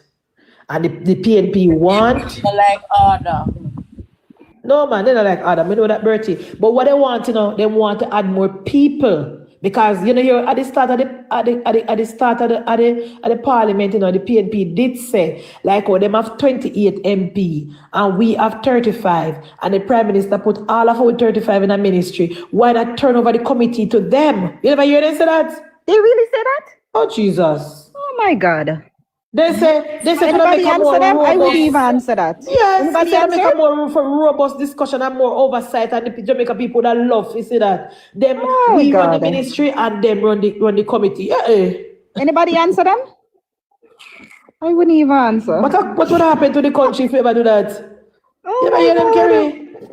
They say it would have been better if we allowed them run the committee, them like how everybody in the parliament a minister. And they said normally minister don't sit on committee. And they said them have 28 people. Now do nothing. So might as well we just allow the 28 people them to run the committee. They say it. shoot them, I get the little 28 seat fly up in their head. They're still opposition. Take a back seat. But our Prime Minister see right through them because our Prime Minister not allow that. Our Prime Minister not going to allow that. But look here, if the PNP was leading the ethics committee, remember today they come with blood in their eye if cancel the request to bring back Dennis Gardner. So that's what I cancel. And if PNP was running all the other committee, them would have, remember the last time when Bruce, remember under Bruce, you know, I don't know if you would pay attention under Bruce Golding, when Bruce Golding made the decision to make the PNP run the committee. Now, Bert, you remember where they go on with? You remember the PNP go on with? I remember Warmington, when they come at Warmington this time around, Warmington say it's not in the standing committee or it's not in any law. Oh, exactly. Changed it, but it wasn't in any law. Yeah. So never tell them say Bruce didn't change the standing order to do it. Yes. They just made a decision among themselves. Yes. He said Bruce didn't change the standing order then, or could have said yes, but it's not in the standing never order. written in a law for do it. He said never written. It is not here, and him all up the book. Him say it is not here in this book. It's not here. Yeah. You want me to have to put them in a them place? Yes, the PNP Junior say them for run the committee and we and our people run the ministry and then oversight and them will do the oversight. Can you imagine what happened to our country if they ever do that? Because look what them are going already with the one like a committee where they get. The one like a PAC where they get. Look what the first thing they do. They ask if Parliament for recommit back the Auditor General report from RADA, so then they can have it come back to the committee so they can properly go back in it again. You think the PNP easy? If they ever get a chance, they would have bring down Andrew Holness. They would have called Andrew Holness before the ethics committee and say, IC said this or IC that said that. You don't know that? We have to be careful with the PNP. That's why I'm not joke with them, I'm not laugh with them. I'm back.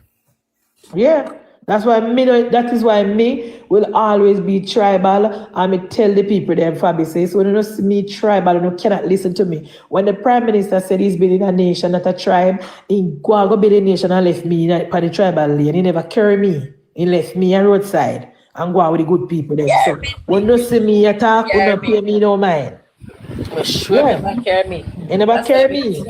Me can't stand the PNP them because me too tribal, so me cannot listen to them. Yeah, man.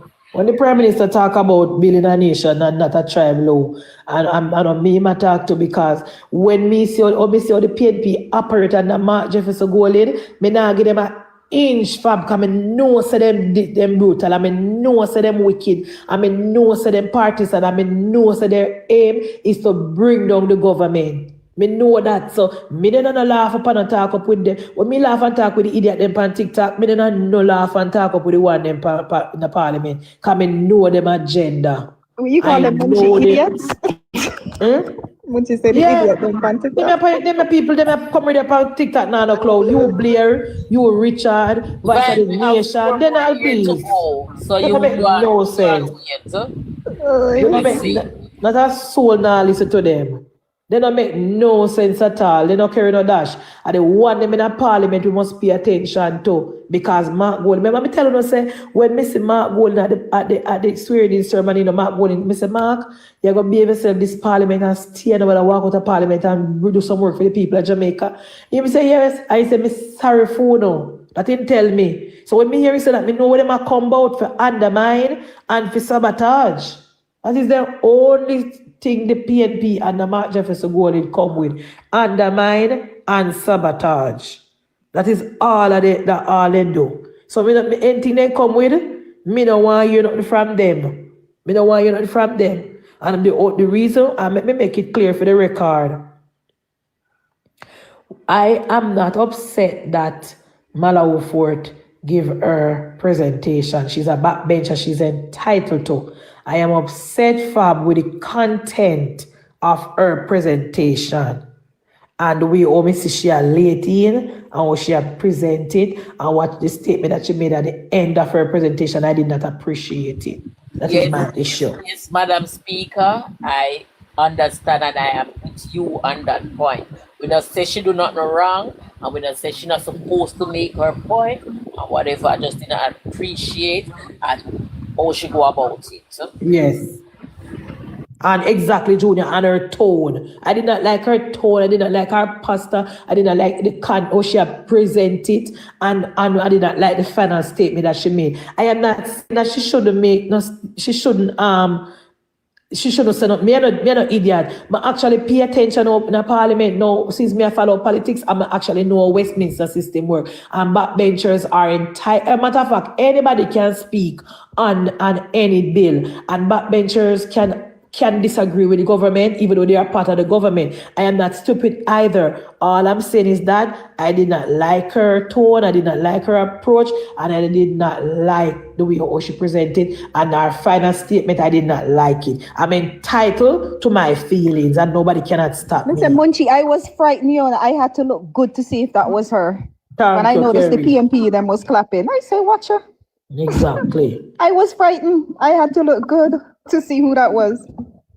I am not going to play her speech, Bertie. I'm not going to play. Go on over Andre Stevens if you want. I'm not playing it. I'm not discuss it. I'm not playing it. I may feel how I feel, and nobody can stop me from feel how I feel. Tomorrow I'm going to feel better, I'm sure, but I'm not happy. Of course, Joe, of course, Mala Woodford will vote for the bill, and she will support the bill. She will vote for the bill, and she will support the bill. I'm positive. I am sure Mala Woodford will vote for the final bill, and she will support the bill. And I am sure that Mala Woodford support the Prime Minister. There's no doubt in my mind that Mala Woodford support the Prime Minister. There's no doubt in my mind that she support the government. What happened to Wami? From Wami get his big position, I can't hear. So Wami to come and work today. I make sure to watch it today to see. Was he there in Parliament today? I didn't see him. Maybe he was there, but I didn't see him. Wami was there today, Fabu? I never see him. Never watch it. I just listen. I never watch it. From so I get... not hear him. No, from him get big position, we not see her hear him. No, when I keep asking for him, I keep checking his page, his social media page. At one time, I saw somebody walked over from the PNP side over to the Liberate, and it looked very much like Warmy. Yeah, I'm not sure if he was there. You sure, Empress? I thought, Yeah. remember when you said they were getting up, Madam Speaker, if they were walking out? Yes. That time. But it was. I mean, they didn't walk out. They didn't walk out, but you know, saying sugar level down. And somebody who got up, Mr. Warmy. Sugar level down and just craven. Yes, better go eat something. You can't eat before Parliament start.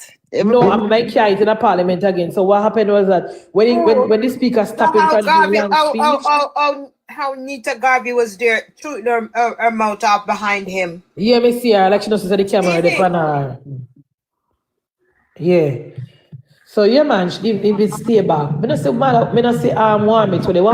If Wami was there, he didn't say anything and he didn't contribute to the debate. Over our side was Mala Woodford, Dwayne Smith, Delano and Feder. I think Feder one was impromptu because of what happened with Mala Woodford. He wanted to close the debate and to say that there's no overreach and there's oversight and there's no duplication of duty. I think he wanted to say that. But yeah. It said there is no, he has been to Parliament on many occasions and bill have been passed and he have never say anything or, you know, put any thought, not any thought, but he has never debated it. But this he had to. So I think he was, you know, impromptu after Mala said what she said. Right. I think that is the case. He didn't have a script. To say. I think so too. But the comrade them we are coming attack, but we are crucified over Mala. Listen to me, guys. We support the bill. Mala Woodford had what the word now, Fab? Concerns about the bill, and she's entitled to her concerns. What is wrong with you? Know? This is not that. Comrade, how much time if I tell you know how the Jamaica Labour Party work, you know? That is why the Prime Minister said he don't need any opposition, because the Jamaica Labour Party supporters and MPs are open-minded, we're critical thinkers, and we're not thinking a vacuum. So this is not the first time you hear Mala Woodford have objection towards a bill. When Delroy Chuck brought the last bill, I don't think he bring it back all now. I same thing she do. I didn't see him thing. She went through the bill and she found a whole heap of problem with the bill. And at the end of the presentation, all the lawyer Chuck said was that he's gonna suspend the debate and go fix it. So it's not the first time she have a concern. This is her job. What the PNP don't understand, that Malawi Force she's a lawyer, she's also a judge, so she will find the fine tune, and we don't have any problem. We just exactly never like her approach, because she's gonna speak the truth, she's gonna disseminate the bill, and she's gonna find her argument. We never said she did anything wrong. She's entitled to her opinion. She's entitled to do what she's doing from her viewpoint. We just said we never like her approach when she take to it, because it's her government in power. And her so yes, she's going to support the end of the bill at the end of the day. Yeah, of course. We are saying, as a judge, as a former judge or whatever, you could have the bill, you could have seen these things before you come to Parliament. That's yes, she could have seek audience. I refuse to believe that she's in the cabinet. She shut out. I don't think she's shut out. I don't think she's shut out. Bill straight before it present in a Parliament. Of course she could. Long before the bill. I don't want to believe that Malawi Fort never see the bill before it was tabled. Exactly. I would be surprised, Khadija, if Malawi Fort never see the bill before it was tabled. She know the NaRa bill was coming. She know it will be discussed in cabinet. She could have intervened and gave her opinion there. That's all we're saying. Her opinion, and then the bill could have changed and amended or fix anything before we table it. Before we table it. That's all we're saying. We're not saying she do anything wrong. So PNP, get over it. Exactly. This is not. But this is we don't have no moment here, so. We not clap no teeth here, so. Exactly, Khadija. She did it exactly. That is my problem. Let me know say my sister Khadija soon coming. Me can always count on her. That is my issue. She gave the PNP unnecessary talking points to try and kill the bill. That is what we're talking about. The PNP is trying everything to kill the bill, Fab, and tie it up. Adjustment, make the adjustment, seek audience and make the adjustment. It's your government. Because the bill will be amended. It's not like it's a final draft. Yes. It's not the final draft. So we not say she be wrong or whatever. Wrong, comrade. All right, good night, guys. I just hope that they pass the bill at the next. Thank you, Kerry. Made upon the same thing, Kerry. I don't want this bill to pass this next week. It must be passed and move to the next procedure and go to the Senate and pass, and we have the bill ready to build back the country. We cannot just talk about NaRa, and we don't hear nothing about it. Because remember, I know, Kerry, third term we are looking at, and this is our third term right here. So this is why we're so passionate, PNP. No, You think I build with business with? Exactly. And with third term, we are seek about. Exactly. And with third term, because we know that this is what we're going to use. Kerry, remember also that we just come out of burial. Perhaps Westmoreland never even finished fix back when we go into Melissa, and it is devastated again. Perhaps we need to get moving before the next hurricane season, and then we the back same place again. So we need this infrastructure, the bill for pass our infrastructure to start building. But Fabi, if I hear back going to not the bill for Westmoreland. Chatting full of crap. Next thing now, we sit down with the bill, we sit down, NaRa every week. NaRa, and nothing happen. Then when we good night, guys. Flyer, hurricane again. Bye, Kerry. You got it? Bye, Kerry. Yeah, good night, guys. Yeah. By the time we said Bob's and look round, hurricane season again, we hear saying Westmoreland wash out completely now, we can't find it. Exactly. You understand? And exactly. Exactly. That's what we want. And I'm going to Tapalin. We're not going to can't find the parish of Westmoreland when the next big hurricane, if God forbid, if nothing don't happen. We know the government moves slower, Fab. That is what we are afraid of. We know the government moves slower, and we don't want a situation where this bill is tied up in committee, tied up in a, with you hear the same thing what the Gleaner suggests, and the same thing what Mark Golden suggests. Cancel the debate and put it in a committee and make all different stakeholders come and help the bill. What, the next 6 months that we try to talk about for what, the next 6 months? For the next 6 months, look, we are already 4 months out of the year already, because tomorrow I'm here. So we're going in 5 months. So the hurricane season is also fast approaching. What is wrong with these people?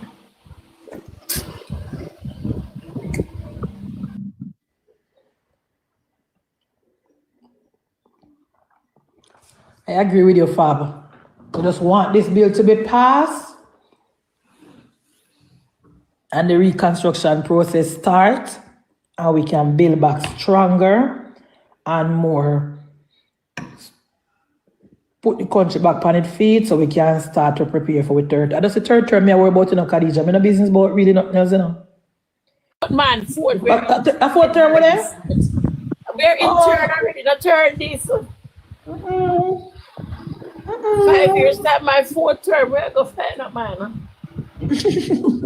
So I'm sorry for advice we're talking about, PNP, what we are going to do when PNP win the next, when PNP win the fourth term. Let us see. Now which fourth term? PNP win the fourth term already and the Porsche.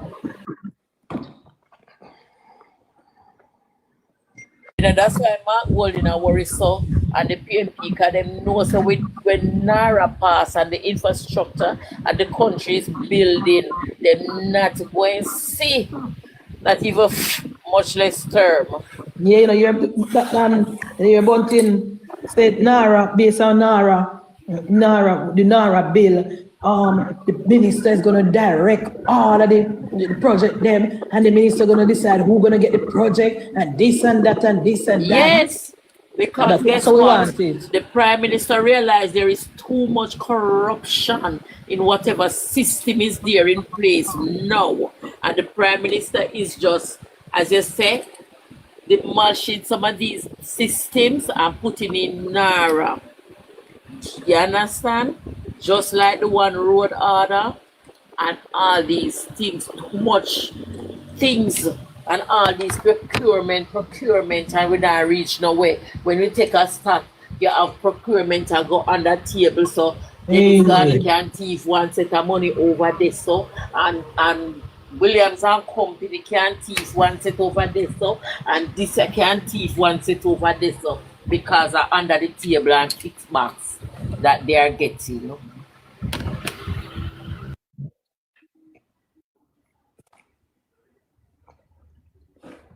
When me hear Bunting say, NaRa set up a political person, I go get help and some from the minister and corruption. Me say then Bunting look behind him and see such man. Him blind. When me look behind, me hear Bunting talk about corruption, Khadija. Me wonder if Bunting not see Dennis Garden behind him.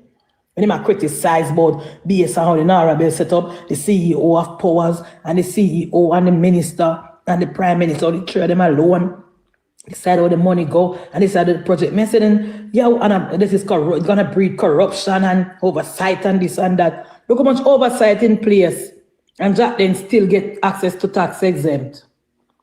Look how much oversight in place already, and Jack then was able to bring in a dialysis machine without paying the tax at the port. And look how much oversight in place. So oversight now stop people from thief if they want thief. No matter how, if you put, when we know how things work, no matter how much laws and policies we put in place, if people want thief, they must find a way for thief. So when you come out about oversight and this and that, if an oversight alone, there are them problems, then I'm not worried about. All the PNP have to do is send in the Auditor General. Soon as NaRa bill pass, 1 year after the bill pass, or when the project them start, they send in NaRa. Because remember, you know, based on the NaRa bill, I'm going to read the bill tonight. It's a long bill, I'm going to read it tonight. Based on the NaRa bill, the oversight, the parliament have oversight.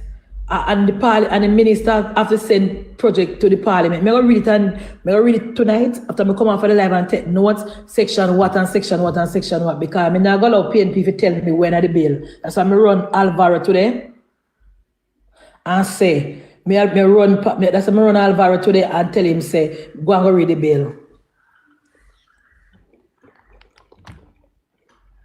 Where you find Alvaro, Madam Speaker? Where did you find Alvaro? Me I call Vice of the Nation Alvaro. I don't know why me mix them up. Why? But he normally would be in the chat anyway. Sound alike. They actually sound loud. Yeah. Of this boisterous voice. That's why. And they know it's all behavior. Yes. Mali say, here Stefano already using Malawi for presentation. I know.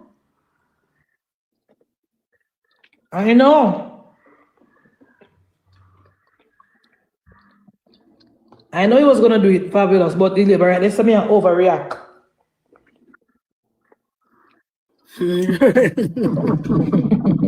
Oh God. Deliberate. Them a cuss me say me overreact and Malawi will do her job because that is the job what she got Parliament to do. Well, see she again Andre talking, but I hope you're not proud that you're going to go watch it because that's what you want. And that they want Faber.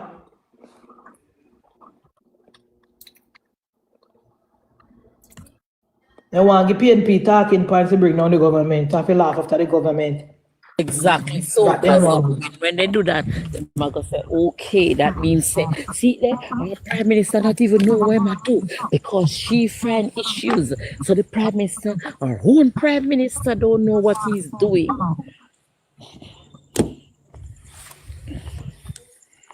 I understand. Exactly, Father. Our own Prime Minister don't know what she's doing because see there, she come out and rip the bill apart. Yes. So. You understand? Exactly. One Prime Minister put together and she come out and say, because the man she not say, you know. I mean, I say Andre normally cuss. Mala wants to share done, you know. Exactly. Exactly so. Andre can call somebody dunce? Come on. Yeah? You know, but come out and about Malawi for that she don't know the law, she had dogs and this and that. It's like this morning I was on the live going across, so I was on the fire pit. Here this girl gonna say, oh, you know, our four parents, they were not educated, but they were smart because they had agriculture. And agriculture was what they used to feed the family. And they then had chicken rearing and animal thing. And I'm like, baby girl, that's agriculture too.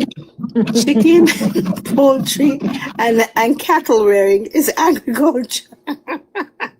And she was there making one grand speech. And that where Andrew would say that one is done, not Malawi, and that was Bratton. I was like, he was giving us is poultry and cattle. They're agriculture too. Like, what's wrong with you? Oh God, these people, and they want to make talking points and want to look like they're bright. They talk so much filth. And them are the first other one, brat. Them are the first sit down. Oh my God. PNP number one talking points is that we done. Exactly. Tiny say, oh, Munchie no good at you pass grade 9 at school. I heard what you said. I heard excellent John Munchie Jones, that even I don't think she reached at grade 9. And every day they over here, in my comment section, you know. The same thing. What last night me hear when me Voice of the Nation, I forget how over platform it was on. Oh, I eat them, my uncle entertain them. My uncle going at them. Oh yeah. Kind told us. So me I say, what you say all them things, that's why I say. But Or you only entertain us on our platform. Yes, I'm always, Munchie don't sense the whole of them are idiot. Even the night when you have the with Chef did come on, official Chef and whatever. He went on another platform and he was there talking up like him have big chest and you know, sister, the whole of them are idiot, the whole of them are dunce. But you don't bring the evidence to prove, to point out that the whole of them are idiot and that they're wrong. Shit. But I hear him saying like he's ironing because she doesn't have the helper that used to help him anymore. I said, boy, going up. But Father, how is Voice of the Nation only? When you say only do we? Entertain we? But how you can entertain people on their own platform, Empress? That makes sense.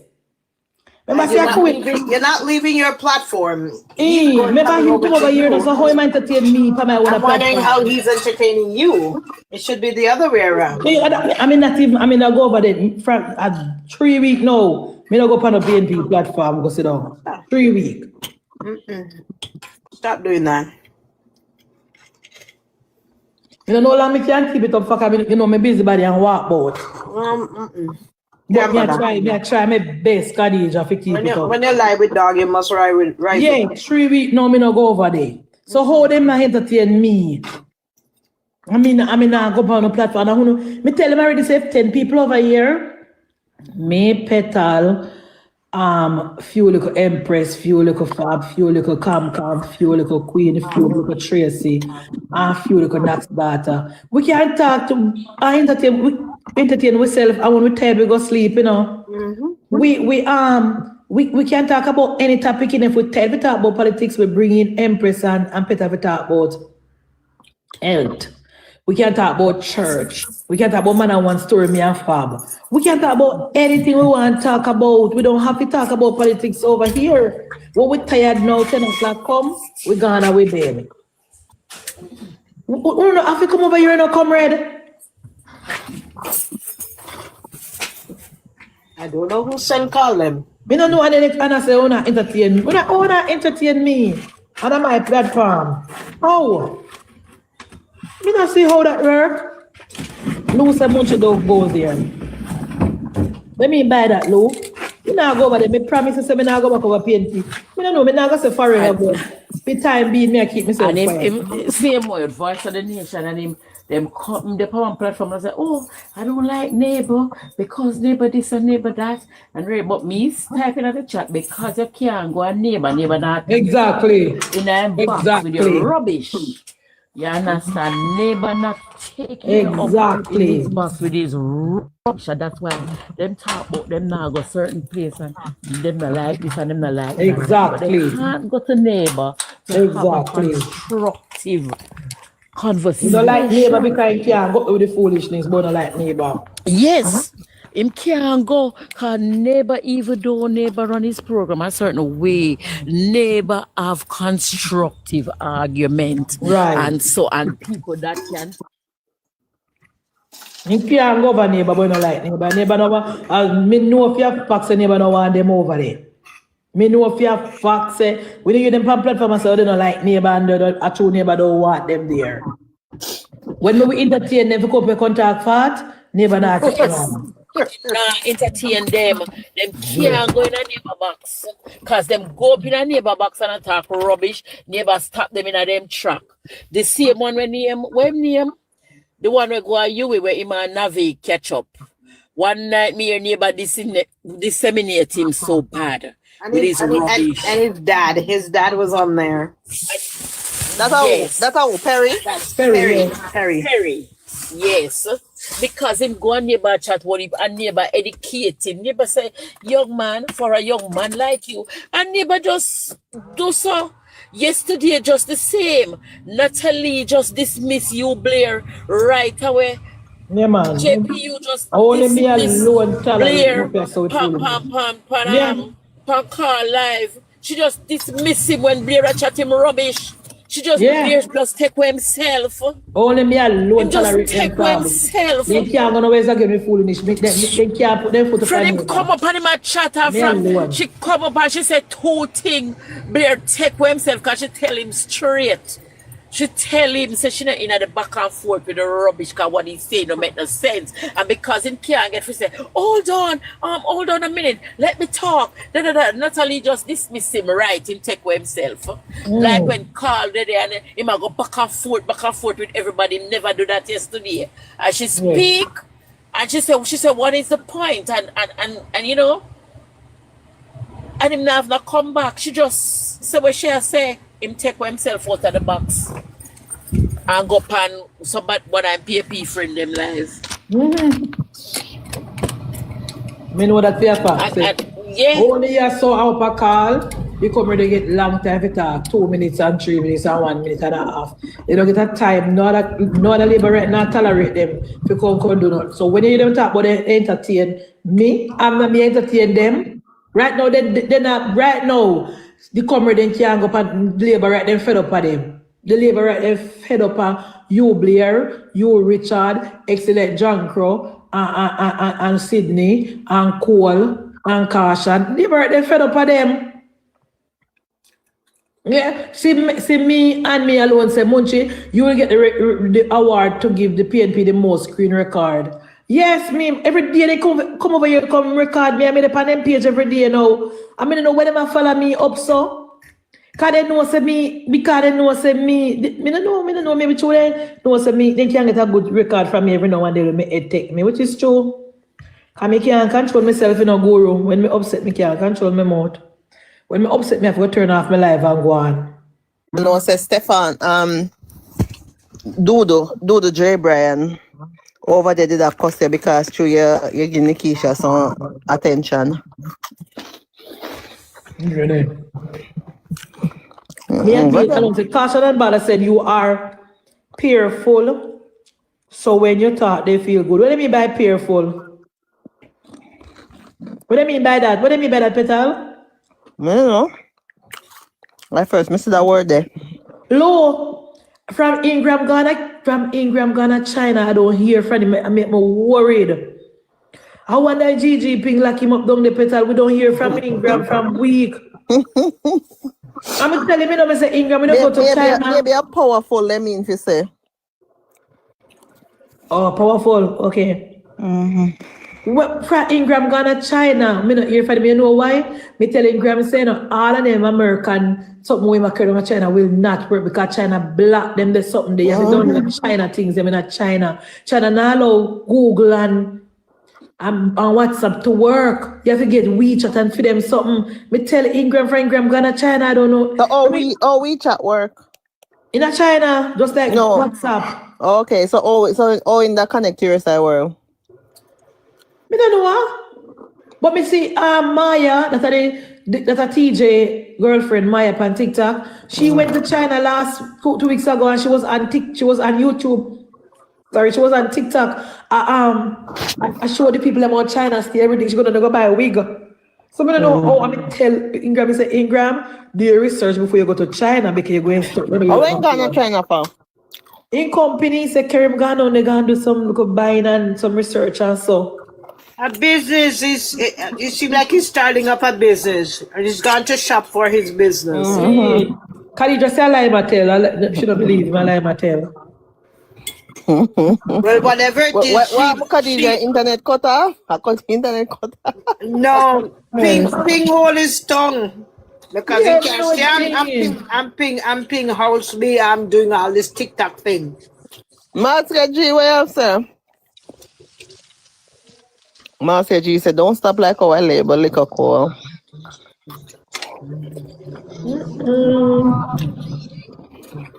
Yeah, wonder we cold we Ingram there. I hope him alright in China. Because politics are Miss Ingram, man, the ethics committee to them. Enough to come back. No joke. Enough to come back. You miss him? Me glad me not see him, because me can't take him to see him lion, man. Like your old man. Look how much politics are miss him, come. He missed the Me say me no want to see him. He missed Me the no watch. parliament today. But you like in this, me say me no follow PNP and I think a joke unless when they come on labor right, me see them. Man too lie. If you take him down, the man trying to take him, keep him down there. We don't want him back here.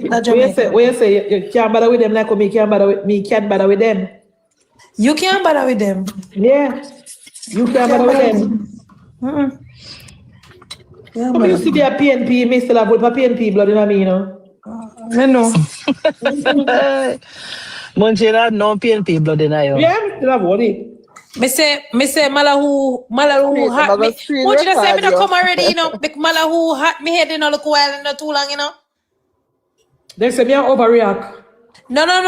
And that's how politics work. I mean, if I understand how politics work, we complain too much on social media. Munchie, why she never go private or even say something about it? And I mean, come over here, she tell me say she don't look on the paper, she don't look on nothing about the bill where them a pass. They say me come over here, Korean on politics. Me have a team of people for me. No. Fam, me say me watch you and me hear this woman. I'm telling the PNP them. But me say me for them don't have a mind for no one. Eh? The people say Munchie, it hurt me so to say me even come off a little bit and go watch two African movie and come back. Cause me know she never need to say what she say, Munchie. The people that want me see upset, I don't mean tell them upset. Then me upset and me a cuss. But when me sometimes when me upset and me a cuss, the people that comment section and say, Munchie you wrong or you're going too bad or whatever, we don't support you. Enough time people tell me that. Munchie tell me say she never see that bill before she come and talk today. She see, come over, she come with her talking points, you know. Okay. But she come with her line by line criticism, you know. She come with her line by line criticism, you know, Khadija. I mean, so what is wrong with this lady? What she do now? What she do? Especially when she see the PNP, them a clap. Yeah, the whole of them, you know, see the whole of them stand up and beat for her. One thing with PNP, no matter if them go down and them go down with everybody, go down together. Yes, one thing with them. Okay. One thing with them. We go like we so holy than anything else. So we got to do this and we got to do that. You know, see, I'm sure they come out and I cuss the speaker the out because she never make Mark go and talk all the evening. Damien Crawford, Philip Palwell, poke on it. Damien Crawford, son up and talk about message, you know what Gillette for start do like when they do in England, throw them out the door, tell them to come out. We have that in our standing order too, you know. We can't name the member and suspend them, you know. That they need to do. All the man in me, she will go like she want to disrespect Miss Wellness. She will put her out. We have that in our standing order too, but we can't name people and suspend them, but we don't do it. I may be afraid. I wonder why they're afraid to do it. You can't imply me if you do it, you know. Yeah, Rocky said we realize that Munchie that you still have PNP blood in you. Thank you, Rocky. Actually, me have a whole heap of PNP blood in me. Whole heap, like a lot.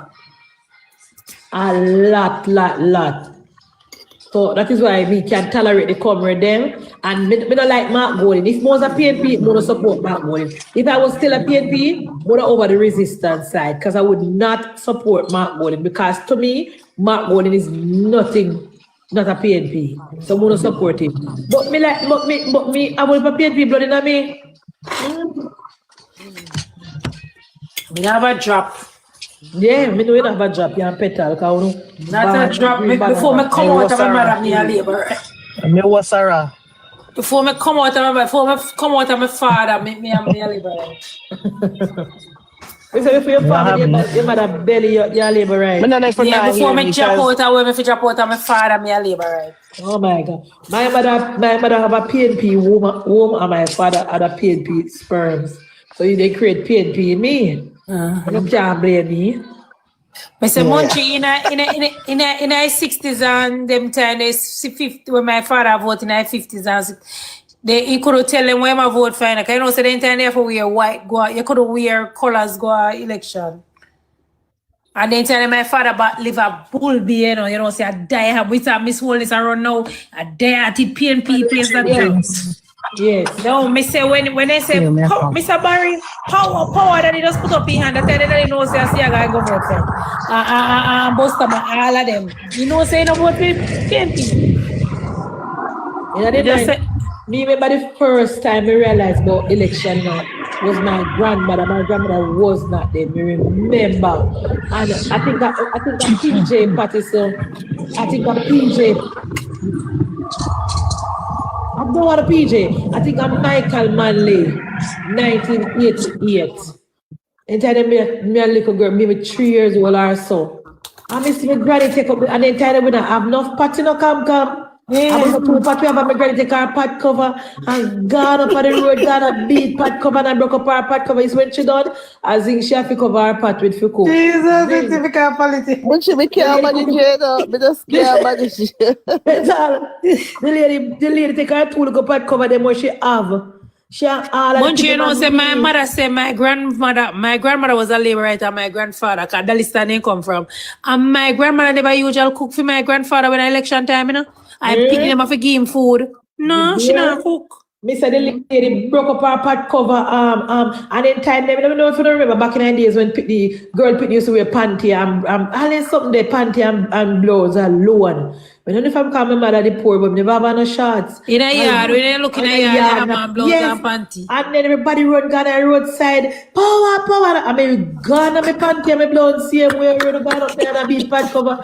After election, done and long after me, I got school petal. No one piece of zinc, me see mama have. Pan the pot. They tell me never understand. Say mama broke up her pot cover because of Michael Manley.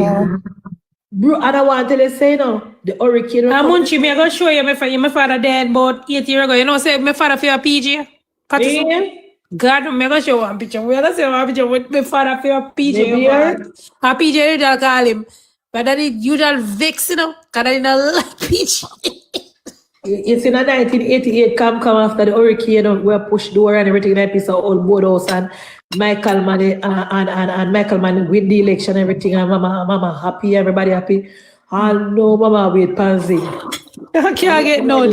All no mama my granny dead. And still I wait pansy if you put on our house from PNP. In front of tiny mission do the my father, you know my father start because in family never treat him right. My father start work for him 14. Cause mother dead when run left him. His father dead when him about 10 and his auntie take him go to Jackson and treat him bad. And Munchie he start go to school for him. So he never read and write and him somebody. And when Siaga start coming with training and the train heart and him something there, my father make me know say I saw Siaga them time him can learn to read and write. Yeah, me. Well, me have no PNP now, that's why I tolerate the PNP so but yeah, my father tell me that Munchie. You know the reason I don't vote, come. You know if me run a vote and say to the panel and say all in favor for PNP come on the platform, nobody now say aye, cause you don't want them up here, you don't want them up here, Empress to tolerate them. Yeah, you are Empress, yeah. Empress, she with all yeah, me get two, maybe get 1-2 vote. But I'm going to lose by a lot. Almost 2, 4, 6. Yeah, man, maybe 2 or 3. But I the comment section, oh God. No, sir. No. Me don't go on the proper. I must when me see no buck up over there, me just go in and come out. Me don't go on the proper. No, me don't want labor rights serious now. Labor rights serious. Munchie, me don't want no labor rights. If you be fan on platform with. See? Tracy done with them now. You hear them now, see? Everybody done with them. Everybody done with them. So, you don't know me, I'm going to first try to get rid of them. It's all lie, man. But wait a Munchie, the bill can't pass without them. The woman is a legislator. He's not unprincipled like her or not politics. And when since the PNP then like Malawi Fort. And when the PNP then like Malawi Fort Petal. You remember when Malawi Fort was she wasn't the justice minister. She was she knows me vote Fiera Attorney General, I think. But she knows me vote Fiera Westmoreland. She there Westmoreland. I think in her first term, between 2026 and 2020. She was Attorney General, right? She was, Yeah. The PNP, them criticize everything. If she said A, they say B. They said no, go son, and she don't know law, and she had done, and every bill where she come, it never passed the government. Every bill where she bring, every time she give the government legal advice, it wrong. And when since the PNP then like Malawi for it, Khadija? Yeah, you know. No go say. And when since the PNP like Malawi Ford, me remember clearly in the first term between 2016 and 2020, I hate Malawi Ford like a prize even between 2021 and 2024 when she was doing the constitution reform. The PNP them criticize her and say she can't lead constitution reform because she don't know the law and she had done. In Khadija, remember? Every time PNP like people are winning things for them. When them talk anytime them talk for their language. Then crap, yeah. If me can go up and Andre Stevens put her up and rub her out. Rubber, yeah, big scandal. And then you want to put scandal upon her too, Munchie. By the way, Munchie, me have something to tell you. Stefano is now accepting bookings. Him say, looking for the perfect host or speaker to make your next event. Andre Stevens is now accepting bookings for graduations, workshop, birthdays, conferences, and special events. With energy, charisma, professionalism, and a powerful presence, Andre brings the perfect vibe to every occasion and creates lasting memories for every audience. Dates are filling up quickly, so secure your booking today and make your event extra. The PNP them can't book him and them book him because for them work him do a night time. How fool Stefano? The PNP they fool him. The bridge, they still have a bridge at where they are told where them live under. Over Shoemaker Gully must have one loudspeaker to go over there. And you remember a bridge where boy them live under? Must not need them go. And them, remember I used to stand there with them over Shoemaker Gully. Most over them go.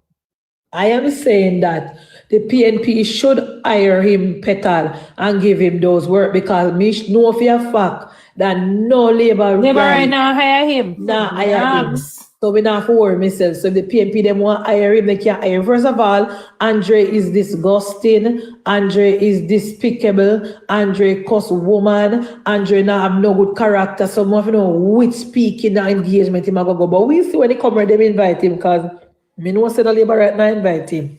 Me know labor right now invite him because him not nothing about him. We go clean up his behavior and clean up his style. Because look at what me always say, you know, Andre can criticize, you know, because me personally think, say, when you criticize a government, them work better. Because you see, when the respect come with it, Munchie. Yes, but you're going there personal, no. Yes. Personal. Yeah, because I don't have a problem criticizing the Prime Minister, you know, because, you know, nobody is perfect. Nobody is perfect. But when you go in a personal life and disrespect, no. Exactly. That's why I'm here to the labor right them where cost me and follow up in my TikTok inbox. They want someone message and send me. No, because even when if anybody go and do the foolish, like even the hospital need to clean up, yes. Hospital system need to clean up. We all know that. But dear, guess what? But me now go say you figure go in a Mr. Tufton personal life, wife in this in that. No. Come on. That would you go in a Prime Minister's personal life and your wife? No. And that, and that is all the PNP. That is all PNP. Because I don't like that. Is the only reason why I don't listen to them. You know, it's as much as we talk about Mark Gold, we don't talk about Sandra. And we don't disrespect him. And we don't talk about his children. Just like that. We only talk about things what we see him do. Like him eating a parliament and then they got him and he look like St. Elizabeth farmer and go need the machete and the water boot. Yeah. That's it. Yeah. But the PNP eat below the belt and then nasty and disgusting with it. That's alone me not like. But I can critique, but don't disrespect him man going in personal life. That is the difference. That's alone me not like. Me not like it neither. I hate it. And they don't have to do it because they don't have to. Look what things in the government for criticize. The government not perfect, you know. The government have the whole heap of things where people can criticize. And me personally love when the people criticize the government, especially the health sector, because that is why I am not calling for tough time to step aside, because me know them can fix it. Yeah, I would never know. You can need to fix it. Through COVID, you know. Remember tough time bring it through COVID. And COVID is not like we experienced COVID before, where we can say him had a seat up already. So big impact on it, yes. Yes. Tough time brought us through COVID. And that pandemic we never experienced before in our life. And he did a good job. But do you know that Jamaica do better than even the first world country? Exactly. He went up and he got vaccine for us free of cost. We didn't have to, we get some free, maybe we pay for some, I don't know. He get the system where you can get a vaccine test done. He set up the portal quick and fast. The people who are travel can go on. It tough time did a lot for the country during COVID, and I am not going to forget that. Of course, I'm upset with some of my situation with him, but that doesn't mean say you're nasty. Me come on my platform and say tough time for go on. No. He does need to clean up. He does need to clean up the workplace. Exactly. That's all they need to clean up the PNP people them who depend on the board and who up a Yui and I call them PNP friend and I use them the tax bringing things with the government tax exempt for them PNP company and then JLP company or any company. We don't want that to continue. That is my issue. Because you're robbing from the poor people. You're robbing from the people. You're robbing from the people because even look into this. Even the machine, you see, the dialysis machine. If him never have work at the hospital and like send over people to you don't think the 15 machine them where now work, you know, fee say them would get that fixed if people can't get in a hospital. Thank you. Okay. You have 26 machine 15 now work. And nobody knows see. And nobody know. We don't know what is the reason why they now work. The Auditor General said they pull up now work and they will bring in. No, because they can send them to for them business place and they make the money. Exactly. And you have all the people don't have it. Them sick but they don't have it, Munchie. They don't. That's evil. That's evil. It is evil. It is evil. And the CEO of the hospitals must be held accountable. I know, you know what? That is why sometimes I never know if I want the PNP to run the PAC, no come.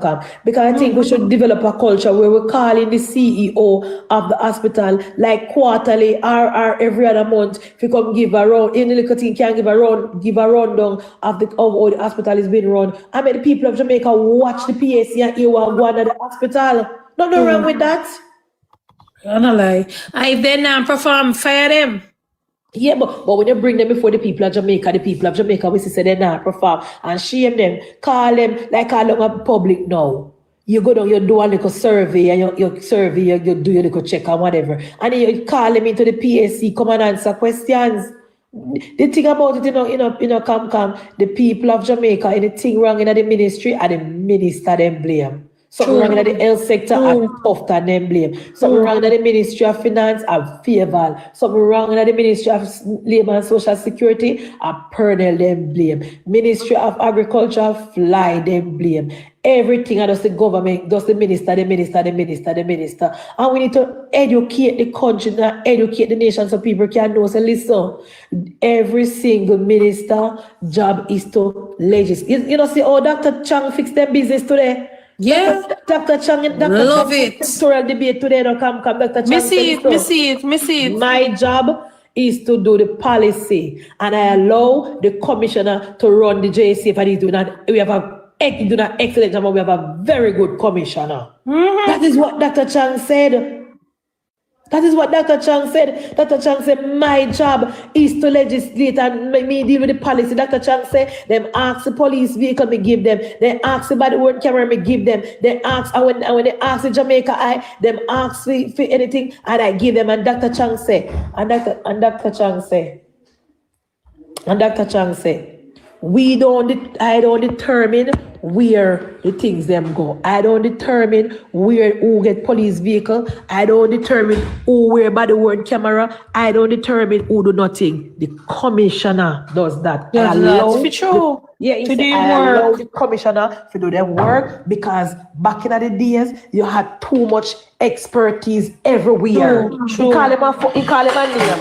Everybody want to say. Everybody want to provide them with the resources and set them on their merry way. Set them on their merry way, Dr. Chang say. Hold on there, Munchie. When you see here's a ball, say my ball to the people in my Westmoreland. One new video I make? Yeah. No, play me here there. Oh, Jesus. Repaired so that the staff can be comfortable in dealing with Western Westmoreland and Hills, your member of Parliament. All thief. Play it, man, play it. I feel like there's a message coming. Western Westmoreland and Hills, your member of Parliament. I come to you this morning disappointed and feel like there's a government in place. The government that is in place isn't paying the people of Westmoreland attention at all. So we cry out, we talk out, we bawl out, and we still not get no attention. And I said last press conference, a part of my week literally is spent telling people not to demonstrate, not to block roads across the country. You lie. Me say if God is coming like man. Jesus God. Just can't hold back because it's like a pressure cooker. We're under pressure as I speak. So yesterday the roads in Central Westmoreland was blocked.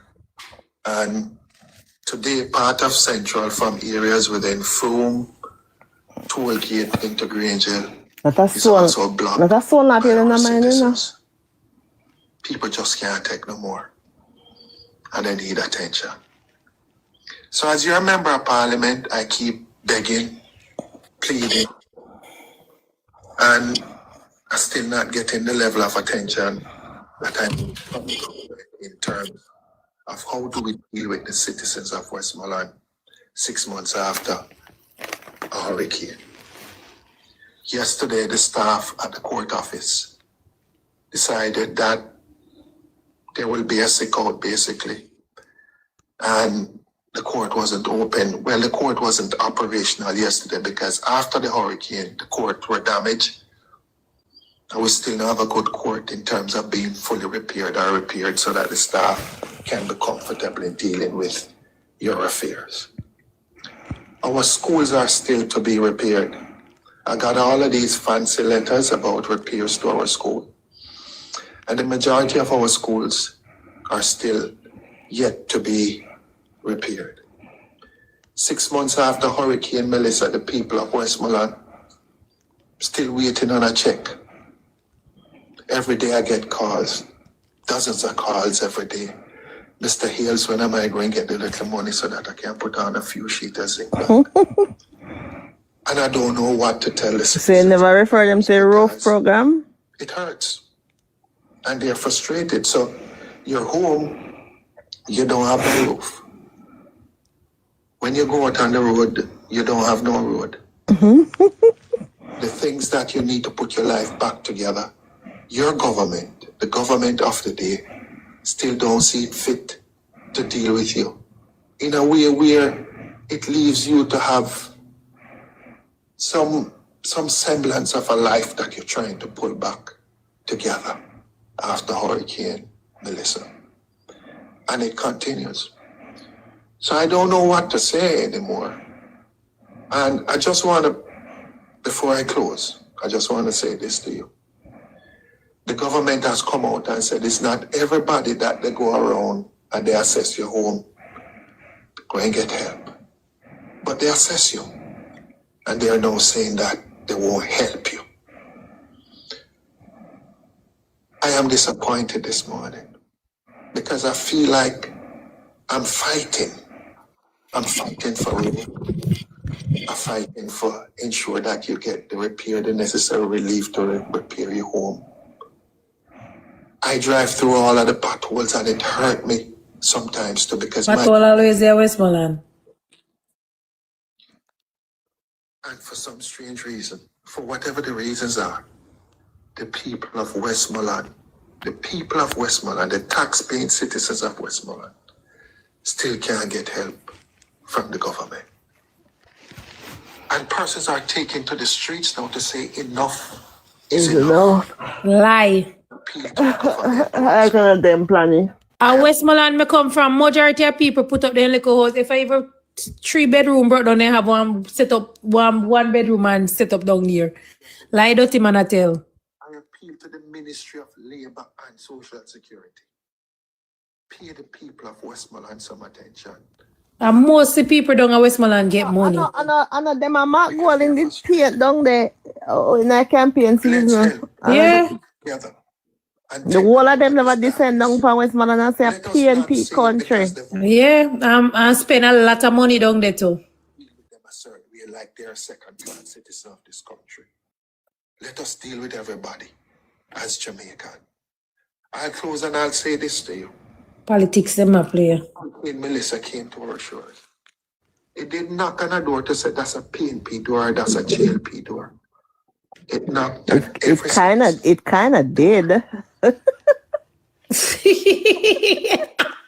Better I left me first. Right, Munchie? Munchie. You're gonna left Westmoreland, you know. Munchie.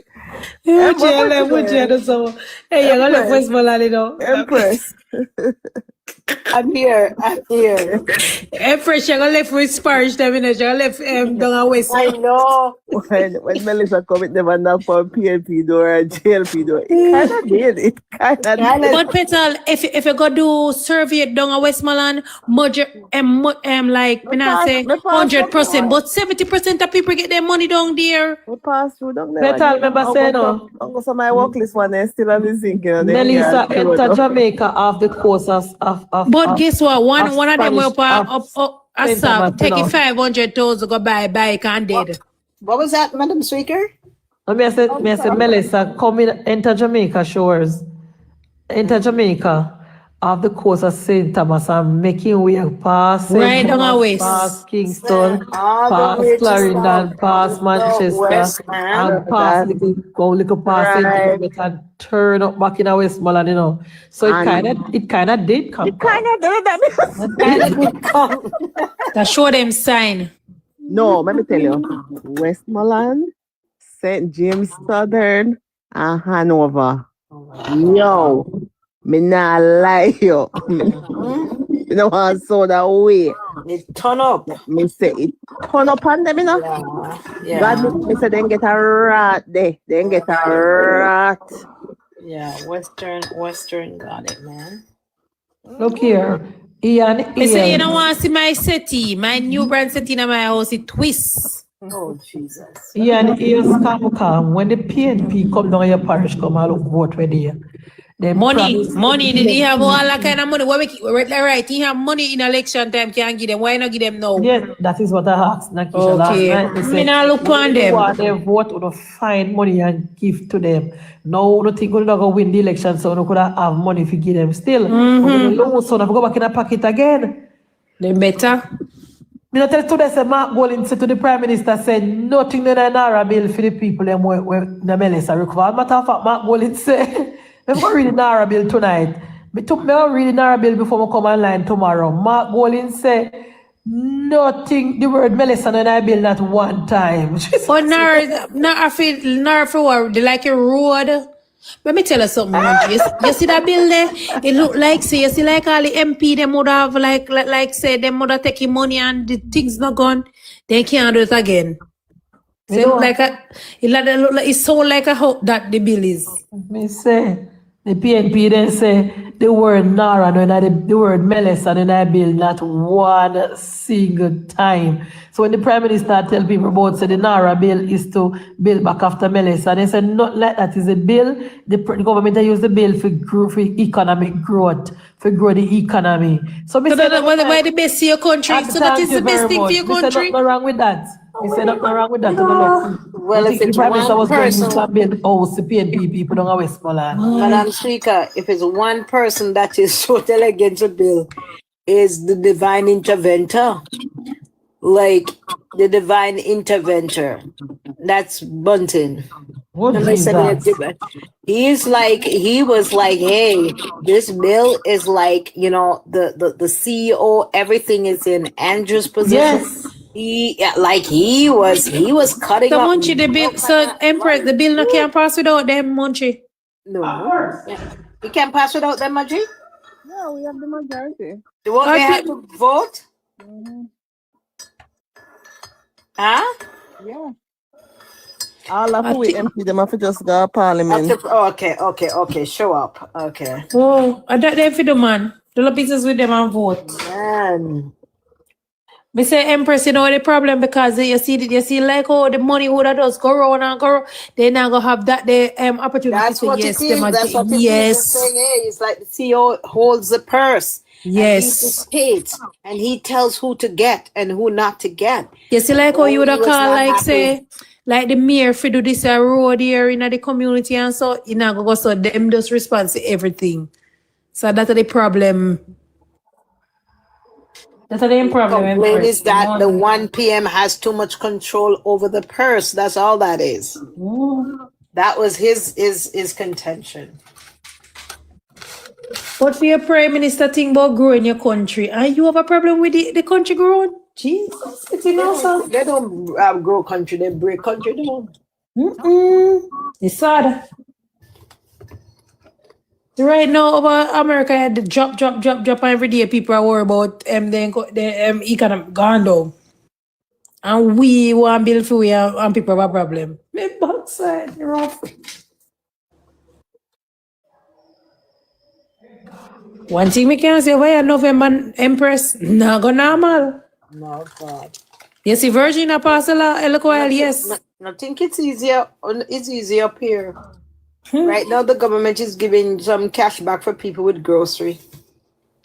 Yeah, mommy, here say over there, so Empress gone to the dog too. We're not easy over here.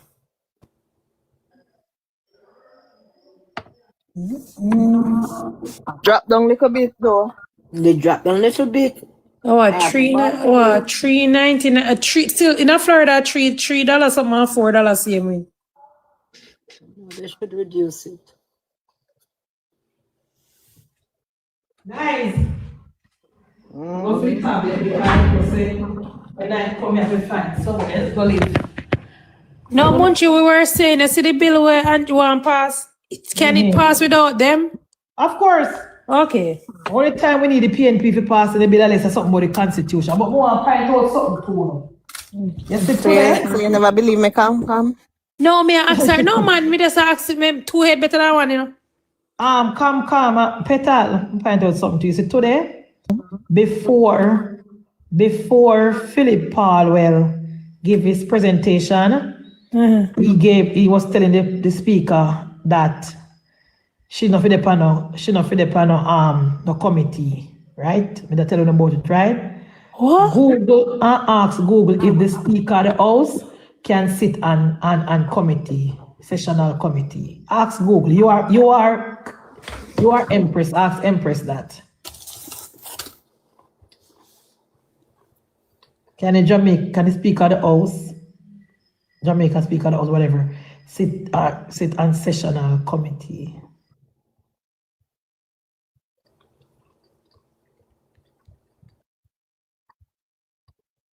I just say Warmington today. I find anything yet? If you look at Munchie, Today when Palwell start, he said based on the standing order, the Speaker of the House should not be sitting on any committee. So I'm asking you guys to check if you can find it on Google if the Speaker of the House can sit on committee.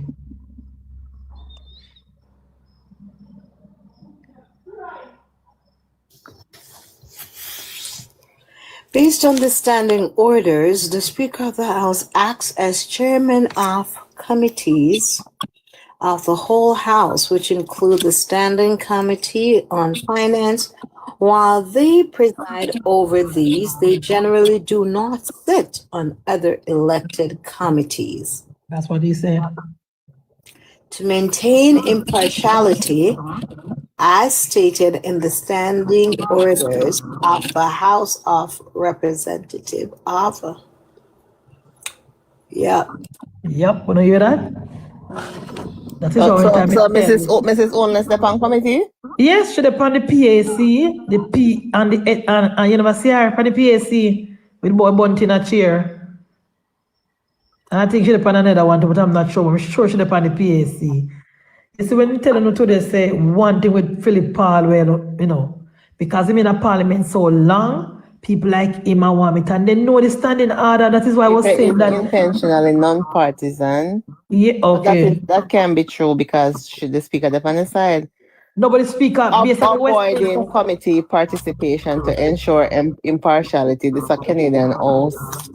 Same thing with our one too. Yeah, because we are the same system. Same thing with our own. And me never when me hear him say today, because I wanted to go and find out what he was talking about, and he used the time to say that.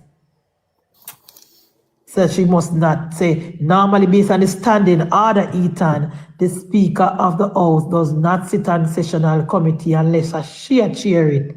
That never happened before. So you know you want responsibilities preside over proceedings. The Speaker moderates daily debates, ensure rules are followed, and maintain the quorum, holding the party discipline members who disrupt the House.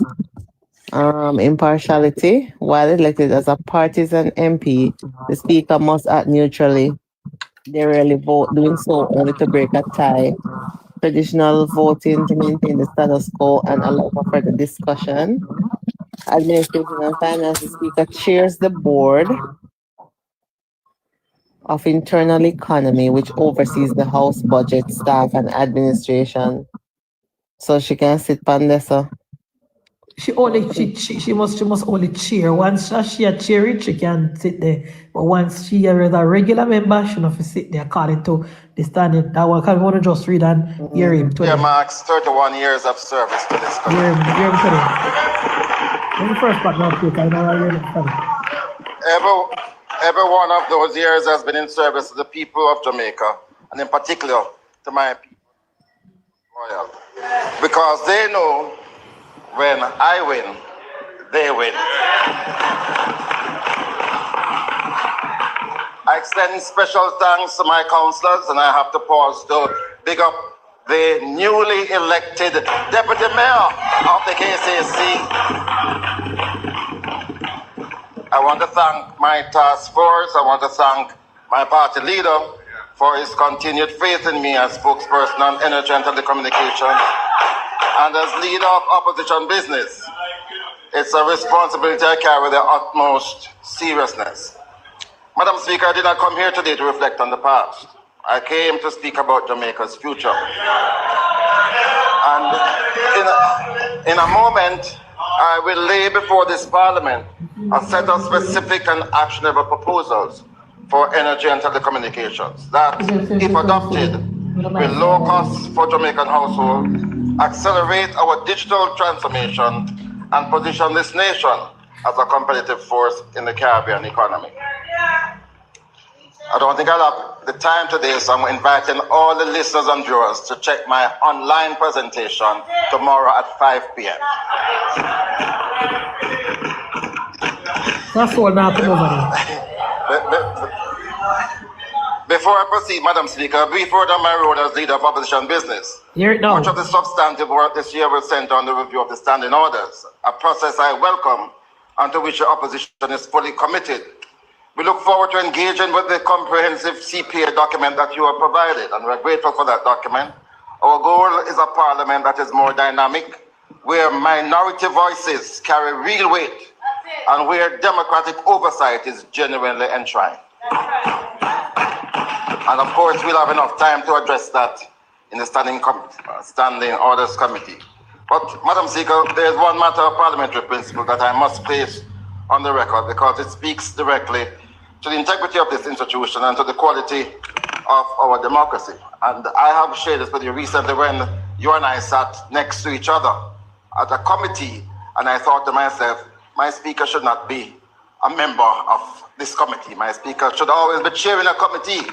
But I don't like when the speaker has to get into some of the contentious issues. So the role of the speaker is by constitutional design and long-standing convention, one of strict impartiality. The chair exists above the partisan divide as a guardian of fair process for all members, government and opposition alike. It is therefore a matter of institutional concern, one that I raise out of respect, that we have recently witnessed the speaker's presence in contentious committee meetings in a manner that has been perceived as lending support to the government's policy. I don't think this is right, Madam Speaker. I think if we're serious about our standing orders reform, and if we're serious about strengthening Jamaican democracy, that we must also be serious about protecting you and the role of impartiality as Speaker.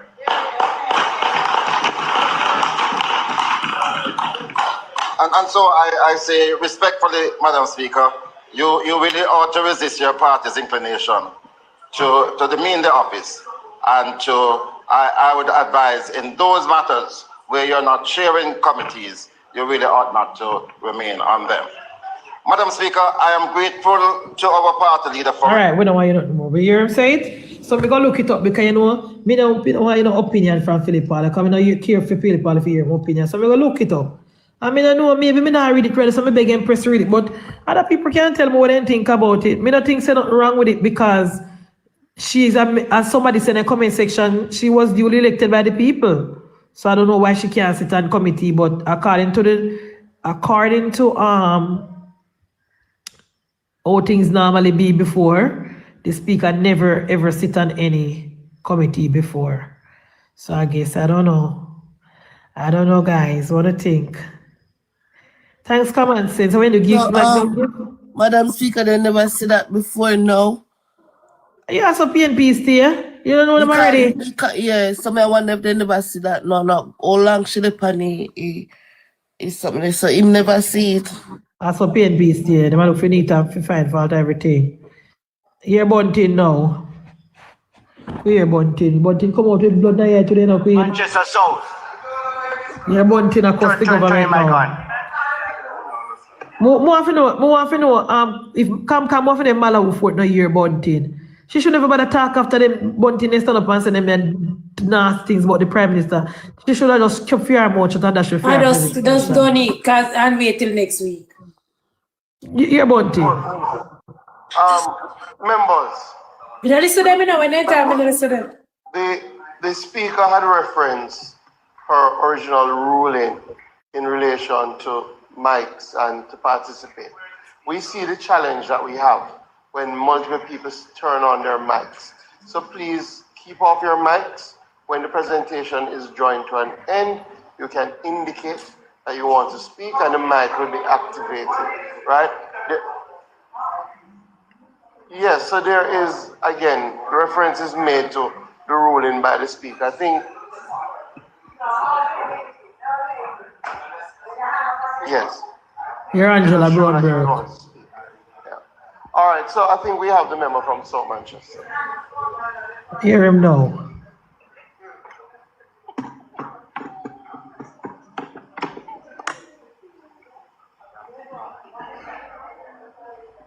Thank you, Mr. Speaker.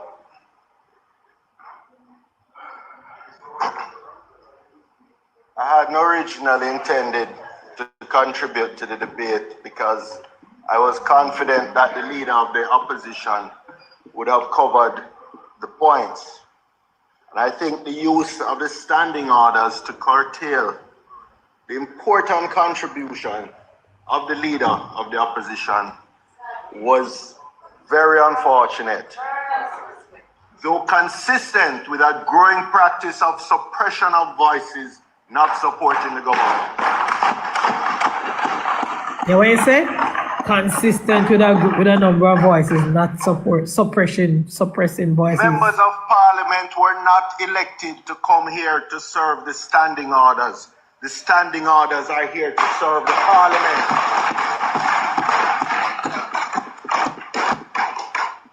when it is used to stifle and suppress an important contribution on a bill that is so significant to the future of this country, it is disgraceful. Hear him? Mr. Speaker, we can begin by acknowledging the scale of the crisis. Hurricane Melissa inflicted devastation of historic proportions. That demands urgency, it demands coordination, it demands leadership. But above all, it demands accountability. And that, Mr. Speaker, is precisely what this bill fails to provide. It is a blank check without guardrails. This legislation creates an authority with sweeping powers over billions of dollars in reconstruction expenditure, yet strips away the very safeguards that protect public funds. The authority is empowered to procure goods, works, and services directly. It can enter into any transaction it deems necessary, and it is funded by unlimited parliamentary appropriations and other inflows. Mr. Speaker, this is not reconstruction governance. This is a fiscal free-for-all. Where are the explicit procurement rules? Where are the independent oversight mechanisms? Where is the requirement for competitive tendering, public disclosure, or value for money audits in real time? Instead, we are asked to trust blindly that this authority will regulate itself. That is not how Westminster democracy works. What we are seeing here is executive capture. The Prime Minister controlling everything. The architecture of this authority is not independent. That part. It is subordinate to the executive. Okay. The CEO is appointed by the Prime Minister. The Prime Minister can issue binding directions and the CEO must comply. The Cabinet alone determines which projects are approved and which are strategic. This is not a balanced institutional design.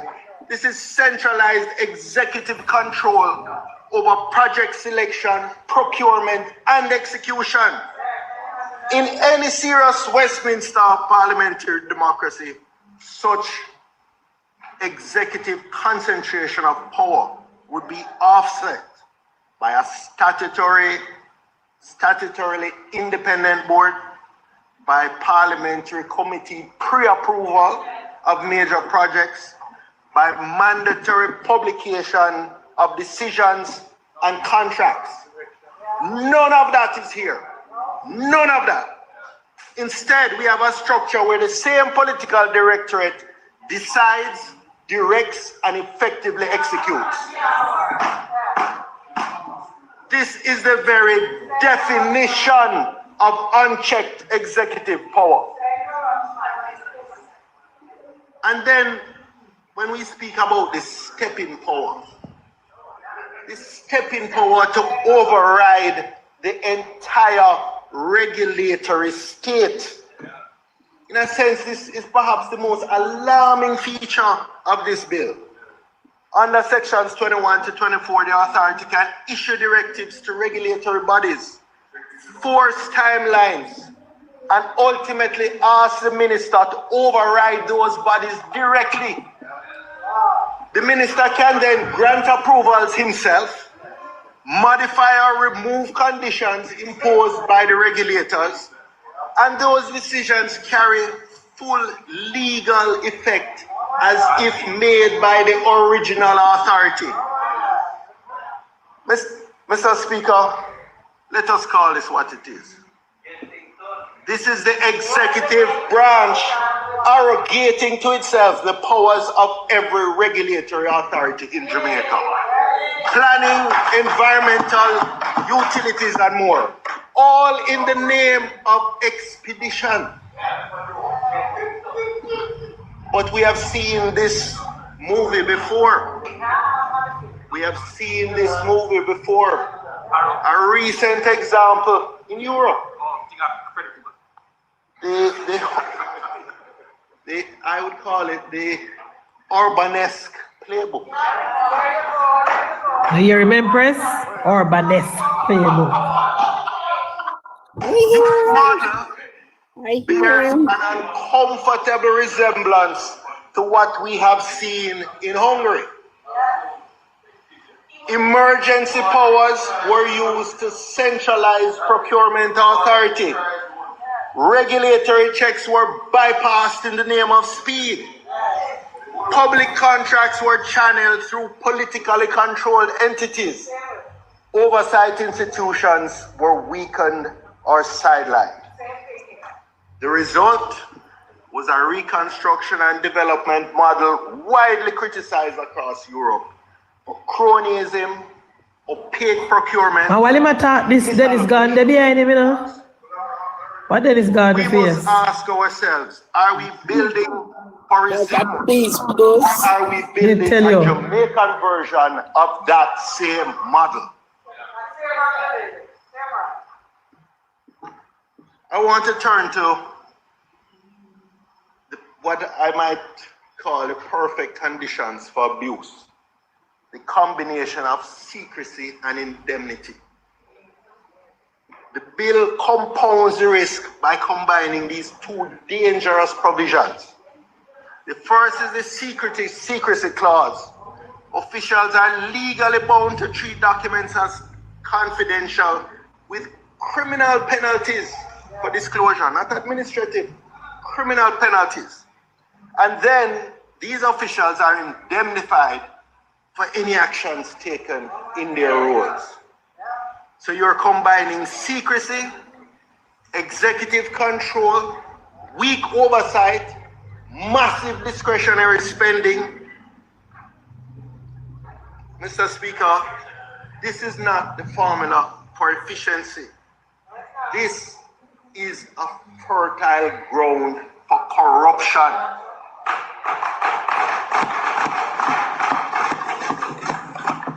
You know, so that Dennis God no clap, you know, one time when he said that, you know, They can talk. you know, clap at all. Can't clap.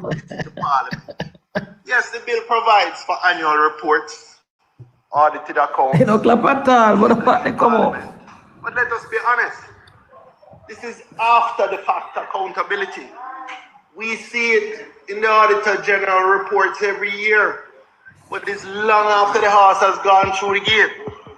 By the time parliaments see these reports, contracts will have been signed, funds will have been spent, decisions will be irreversible. Accountability is not just retrospective, it is contemporaneous and preventive. The irony is that in the memorandum it speaks of transparent management. Yet procurement is not transparently structured. Decisions are not subject to real-time disclosure. Oversight is not independent. Confidentiality is criminally enforced. Mr. Speaker, this is not transparency. This is opacity dressed up in legislative language. Mr. Speaker, in conclusion. Yeah, conclude, we cannot make no sense. You never talk long. He only come for cause. How do you do to tell Andrew that he's in control of everything? Yeah. And he's running an autocratic government. That's all he came to tell us. That's all he came to do. That's all he came to do. This bill sets a dangerous precedent. It is not merely about reconstruction. It is about how Jamaica governs large-scale public expenditure in times of crisis. And what it proposes is deeply troubling. Concentrated executive power, minimal oversight, weak transparency, legal tools to override institutions. We all want Jamaica rebuilt quickly, efficiently, and resiliently. But we must not rebuild Jamaica on a foundation of weakened democracy and compromised accountability.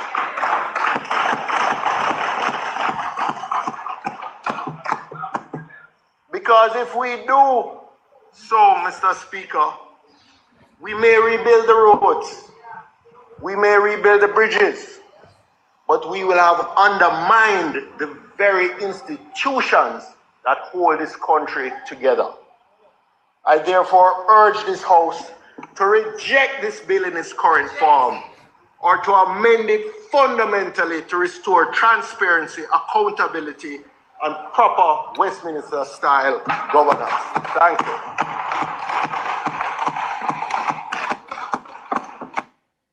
Want to hear him? And let us go now to Malawi Fort to close off the program. So 11 o'clock.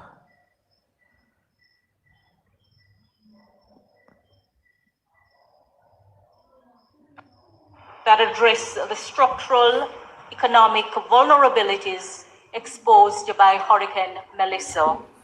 And fourthly, to enable growth and diversification of Jamaica's economic base. Madam Speaker, my training and experience compels me to not only look at a bill in principle, but also in detail. Because when we pass laws, we're not passing laws for the statute book, we're passing laws to be used. And constitutionally, we're passing laws for the peace, order, and good government of Jamaica. And when the laws are to be used, we have to discover the meaning or effect of words used by the Parliament. And to do so, we cannot escape analysis. It doesn't make an approach theoretical or theatrical. We really have to analyze, because the overriding aim must always be to give effect to the intention of Parliament as expressed in words used. And so the task of ascertaining the intention of Parliament, it demands an understanding that the intention of Parliament is an objective concept. It is not subjective. When we refer to the intention of Parliament, which is really to understand what it is that we're passing, this is to something that is objective and what we can reasonably impute to Parliament in respect of the language used. It is not the subjective intention of the minister or other persons who promote the legislation, nor is it the subjective intention of the draftsman or of individual members or even a majority of individual members of either house. And so there is no escaping looking at what the words say and what we draw. You hear that? Madam Speaker, First clap. Bill, as the Prime Minister has said, is the most consequential piece of legislation that is to be passed. And he invited all of us to approach the consideration of the bill seriously. And so, we can't really rush it too much, even though time is of the essence. And I have a full appreciation of what the Prime Minister is seeking to achieve. I do not believe that anyone who has spoken has taken issue with the goals that are being pursued. but the concerns are whether the bill in its form will achieve those goals.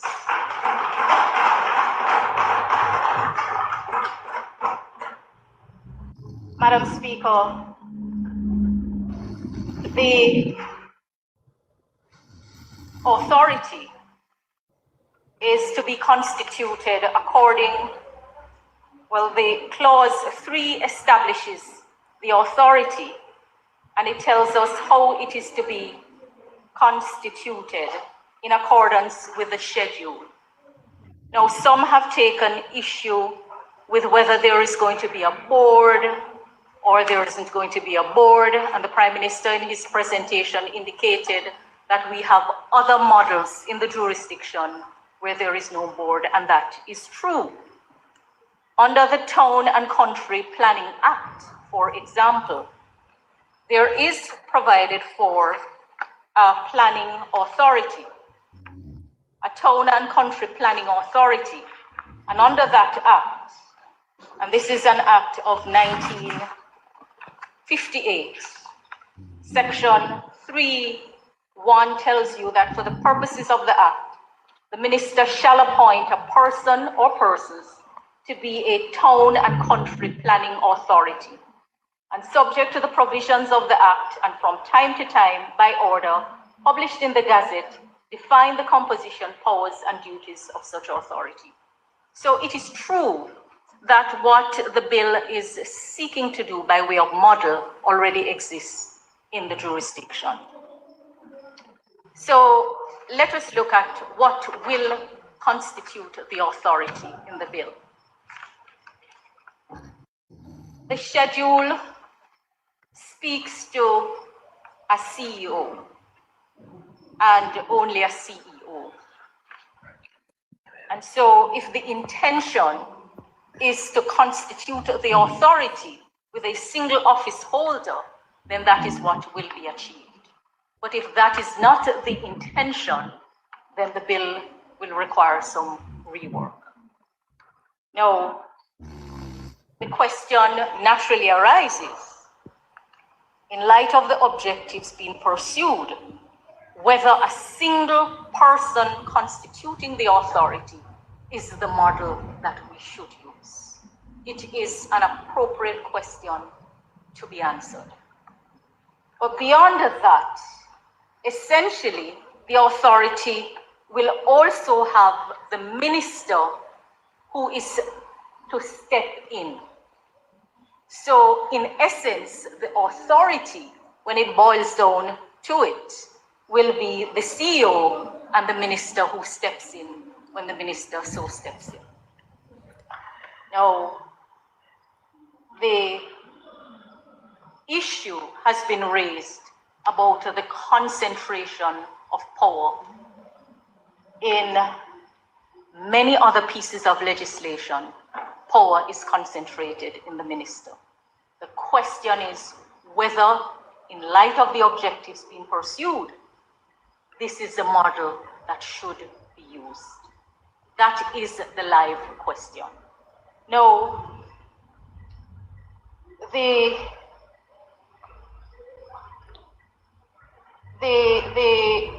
bill doesn't define which minister, a point that was made, but from all indications, it points to the Prime Minister who has portfolio responsibility for the subject matter in this current dispensation. But it would require an indication of which minister, since numerous other ministers have been named. So that is the first point. What does the authority look like? And the bill right now presents the authority as the CEO, and when the minister steps in, the CEO and the minister. But the bill does not say what qualifies someone to be appointed as the CEO. Again, it is not unusual because other legislation allows for appointments as the minister thinks fit. But when you see what we're seeking to do would it be helpful to get a profile of what the CEO will look like? Competency profile, what would qualify someone to hold the office of CEO, since if the bill were to proceed in this form, that person would equate to the authority. Moving from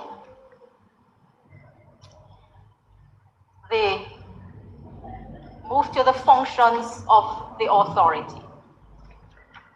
Clause 4 sets out the functions. And as has been said before, the functions are very wide. What jumps out at me as against the memorandum of objects and reason is that some of the functions may collide with each other, for want of a better expression. So that we know it is not good practice for anyone to provide oversight duties to self. And so clause 4, when you read all of it, you're going to see that, for example, the function of procuring goods, works, and services for the implementation of projects, programs, and plans, and then the function of establishing project management, compliance, monitoring, reporting, and risk management systems necessary for timely, efficient, and effective performance of procurement contracts for the implementation of approved projects, programs, and plan may run the authority into some trouble and may invite all kinds of genuine concerns.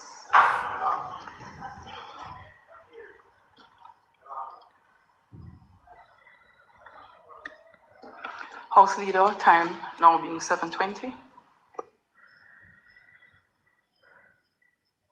Thank you, Madam Speaker. With the time now being 7:20, we ask that the House be allowed to sit beyond 7:20.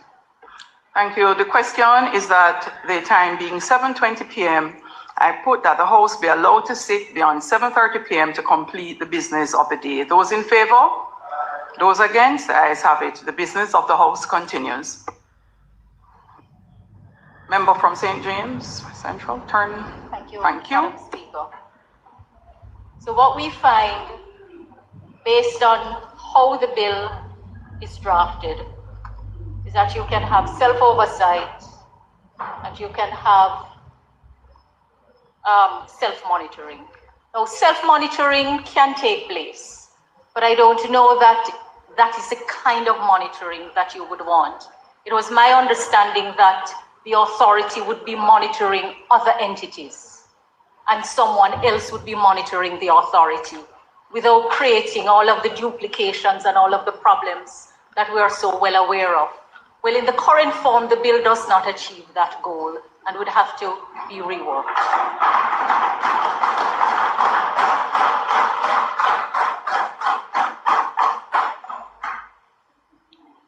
The functions are also cast very wide. And,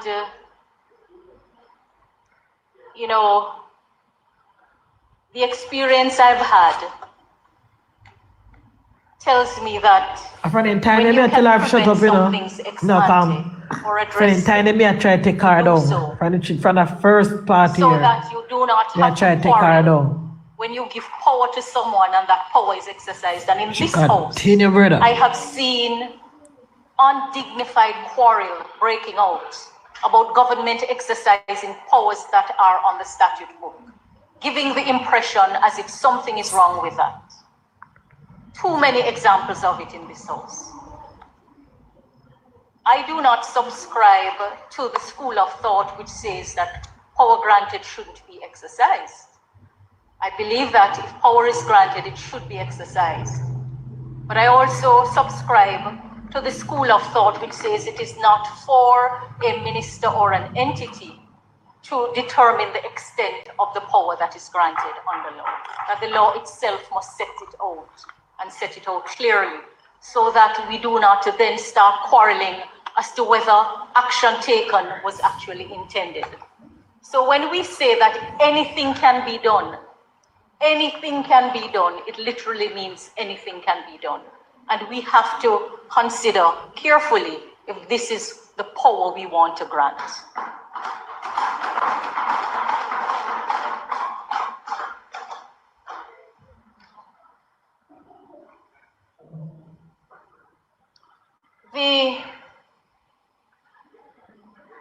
I think the major concern raised by presenters relate to the taking over of powers that are vested in other entities to achieve the goal of rebuilding and reconstruction. And the Prime Minister spoke to the fragmented way in which things are done and the absence of a coordinated approach on a single platform. And it's really unfortunate that we are there because numerous efforts have been made to bring the entities under one umbrella. And the boards, in many pieces of our legislation, they are accountable to the ministers. And, you know, it remains work in progress. So we can quarrel about what should or shouldn't be done. The truth is that we are at a stage where we don't have the track record of power being exercised in a way to get things done quickly. We don't have the track record of the rest of government approaching issues with the kind of urgency that we, the members of Parliament, would require. And so I appreciate the ask for the step in power.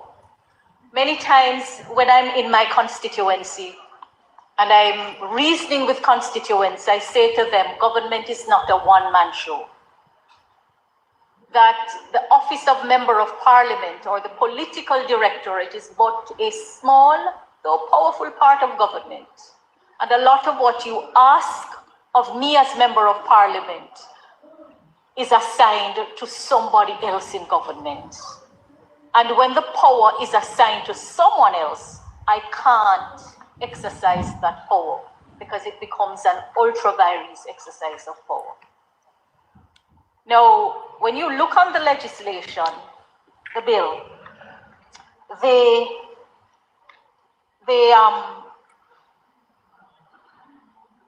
the provisions are drafted very, very wide, very wide.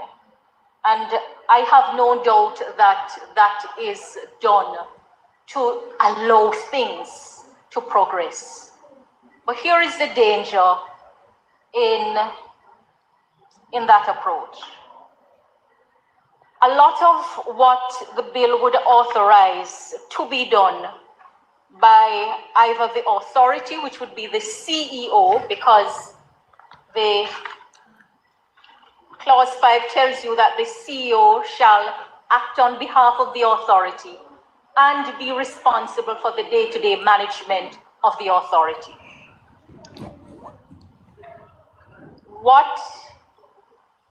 And then in more than one place, the bill tells you that notwithstanding anything to the contrary in any other law,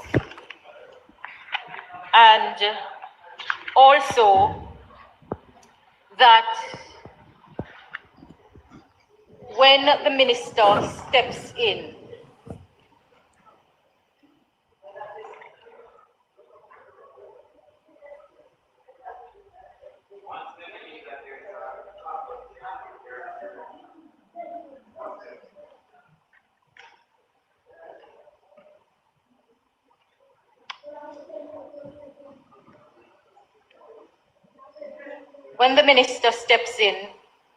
in effect, the minister can do anything. That is how wide it is. So, and the step in order, clause 24, which we were directed to pay close attention to, tells you that the minister can approve, subject to any term or condition, an application made or submitted to the authority by the authority to an approving entity on which the approving entity has not made a decision, and then vary, modify, or remove a term, condition, or qualification to which an approval was made subject. And a step in order shall have effect in all respects in law, as if that step in order was an approval granted by the approving entity to which the authority first made application. Approving entity in clause 2 means the local authority, a local authority. And we know that under the Local Governance Act, the local authorities, the municipal corporation, city municipalities, or town municipalities, or public body that exercises any statutory, regulatory, administrative, or operational function where the exercise of that function is required for the implementation, execution, or delivery of an approved construction and resilience project or a designated strategic investment project, including functions relating to physical planning and development control, building control, including the issuance of building permits and the conduct of inspections, land subdivision, land use and zoning, environmental management, natural resource conservation and environmental permits, approvals relating to water supply, sewage and drainage, roads, highways and transportation infrastructure, electricity, telecoms, and other utility service, and disaster risk management and hazard mitigation. So the stepping order to have the effect in all respects in law, as if the stepping order was an approval granted by the approving entity, will mean that the other processes that are involved will be impacted. Now, the Prime Minister said that you would not be sacrificing the accountability for speed, but in this current form, it will do that. So, for example, in looking at the approving entity, you know, I usually speak with my constituents about bills that are before the Parliament, a habit I got into very early. And all of these functions listed here would normally be carried out by the Planning and Environmental Committee, utilizing the Town and Country Planning Act, the Building Act, and the Local Improvement Act, among others. And you would have persons like, so you would have the council of the local authority, which would be all elected councillors. You have the NEPO. In the case, if I were to use the example of Montego Bay, where I did my research, you would have the Mobe Metro, JPS, Water Commission, NWC, Flow, Digicel, the city engineer. You would have a host, the director of planning, the building, the city engineer, all of that. And in respect of the consultation, because all of these processes involve some level of consultation, and the bill is not omitting consultation, but it does not specify with whom the consultations should take place. But what we know is that where a law creates a duty to consult, or where there is a duty to consult, either because the law creates it or there is a consistent practice of consultation, the consultation has to be meaningful. And at least these criteria must be met. So the consultation has to be undertaken when the proposal is at a formative stage, the proposal to do whatever is to be done. Sufficient reasons must be given for the proposal to enable an informed response to be provided. Adequate time must be allowed for the response to the proposal. And then the product of the consultation must be conscientiously taken into account when the ultimate decision is being made.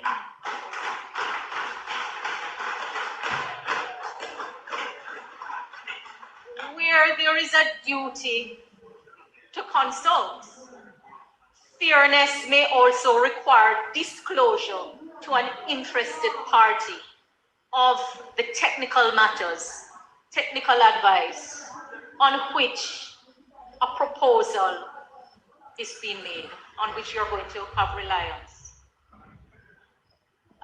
So the bill would need some reworking in order to achieve. Don't clap. Before you clap, the member and the minister have already said that time would be allowed to take into account all of the proposals, and you look at what amendments have to be made. So that is a decision that has already been taken.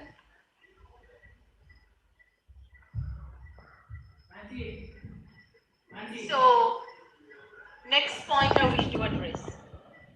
Clause 13.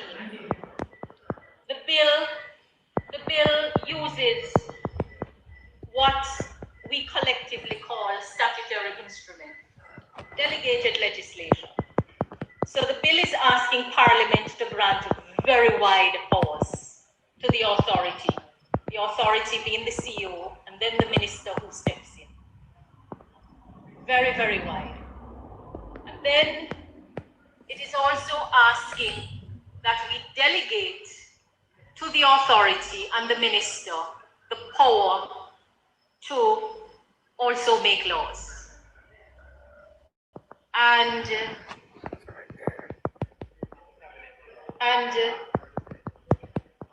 the bill, so directions are to be given. Generally, directions do not take on the character of law. But the way that it is drafted in this bill, there is no doubt that those directions amount to law at a lower level. So the bill provides that a contravention of any direction under clause 13 shall not invalidate any transaction. That is at clause 13, so clause 4. The nature of the direction. The nature of the direction includes ensuring that approved reconstruction and resilience projects and designated strategic investment projects are implemented in accordance with the terms of the cabinet approval and public interest. But the way it is drafted, it begs the question as to what will happen if the contravention is so unreasonable that the minister or the authority could not be taken to have authorized it. And what if the contravention is done on grounds of bad faith, improper motive, or is just manifestly absurd? And what if private interest trumps the public interest?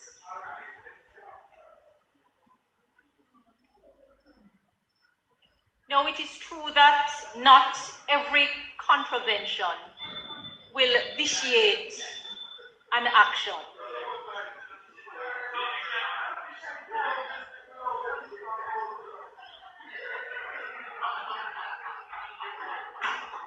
You really come with a call for sufficient time for her to finish her presentation. That's my call for, you know, sufficient time.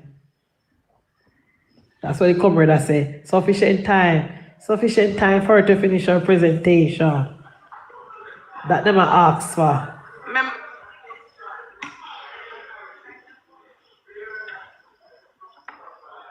Member from St. James West Central, you have 1 minute to wrap up. You heard her scream out when she said 1 minute. You heard her scream out. Madam Speaker, the bill in its current form will not achieve the goals that are set. Where you that? Where you that? Jesus, you're a PNP. You sound like Stefan boy. You hear that? You tell you what she just said a while ago? Yeah, the bill in its current form, whatever. But you know, you get the applause from them. Thank you. Not only that, you realize what she did? She's very sarcastic with them. Yes. Very sarcastic. You want to see her face? It's like 1 minute, I'll just tell you that it's not. Madam Speaker, this matter is so important. I don't know what motivates my colleagues on that side who are clapping, but I know that I am vested in the success of the actions of the government. And so, Madam Speaker, this is too important for us not to have the kind of buy-in and take into account the very valid concerns that have been raised. So, Madam Speaker, on that note, I invite the Prime Minister piloting the bill and the team to take... Did they say that they're not going to take in consideration what she said? The bill needs some reworking. Comrades on their feet. Comrades on their feet, guys. Every single comrade upon their feet. I'm not going to look at the political line, I tell. Every comrade. All the one that the big red dress for St. Thomas. And Guru said nothing wrong with that.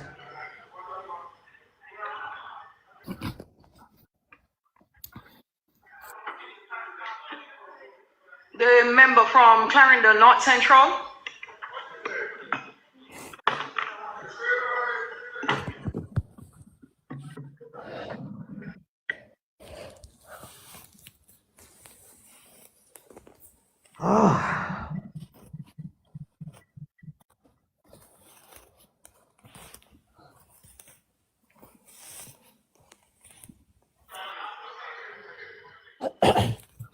Member from Kingston Central.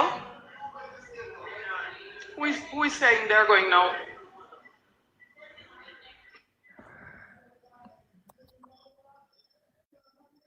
Where you say, Marjorie? Marjorie, where you say?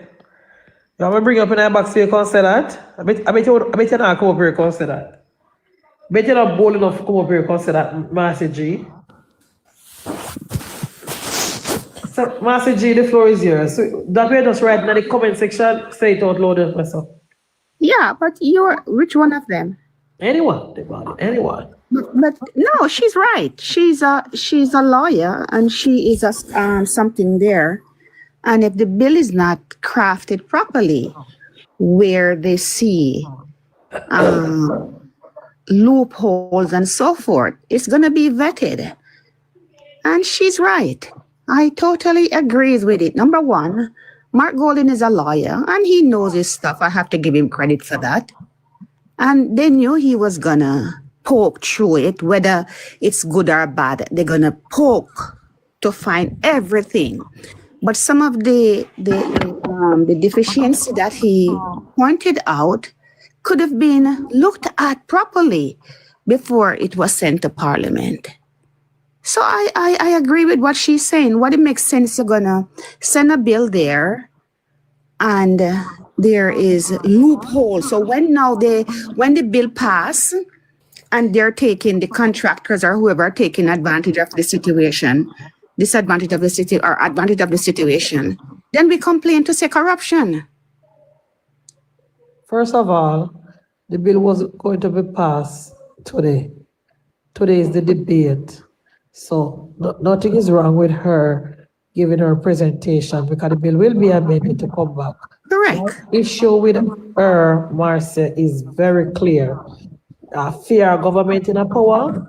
She saw the bill before it was tabled. She could have contributed towards it before it was tabled. That's my issue with her. She cannot tell me so she never see it. But that's why I said right is right. But that's why I said that was the right place for her to do it before it was tabled, not today. Exactly. But previous before.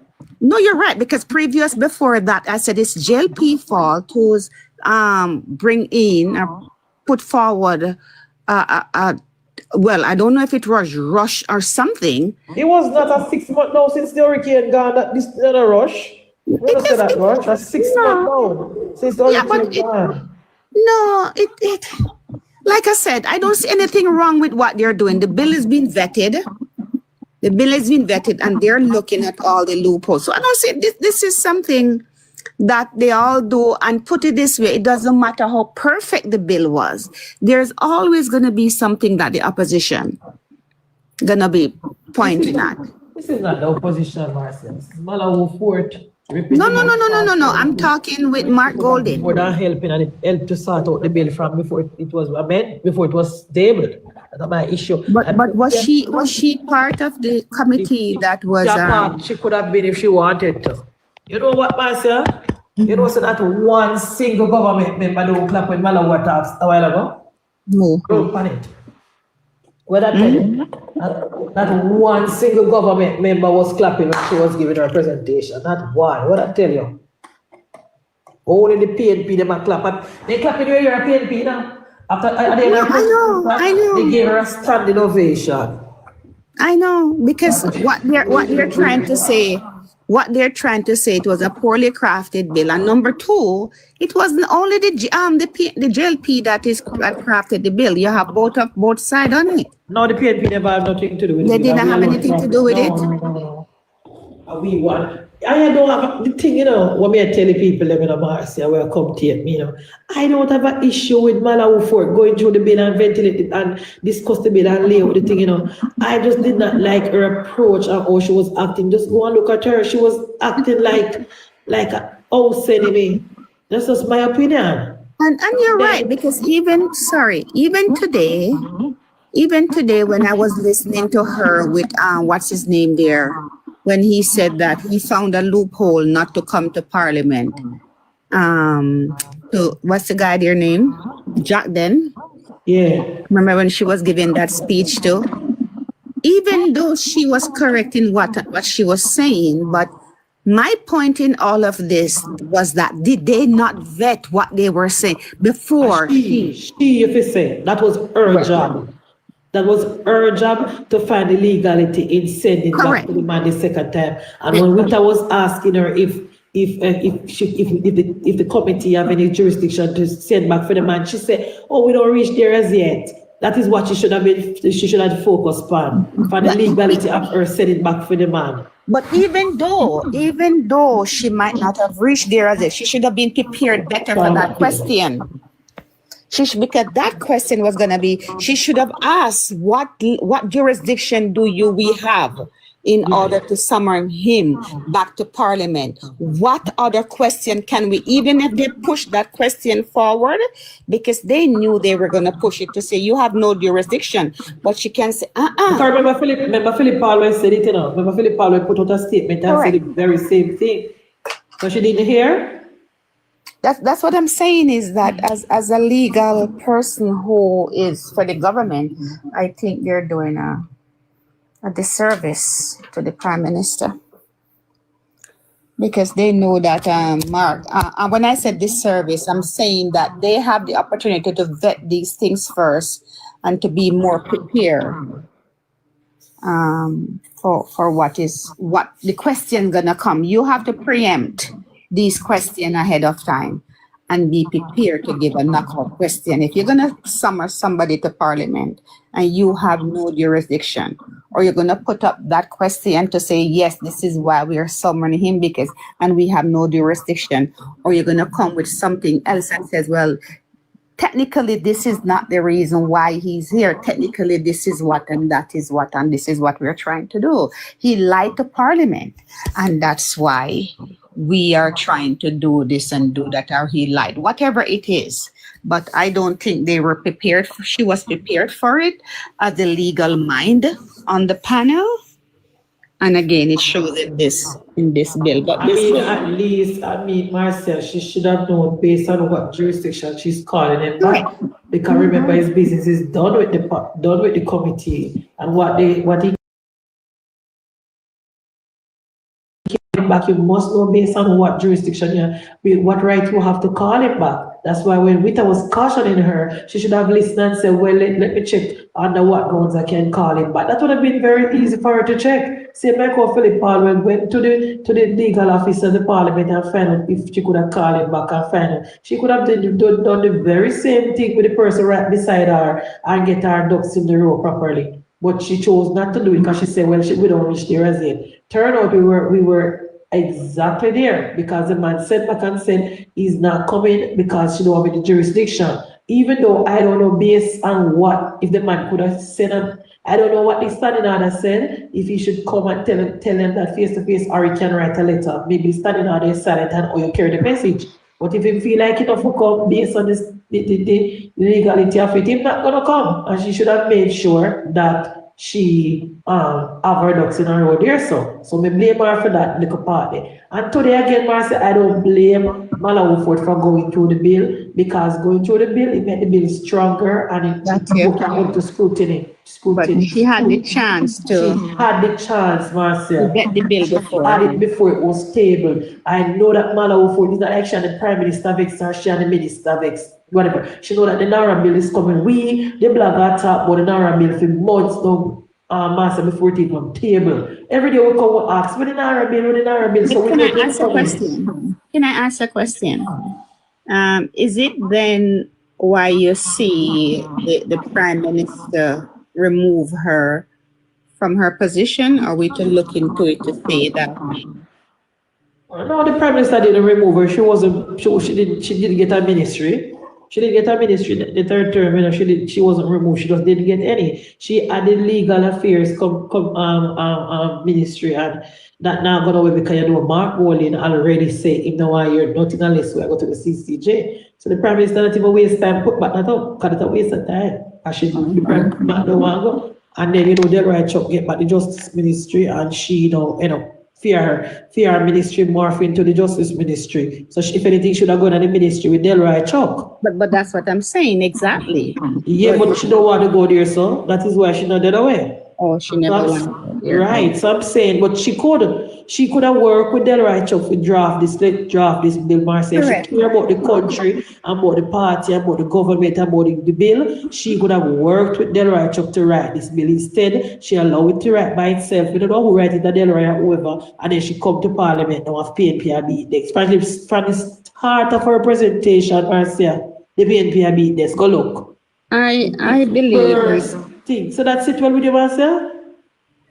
No. That's what I'm saying, that they had it to vet it before, and that's why I said it is the JLP fault, because they had the bill to vet the bill properly before the bill came to Parliament. Yeah, they must have discussed it in Parliament or in whatever they have committee, Parliament, whatever, and they knew that NaRa bill was coming and everything. And even if we did vet it and up and down, the PNP would have still find reason, because that's Mark Golding. Exactly. We can't take that away from him. And he's No, and he has a legal mind. Yes. And every sentence he's going to tear it apart. Every bill will come on the Parliament, Mark Bowling. Yeah, so it was not surprising to get that from Mark Bowling. Wasn't that the same thing with the NIT problem too? Exactly. Every bill. Every bill. I think when they try to pin down favor when favor leader bring the supplementary whatever budget after Melissa before the new budget come with it. And I see when I try to pin her down and I distract her and I tell her to change the wording and this and wording and that. That's Mark Bowling every single bill that comes before the Parliament. Mark Bowling try to rewrite it. We know that. We used to it by now. We used to it.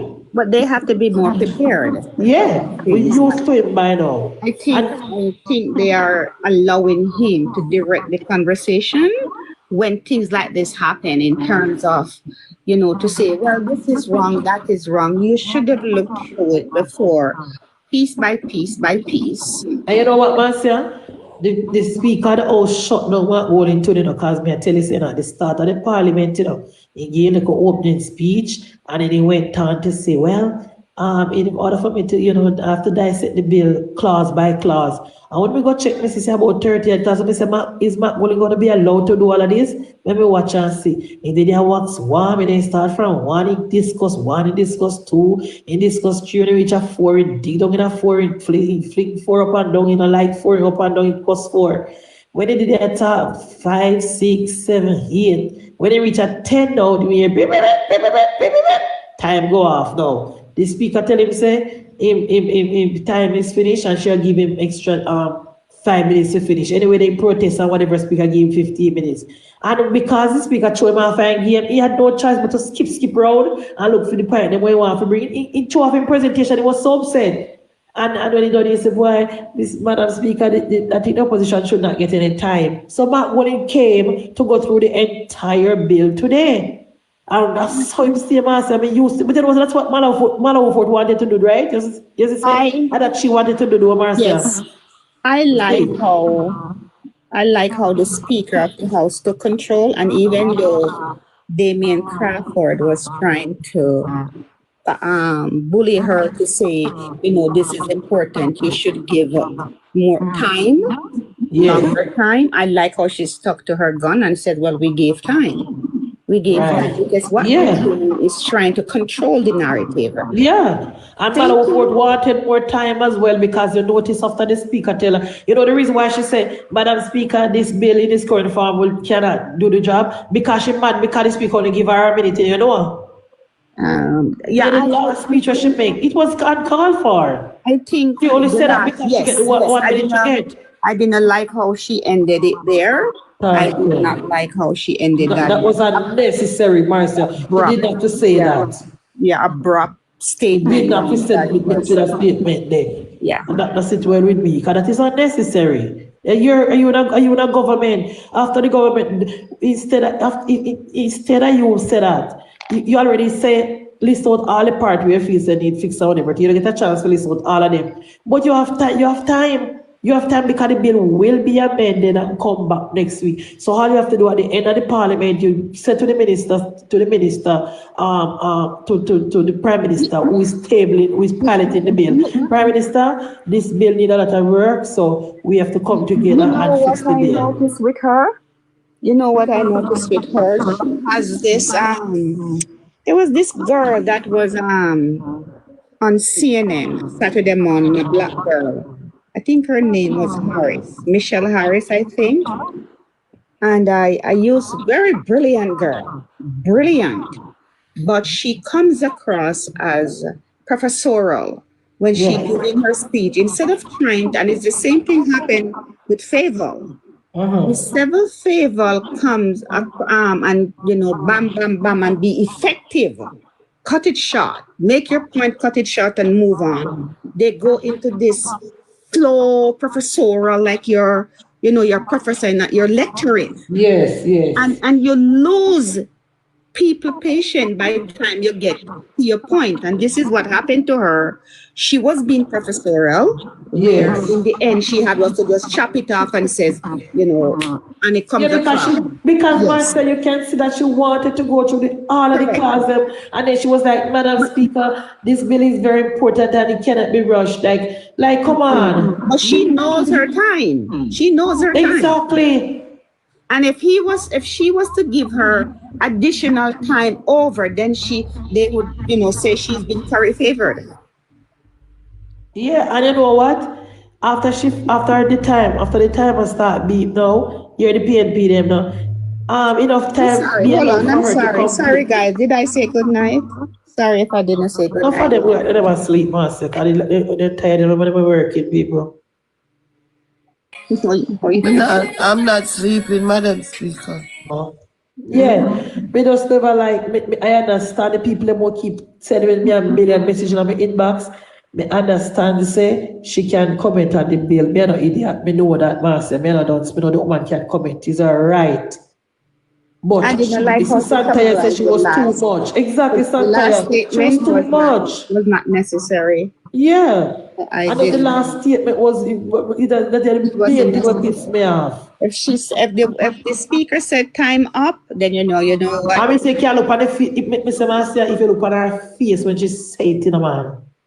You know, it's you can see it, say she said it with be spiteful. And then when she realized what she do, she come back and say, oh, you know, the Prime Minister, you're gonna work on the bill to whatever. Because she catch herself what she doing now. But not only that, what she doing now. Not only that, she got one of the cold eyes from Juliet. Yes, maybe that. Yeah. Because Juliet that's the true man. So she catch herself what she doing now. Juliet have a style, you know. Juliet don't agree with her. She probably feel people let me know. You see, she look good and she give that stern and cold look like. Catch herself what she done and she talk about. I don't know why they are clapping. But she look like man, one of them. She know why the PNP clap. Even that wasn't necessary. Even that wasn't necessary for her to comment on.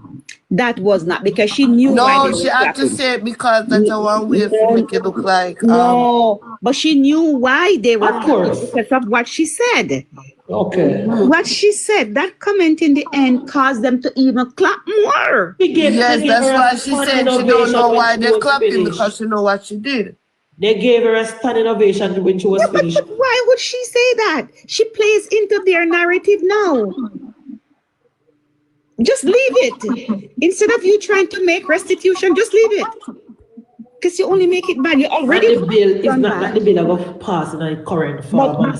Exactly. The bill will be amended next week and come and reread and everything and whatever. I don't know how true this is, but I was listening to where they said you can now register for your NIP card. Have you seen that? Yes, me hear Jamrock has said on Facebook. Yes. Video. Yeah. So I hear it for true. I think people should yeah, me hear it. You know, so me never pay no mind, but you're right, me hear it passing. Me go listen to it again because she said you can go register online and then you come in to make your appointment to take the picture. Because you have to take a picture. So when you register online, they'll give you an appointment date based on what she's saying. And what am I echoing? And then you can go in to take a picture of it. I would love to get one of them. I'll get one to myself. Because I want for me oil money. Yeah, I go get one to come out. And the oil money I share up when I get now. I want for me name for the royalty money. Yeah, I'll get one of my ID too. Yeah, but you know, this is just tomorrow morning, Master, when I get up and talk about this. So the cover they will think so we'll get up tomorrow morning and talk about like I said, it's nothing. It's nothing. That they want to tear it down more. Yeah, we are going on tomorrow as usual. It's so nothing. We can continue to talk about corruption, Master, and never not the bench, not one time. Hey, it's nothing. What and look at what dominating the news now when we are supposed to be talking about how the crime so far for this year has reduced versus last year. Last year, this time versus this year, I think they're now saying it's 35% already. And Dr. Chang gave a beautiful presentation to the Marcia. Correct. And tomorrow morning I'm going to play it in its entirety. We should be highlighting how they Tomorrow morning, bright and early, and start the program with Dr. Chang. Dr. Chang cuss off this civil society group, Again, he fixed the business, man. This is what I like. You know, Madam Speaker, I never did hear because we didn't leave a go home from work, so. This is what I like about people like that, Nigel Clark and people like Dr. Chang. Montague is a good one too. Of course, Warmy is another one. They get to the point. They attack you, they beat you, and they move on. They don't go into avance to avance. Yeah, man. Dr. Chang deal with them. Dr. Chang did them have no comeback. Dr. Chang they don't go exactly. They just cut off your leg. They don't go into this professorial debate and go round and no. What they're gonna say? Then I got to an epistle. No, yeah, they can't. And then Dr. Chang not tell no story. Dr. Chang does, but the facts speak for itself. That's what I'm saying. And they can't challenge him. I never forget the day when the man tell them, say, man, we don't come into this business to take them to hospital. Shoot, but don't miss. Yeah, Dr. Chang said, make sure say no shoot, and the police don't make miss. Sure win. Don't miss. You shot for make sure I shot first. That hurt them bad. Montague did tell them, said, I did Montague tell them, said, if it dead, like when they dog dead. He finished them off to them, man. He finished them off, they never have no comeback. And that's why you see people, and I'm surprised that I haven't seen him more on the campaign and so forth, but this is why you see people like Montague, people like Vaz, people like, Warming time and so forth. They're very effective, and if you notice, the PNP don't go after them. No. You notice Damian Crawford stay away from them. He loved to take set pan favor because favor reminds me of a lecturer when you go in and you just sit down and listen to them just a lecture. Yeah. Oh my God. It's just favor mannerism because it's not like she doesn't know her work, you know. No, don't ever. Just our speech pattern. Listen to me, this is what me cuss out everybody and say leave her. Because what that woman is, that's that's what me did because of the girl there. Beauty, extreme beauty or whatever her name. I say come on you can never walk in a favor show. I say you know her credential. Come on. Bala over there criticize her. I mean Bala so like he not even pass grade 1. I criticize favor every time favor. Both every time people are looking and ask people questions. That's why they want yes, I mean, no man as in Bex with me, but they want tell him say look here, I know excellent in accord and my excellence in dropout. Because he made it look on him and tell him, which I never know him story. I never know at all. Me didn't want he came up and him a run him out and me said to him, I say, all I can find a high school dropout, not even finish high school, no one come, not even my first degree, no one come tell the Prime Minister where he do. Lord of his mercy, the man take me on. Me never know saying that dropout. I never know. You see, with Bala criticize people at all, boy, favor no know nothing. She have to look behind and ask the people then. Me tell Bala say to leave Jamaica politics alone because him just have come in and we don't want a botheration. No. Why would the people in front of the ministry, Marcia, come to the standing finance committee if they never needed? They never think about that by now. The people then left them public sector work or even the evening. And come a parliament, go sit on pan chair. For what? So when the minister want things, then the minister asks them, around the ministry, them the day-to-day and them around the policy. No, so the minister Africans ask them questions or get things from them. That is why they are there. You know what I realize? Come with them and talk about favor and not just ask people questions. But my dear, you know what I come from? You know what I realize with lots of them that is stuff. This is where we give them legitimacy to their platform because we're there arguing with them and trying to make them see the point when they're it's absolutely out of their league. Oh, it's out of their league, Marcia. It's absolutely they're clueless. Especially Bala. They are just talking, right, about this and about that, and the government should do this. It's absolutely out of their league. So instead of us giving them, ears to listen, you just leave them alone in their ignorance, because whatever you say to them is not going to make a difference, because they don't see. All they see is the government giving out money to people. And that's all. That's all it is to them. Nothing else. Then don't try to find it. I don't say them get everything right, they don't come get enough things wrong. But they don't ask no question, just which come from Bala. But when you look at funny thing about it is that they're the same one. As soon as you go up in the box, them ask you, say, do you live at Jamaica? Yeah. But the first one, you don't live at Jamaica, you don't understand. And then okay. Thank you. You don't understand. And another point to this guy, Damien Crawford. Damien Crawford is a brute. Damien Crawford, just be nice here. He's a brute. Pardon me? Who, Damien Crawford? He's a brute, because as a scholar himself, he's a scholar. Fable is a scholar, and all he's trying to do is to get your moment, and that's why Damien will never ever be an effective leader, because Master, he said better than Andrew. That in 2016, he said sure say he better than Andrew always. So you can imagine it almost better than Fable too. That's what he's saying. That's what he's saying. That's what he's saying. But the brightest man in Jamaica was them would tell us, say them have one day the company lab, and they tell one of them, say when them tell lie, me tell one of them, say me did if you know, say me a part owner and a peer one in a Montego Bay. Chapa was on the line tonight. He said Chapa say Frank, because him know Russell, him no know this a woman and they come chat. I said, there you go. I said, anybody can make up story, my dear. That doesn't mean it's true.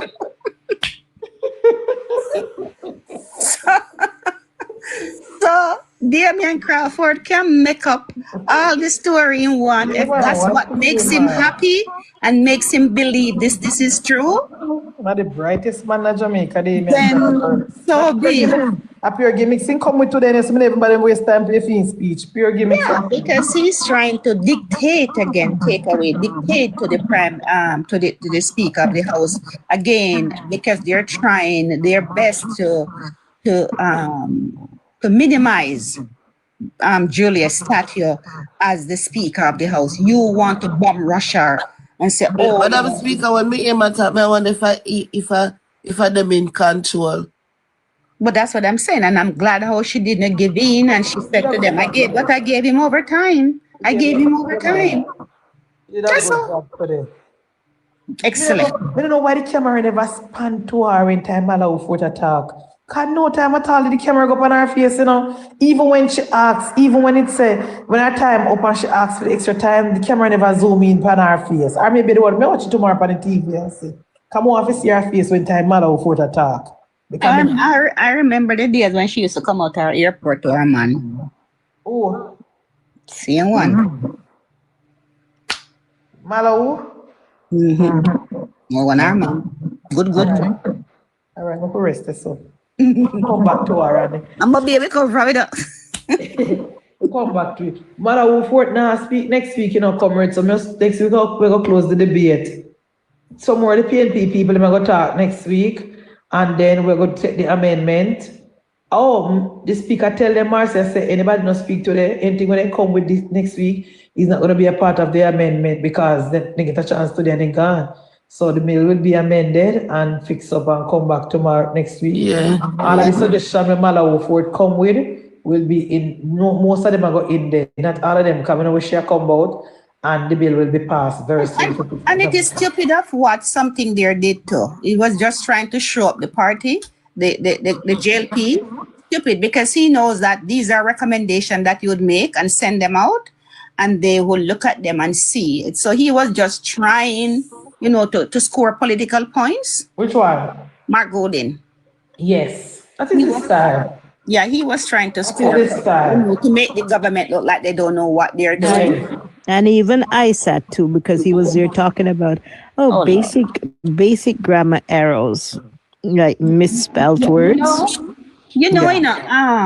When this guy believed that, because he did nothing to be excellent lawyer, because all he did, absolutely nothing. All he did was to look, and this is how you have a lawyer, right? You look for whatever mistake. It's not that he presented a case. All he did was to For find errors and loopholes. That's all that was. exactly. There was nothing great about it. No, He just did not errors and have to loopholes. defend. So when people now run into him, of course it pushes up. But anybody who does the first thing a lawyer does is to find where there's a mistake. Yeah. Find where the mistake. You have to have one lawyer and one will look back over your paper before he send off. Like I said, the first thing any lawyer, good lawyer, or any lawyer would do, his constitutional right. They immediately, that's where they talk about constitutional rights. His constitutional rights was breached. End of story there. End of story.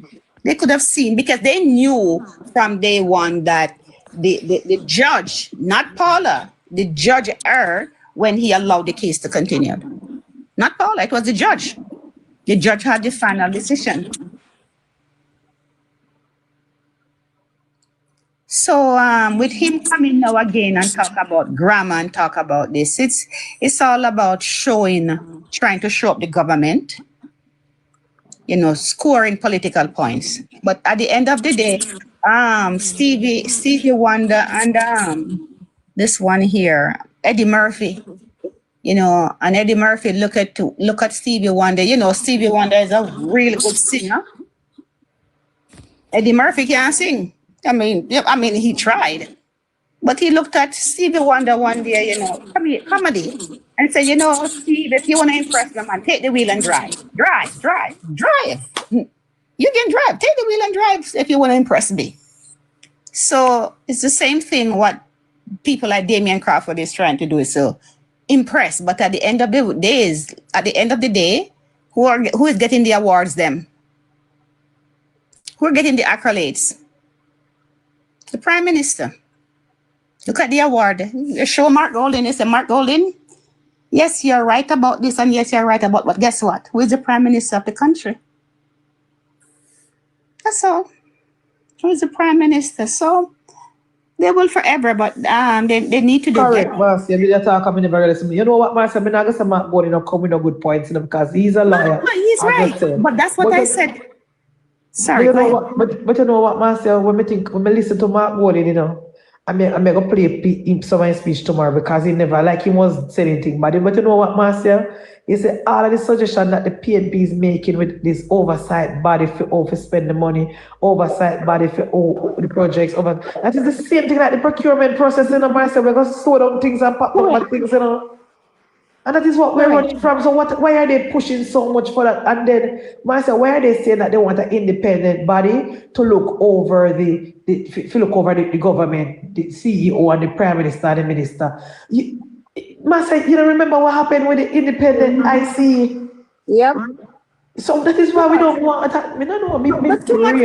But this is the thing. They're trying to cut out all the red tape and the bureaucrats and everything. Because if you're going to have no independent body to oversee what they're doing, then you have to get okay from them to proceed with this, to do this. And it gone right back into the red tape. Exactly. Gone right back. That is why into the procurement. That is why I say, Marcia, me prefer the oversight, because me know say money in people, and we don't want a corruption, and we don't want to stop before I get the 4 terms. So I am not against oversight, but what I don't want is a body, Marcia, that the government have to go through to get projects done. That is a waste of time again. Well, the government is supposed to be the final stop. All right. So how you gonna have somebody overseeing the government? But that's what the PNP want. Your Bunting speech talking about. You talk about the bill remind him of Orban in Hungary. You remember that? Never listen to all of it. Yes. He said the bill remind him of Orban in Hungary, where change all of the oversight body and change all of the judiciary, everything for fit for him narrative and pure dictatorship and authoritarian government and blah blah. Chat on something else, Master. God. It's what Mark Golden pointed out. Those were not supposed to be pointed out by Mark Golden. Those were clear to be seen. And they should have done better before they put forward that. I totally agree. Because even one of the points that he made was in favor with the government. Was in favor and I think it was the last one before they cut him off. And which one? And before she turned off the mic, she turned off the mic. Yes, before they turn off the mic. That last where he was giving them credit. She said speak up when she said your mic is off. This is opposition leader. Opposition leader. Your mic is off. The McKinney no say mic have to. So all him attack nobody now here. Because he might chat to himself.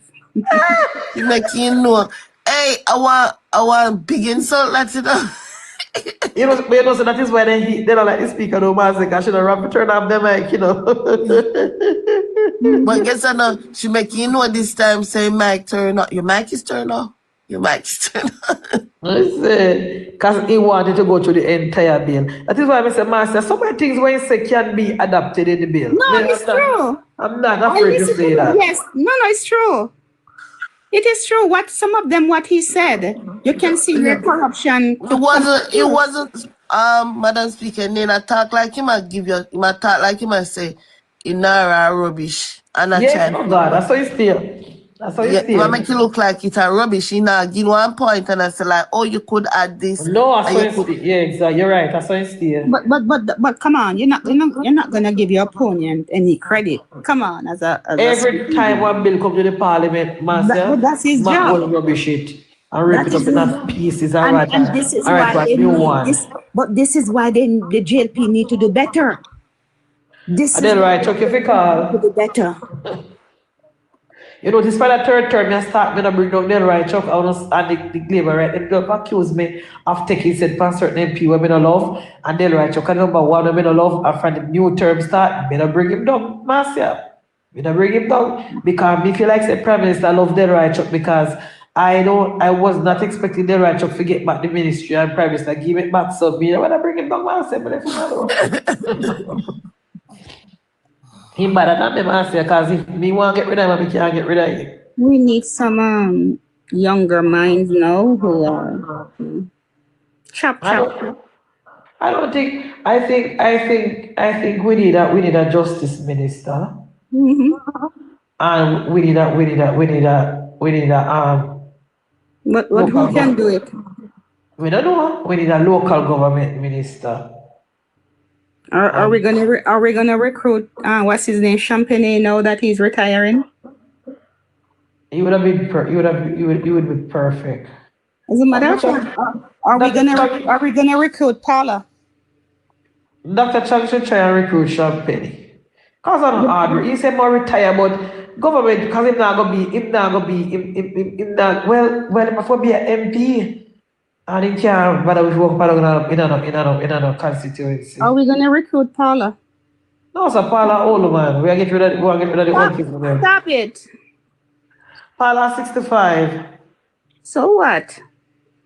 I don't think she wants it. No, I know she should be much better for the GG, to be honest with you. Until when we get rid of the monarchy.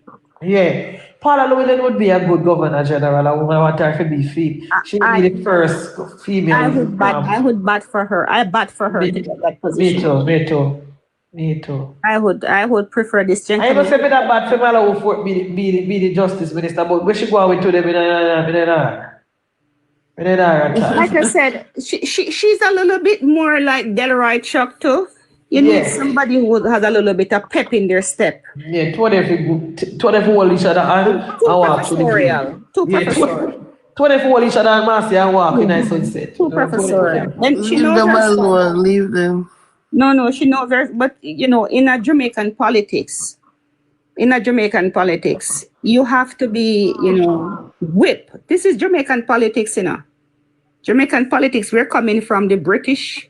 We know you ever hear how them galan when them ready. Look on that woman. Did you listen to the You know, say did you know that the woman, the Zara Sultana, where the speaker name and put on, she was the prime minister where she had bad up, Keir Starmer. She was part of the government, you know. Yeah. She was a backbencher. Yes, so she gets suspended though and then kick her out. Cause she Keir Starmer. And trouble over there, you know, Marcia. They're gonna have election. Yeah, but they won't get rid of him because he lied to the have election for something there now. He lied to the parliament. Some people they have election. And come and look at the Canadian, them love of election is a shame. The Canadian, they love Mark Carney. For now. The conservative, they were not trouble with love paper leaf. Look like you anyway, hot myself. Before you come in. God of gracious. Because you know what? Paper leaf I try well on, but you know, look like he can't. I think what happened, he was pushing the Donald Trump narrative too much. All he had was to do, if he wanted to, all he had was to do was to beat the government on the immigration thing. Yes. Stick to local politics, but you know what? He brought too much of the American, the Donald Trump style in Canada, and Canadian people is totally different from America. Number one, American people are uneducated. Canadian people smart. Number two, Canadian people is not confrontational and quarrel and booyah and storm the capital. Canadian people are not like a cult. Exactly. So if he had stick with the immigration and the lack of housing for young people, he would have won. But he got that the conspiracy foolishness.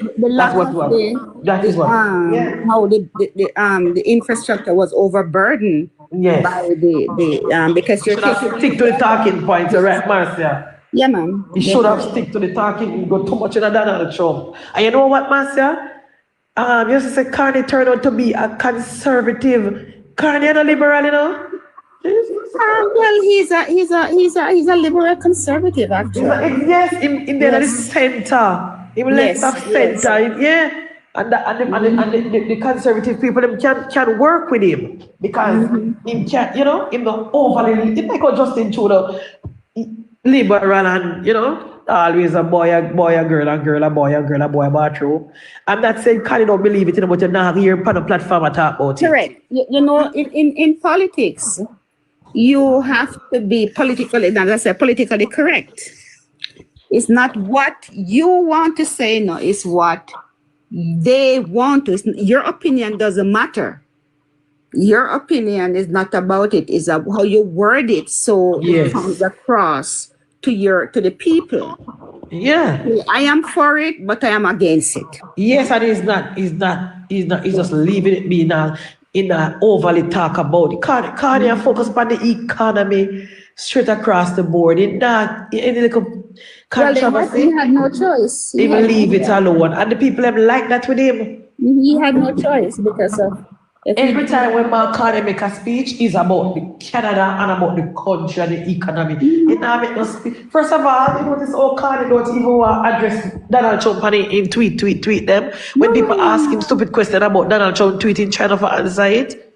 It's not about that. Carney is more like a Nigel Clark. Yes, some people love that with him. Nigel Clark. They don't talk a lot, but they're very effective when they speak. Yes. Very, very, and they know their stuff. Yeah. He works on Wall Street, so he knows the American system. He was the governor of the Bank of England. He knows the system, and he was the governor of the Bank of Canada. So he knows this stuff. This is not somebody where you can just, you know, throw like Justin, you know. Justin was loved because of his father, you know, and they because of that nostalgia of, you know, Pierre Trudeau. Yes. And then Justin Trudeau is very easy on the eye, that is very handsome. When he's smart, it's even much better. He's very handsome. Yes. But you know what happened to Justin Trudeau immigration, man? The Indian them. Yes, the immigration. India them will bring You can have a country where you're gonna let in, allow, I shouldn't say let in, but allow 4 million people. Your population was just over how much million? 30-something million. And all of a sudden, within 5 years, 5 years, it's over 40 million without no infrastructure. Yes. And not only that, the system, how the breakdown in the system, because now they're finding out that 90% of the students that came in, they're not going to school, they're working. Yes. And they do working jobs where the Canadian them could have work. I know we have the Canadian them not a job. Because right now, especially for the younger kids them. Yes. Especially when you're going to McDonald's and Tim Hortons. Exactly. So everywhere KFC, we're going to KFC. I mean, I say, oh my gosh. One lady in a KFC where Anna them. I mean, I said, Jaja. Yeah. No, in a McDonald's where they go pick them normally get them liquor when they turn 15. Exactly. McDonald's take them from them at 15. And them on the afternoon job. You know, they in 2 hours to then buy go do 1 3 hours and so on. You know? Only go 4 hours. Yes. Yeah. Yeah, so that is what why people upset with Justin Trudeau. Even to this day, I'm upset with him. Hold on there. Don't know about it all. Excellent. You think I'm afraid to come on my yard? My work, me save my money. Me have all kind of different source of income. Dirty, batty wall. Excellence, we got Trinidad. Maybe we got Cuba. I use up in batty to get clean sematon doctor. And it get batty rev out and it's not even a proper doctor. Who is it? Who you talking? Excellence in dropout or what? Drunkro, excellence. Me don't know where you text it for me for. Where you text it for me for. We not go suck off Dre Brian hood and allow me. Now Dre Brian and you come below. Sure. Yeah, man. So, Marcia, Keir Starmer, if we wake up a man and I hear say Keir Starmer resign, me not surprised because he under pressure, you know, Marcia, Jesus Christ. He under pressure because of Peter Mandelson, when he go turn, go give big job on Peter Mandelson. Jesus. But they all fall for the same thing. All of them is the same thing. Same thing with what's his name there? The one before him. What's his name? Go have a party. I tell people when I go have party and he himself go party and I don't understand them. Oh, Boris Johnson. But speaking of Canada, Empress, Marcia, then me not see on a premiere buy one plane off it, and I have to sell it back. I want to do him so bad. The man don't get one plane and plane. This time. Not this time. Come on. Come on. Wanna bring him down quickly, Marcia? Excellence in dropout. Leave the girl alone. Leave her alone. Tell him to come up in a box. Leave her alone. Excellence in dropout. Go complete what you started. Pletard completed her nursing degree. Come on. That's the worst thing we did. With honors. With honors. Come on. One go near more Dre Brian, Dirty Batty. Yes, me a Belmont Road mattress. Nothing wrong with that. But nobody know why you even be there foot clock, drunk crow. I will mention him. When Dre Brian can grind you out and refuse you, you reject. At least you get something for what did you get out of yours when you sell yours? What did you get? She got something. What did you get? Leave her alone. You're big, you're man or you're woman or what? You come up with trace? Mama, man. I have two degrees. For no reason. I don't know why you come up with trace, man. 2 degrees and then I help you. 2 degrees then I help you. I'm still a suffer. You're still a suffer. That's all. Each up in a box every day. I try. You're not better than nobody over here. Go for no job. started, man. Come on. Remember saying losing doctor job, because he could be. Maybe he lose a job, You never know doctor job. You said he that pretend to be doctor and then find out. Pretend to be doctor and then run him away. They run him out of St. Thomas, Mayor. Well, they never lock him up for it. Remember say PNP, hard thing like a PNP people. Just call people. Remember Dr. Chang said, like back in the PNP days, you call them like the police station and call you so for a police vehicle and call you so for a camera. Dr. Chang said, we don't operate like that. And Commissioner Blake, him in charge, him decide where all resources go. What he can't call and tell nobody what to do. So that's save him. That is fine. That is fine. You have something that you're going after. That is fine. Nobody's saying that.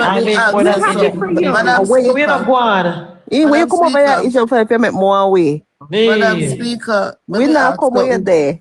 Miss Petal, if you have 2 degrees, why you not go do doctorate now or something? Me not go do no more degree. Would I go up higher than degree? You have 2 degrees for the interest of you know you over there. If me have degree, me want go do my master's. The only degree when I have a suck off, one to suck off Andre Stevens wood, one for the cut Jerry and Batty, and then the degree they have. That's all in certified, and he can't even do it good. Cause they don't want him. You see how them people at them all and slabber, and if you walk catch him breath. And them people are seeing my masters, no one do no more degree. Master. I may stop and then care. So I may come over their life, come back to them in the master. Nah, go over and let the life of them. Want me, come. Carter want me and tell me say no one pass and send me back up. You're coming like drain out bad period blood. Move from and go. You smell like one steel delivery room. That you smell like you're like a dirty drunk, you. When your woman have baby, then take you after birth and push in your mouth, you stink like dog. And you're hungry. Embrace you. If you go get a proper scripture reading for Petal Friday night. Petal no make nobody jar down your. No, no mind. You are mad out. You come over here. That's okay, Petal. That's the funny thing about it, At them seeing one come on live and come tell me say the road and no manners, And look on this big old horse steering man come over the trace. They have the kind of leg man. Move on. But that's the enemy always do, Madam Speaker and Petal. Try to present themselves. So they might do their job. So what we have to do is just ignore them and continue to talk when we are talking about. Petal now with the pass, they drop a catch and break up the whole nice. I'm thinking he can come over here and come put things in the comments. No, he not come up here from one. It's been at the box, him now come up in the box. He can come in the comment section. Once him see me. Me not come over on the place control no can. Yes, shorter bread. Once him see me in the box. Where you walk and I lick out J. Brian and Andre Stevens. Where you want woman, you don't have a vagina, you don't have period life with you come close to period. And when the woman then push out the pit in them and you stop her blood, them pad and lick in your face. Give your name because you're hungry. You know how much after birth you have to stuff in your gut because you're hungry. Go ahead. But anyhow, so this is what is happening. So, Master, before we go to that, Doug Ford and the nice jet went by. Want to bring down the man when the man have to sell back the jet, Master? What happened? Within 24 hours. The opposition then say, make we ignore the revolt batty excellence. By the time it report by the news, by CBC about the jet, next man will cut me here Doug Ford as well. No, Munchie, me think I dream that dream. I think I dream. I thought it was the same day. Me say the other by the afternoon here, so they get up the same. I wonder if in the flyer on the skyline with it before. I said, look at the man not getting no flare out of jet. When take up himself about him buy who buy game? The inside party buy game. No, I for the tax dollar use. No, sir. I don't taxpayer money use. Well, we not hear nothing about it. If it's a Of scandal. course, the taxpayer money. Then that's Of right. course. You get to keep up sell it back, man. Too much money for taxpayers right now. Yeah, and you were complaining about Carney. I wanted a premier and the premier of Montreal have it. The people say puss and dog now we see look you don't wanna follow them. So something there, so Petal. You get the $200 to what them all give away for the food? Me never get nothing yet. Nothing. Nothing. And because I work too much, you don't qualify. Nothing. Not true. Yeah, No, but them say there was my cousin in Montreal too. She always said that she don't qualify for sitting them with I give her. She's very upset.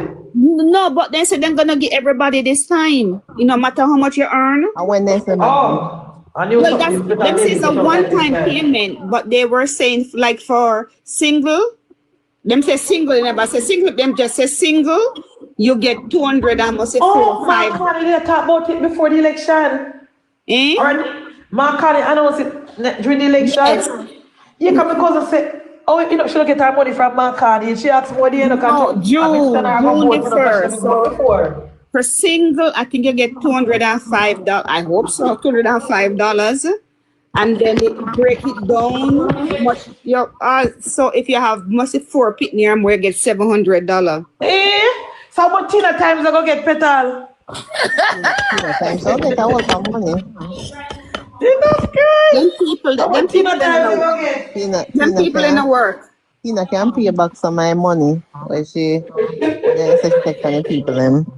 Them people in the work. I then live off a child care benefit. You know what? The man get up to $1,900. Last time, better come. No man, I think they said the maximum is 700. I think. The last time, better come bring down Tina time. Say she left a baby bonus. The girl cried till she nearly dropped down. And you want to come again now? Say she'll get more baby bonus again. She said, blame your government. It's them give me.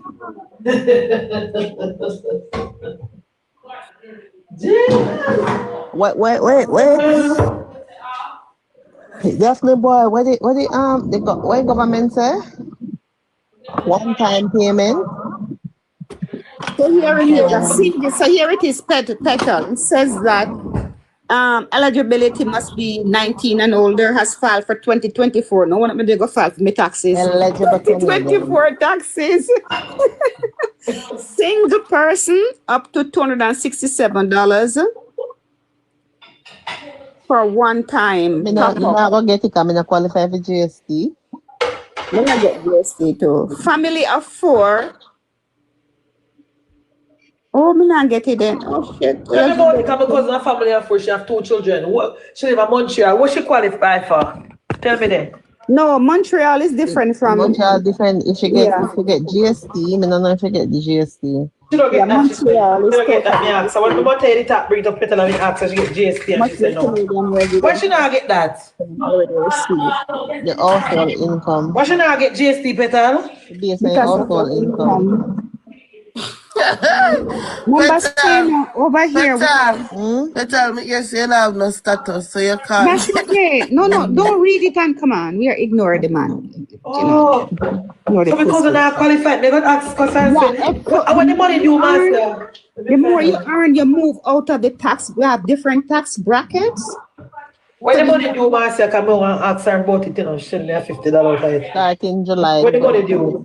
July how much? No, June the 1st. All right, we'll take increase starting in July 2026. No, man, maybe it's going to be after the tax year, Marcia.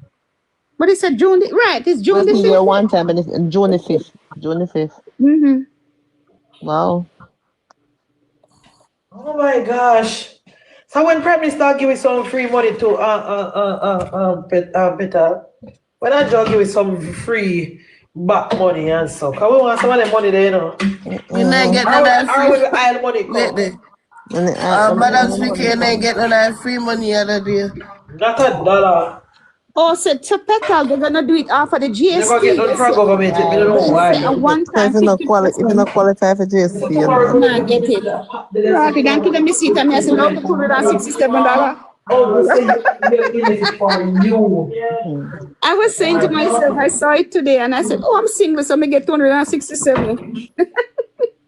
Me never get no benefit yet from government. Are they phasing out GST? Are they? Right. Never go on for me yet. No, sir, I mean, I think so. Oh my gosh. Well, man, you still get a quarterly GST. Look what going on. I don't hear no foreign politics from man because you stick for Jamaica politics. The straight of our most open up now. You mad? Nobody know? No, me just know for gas gone though. No, in the open and not and something they say my extend the deadline again. Is this ceasefire? Yes. So President Trump never said Sunday say in the mood to expand the ceasefire and your Iranian didn't sign this something. The war gonna start back. About President Trump. But he can't do it because something they threaten him. And what is so cool? Eh? Russia and China threaten them. So why not just move the blockade and make the free flow of oil and make the oil price go down in Jamaica? The blockade is gone. No, the President Trump black still No. Still there. No. That is the problem that Iranians are having with it because he still have been blockaded. They're going around it to another section. Trust me. Hold on. But we just want that to come out of the street and we could get the price of oil so we can get the country can get back on its feet again. What are we President Trump? When we come to Jamaica, what do you see the gas for $190? Where's the Munchie? Eh? What did you just say? I want Donald Trump to excuse in Navy them out of the Strait of Hormuz so the oil can start flow free and so the price of oil can go down and we can have a good thing going in Jamaica. Right now we are struggling. Oh, because you know, say him not get nothing out of Venezuela. He might thief every dollar away. No, it cannot. Because what is happening in Venezuela, this is where now when you're going on people's country and don't know where they go on. The infrastructure down there, they have to invest so much money in it. And China already have their investment in it. For them to start get oil out of Venezuela, they have to start investing in it because all of this refinery, all of this rundown. Yeah. So they now get, if them to get something, they now get something right now. No, Donald Trump too exhausted. Donald Trump is the worst president in the history of the world. And we want him to just come out of the Strait of Hormuz so with the oil price can go down so we can go back. So he have bigger trouble now. How are next trouble now we have now? No, with what is happening in the Middle East. We are telling you about that more than can show Marcia because he never said, you know, after them bomb down Iran the next day, man, Donald Trump wake up and said, the war is over, we won. We have the first day, we won. The next day, said, well, we have to come over for the war. We won already. All of the navies at the bottom of the sea, we won. Third week, we done. Now we almost are now 2 months. How much we know? 2 months or 2.5 months, and we don't know, we still not, we are still on going. All the people who vote for President Trump, they must shame. You know, there's something that come out today that say, I'm sorry, I'll do a crocodile tears. Tucker Carlson and his brother. Yes, you're right. Them voted, but that is crocodile, please. Yes, they were on Tucker Carlson's podcast, him and his brother talk. You see, they're just going these things in order to make money. And thank you. That's all. They don't care about the people. They fall for it. You don't see our views. Because when Tucker Carlson was a maid one that was carrying the lie, and Fox News said the election was stolen in 2020. So we don't fall for them. Marcia, you're a ball today.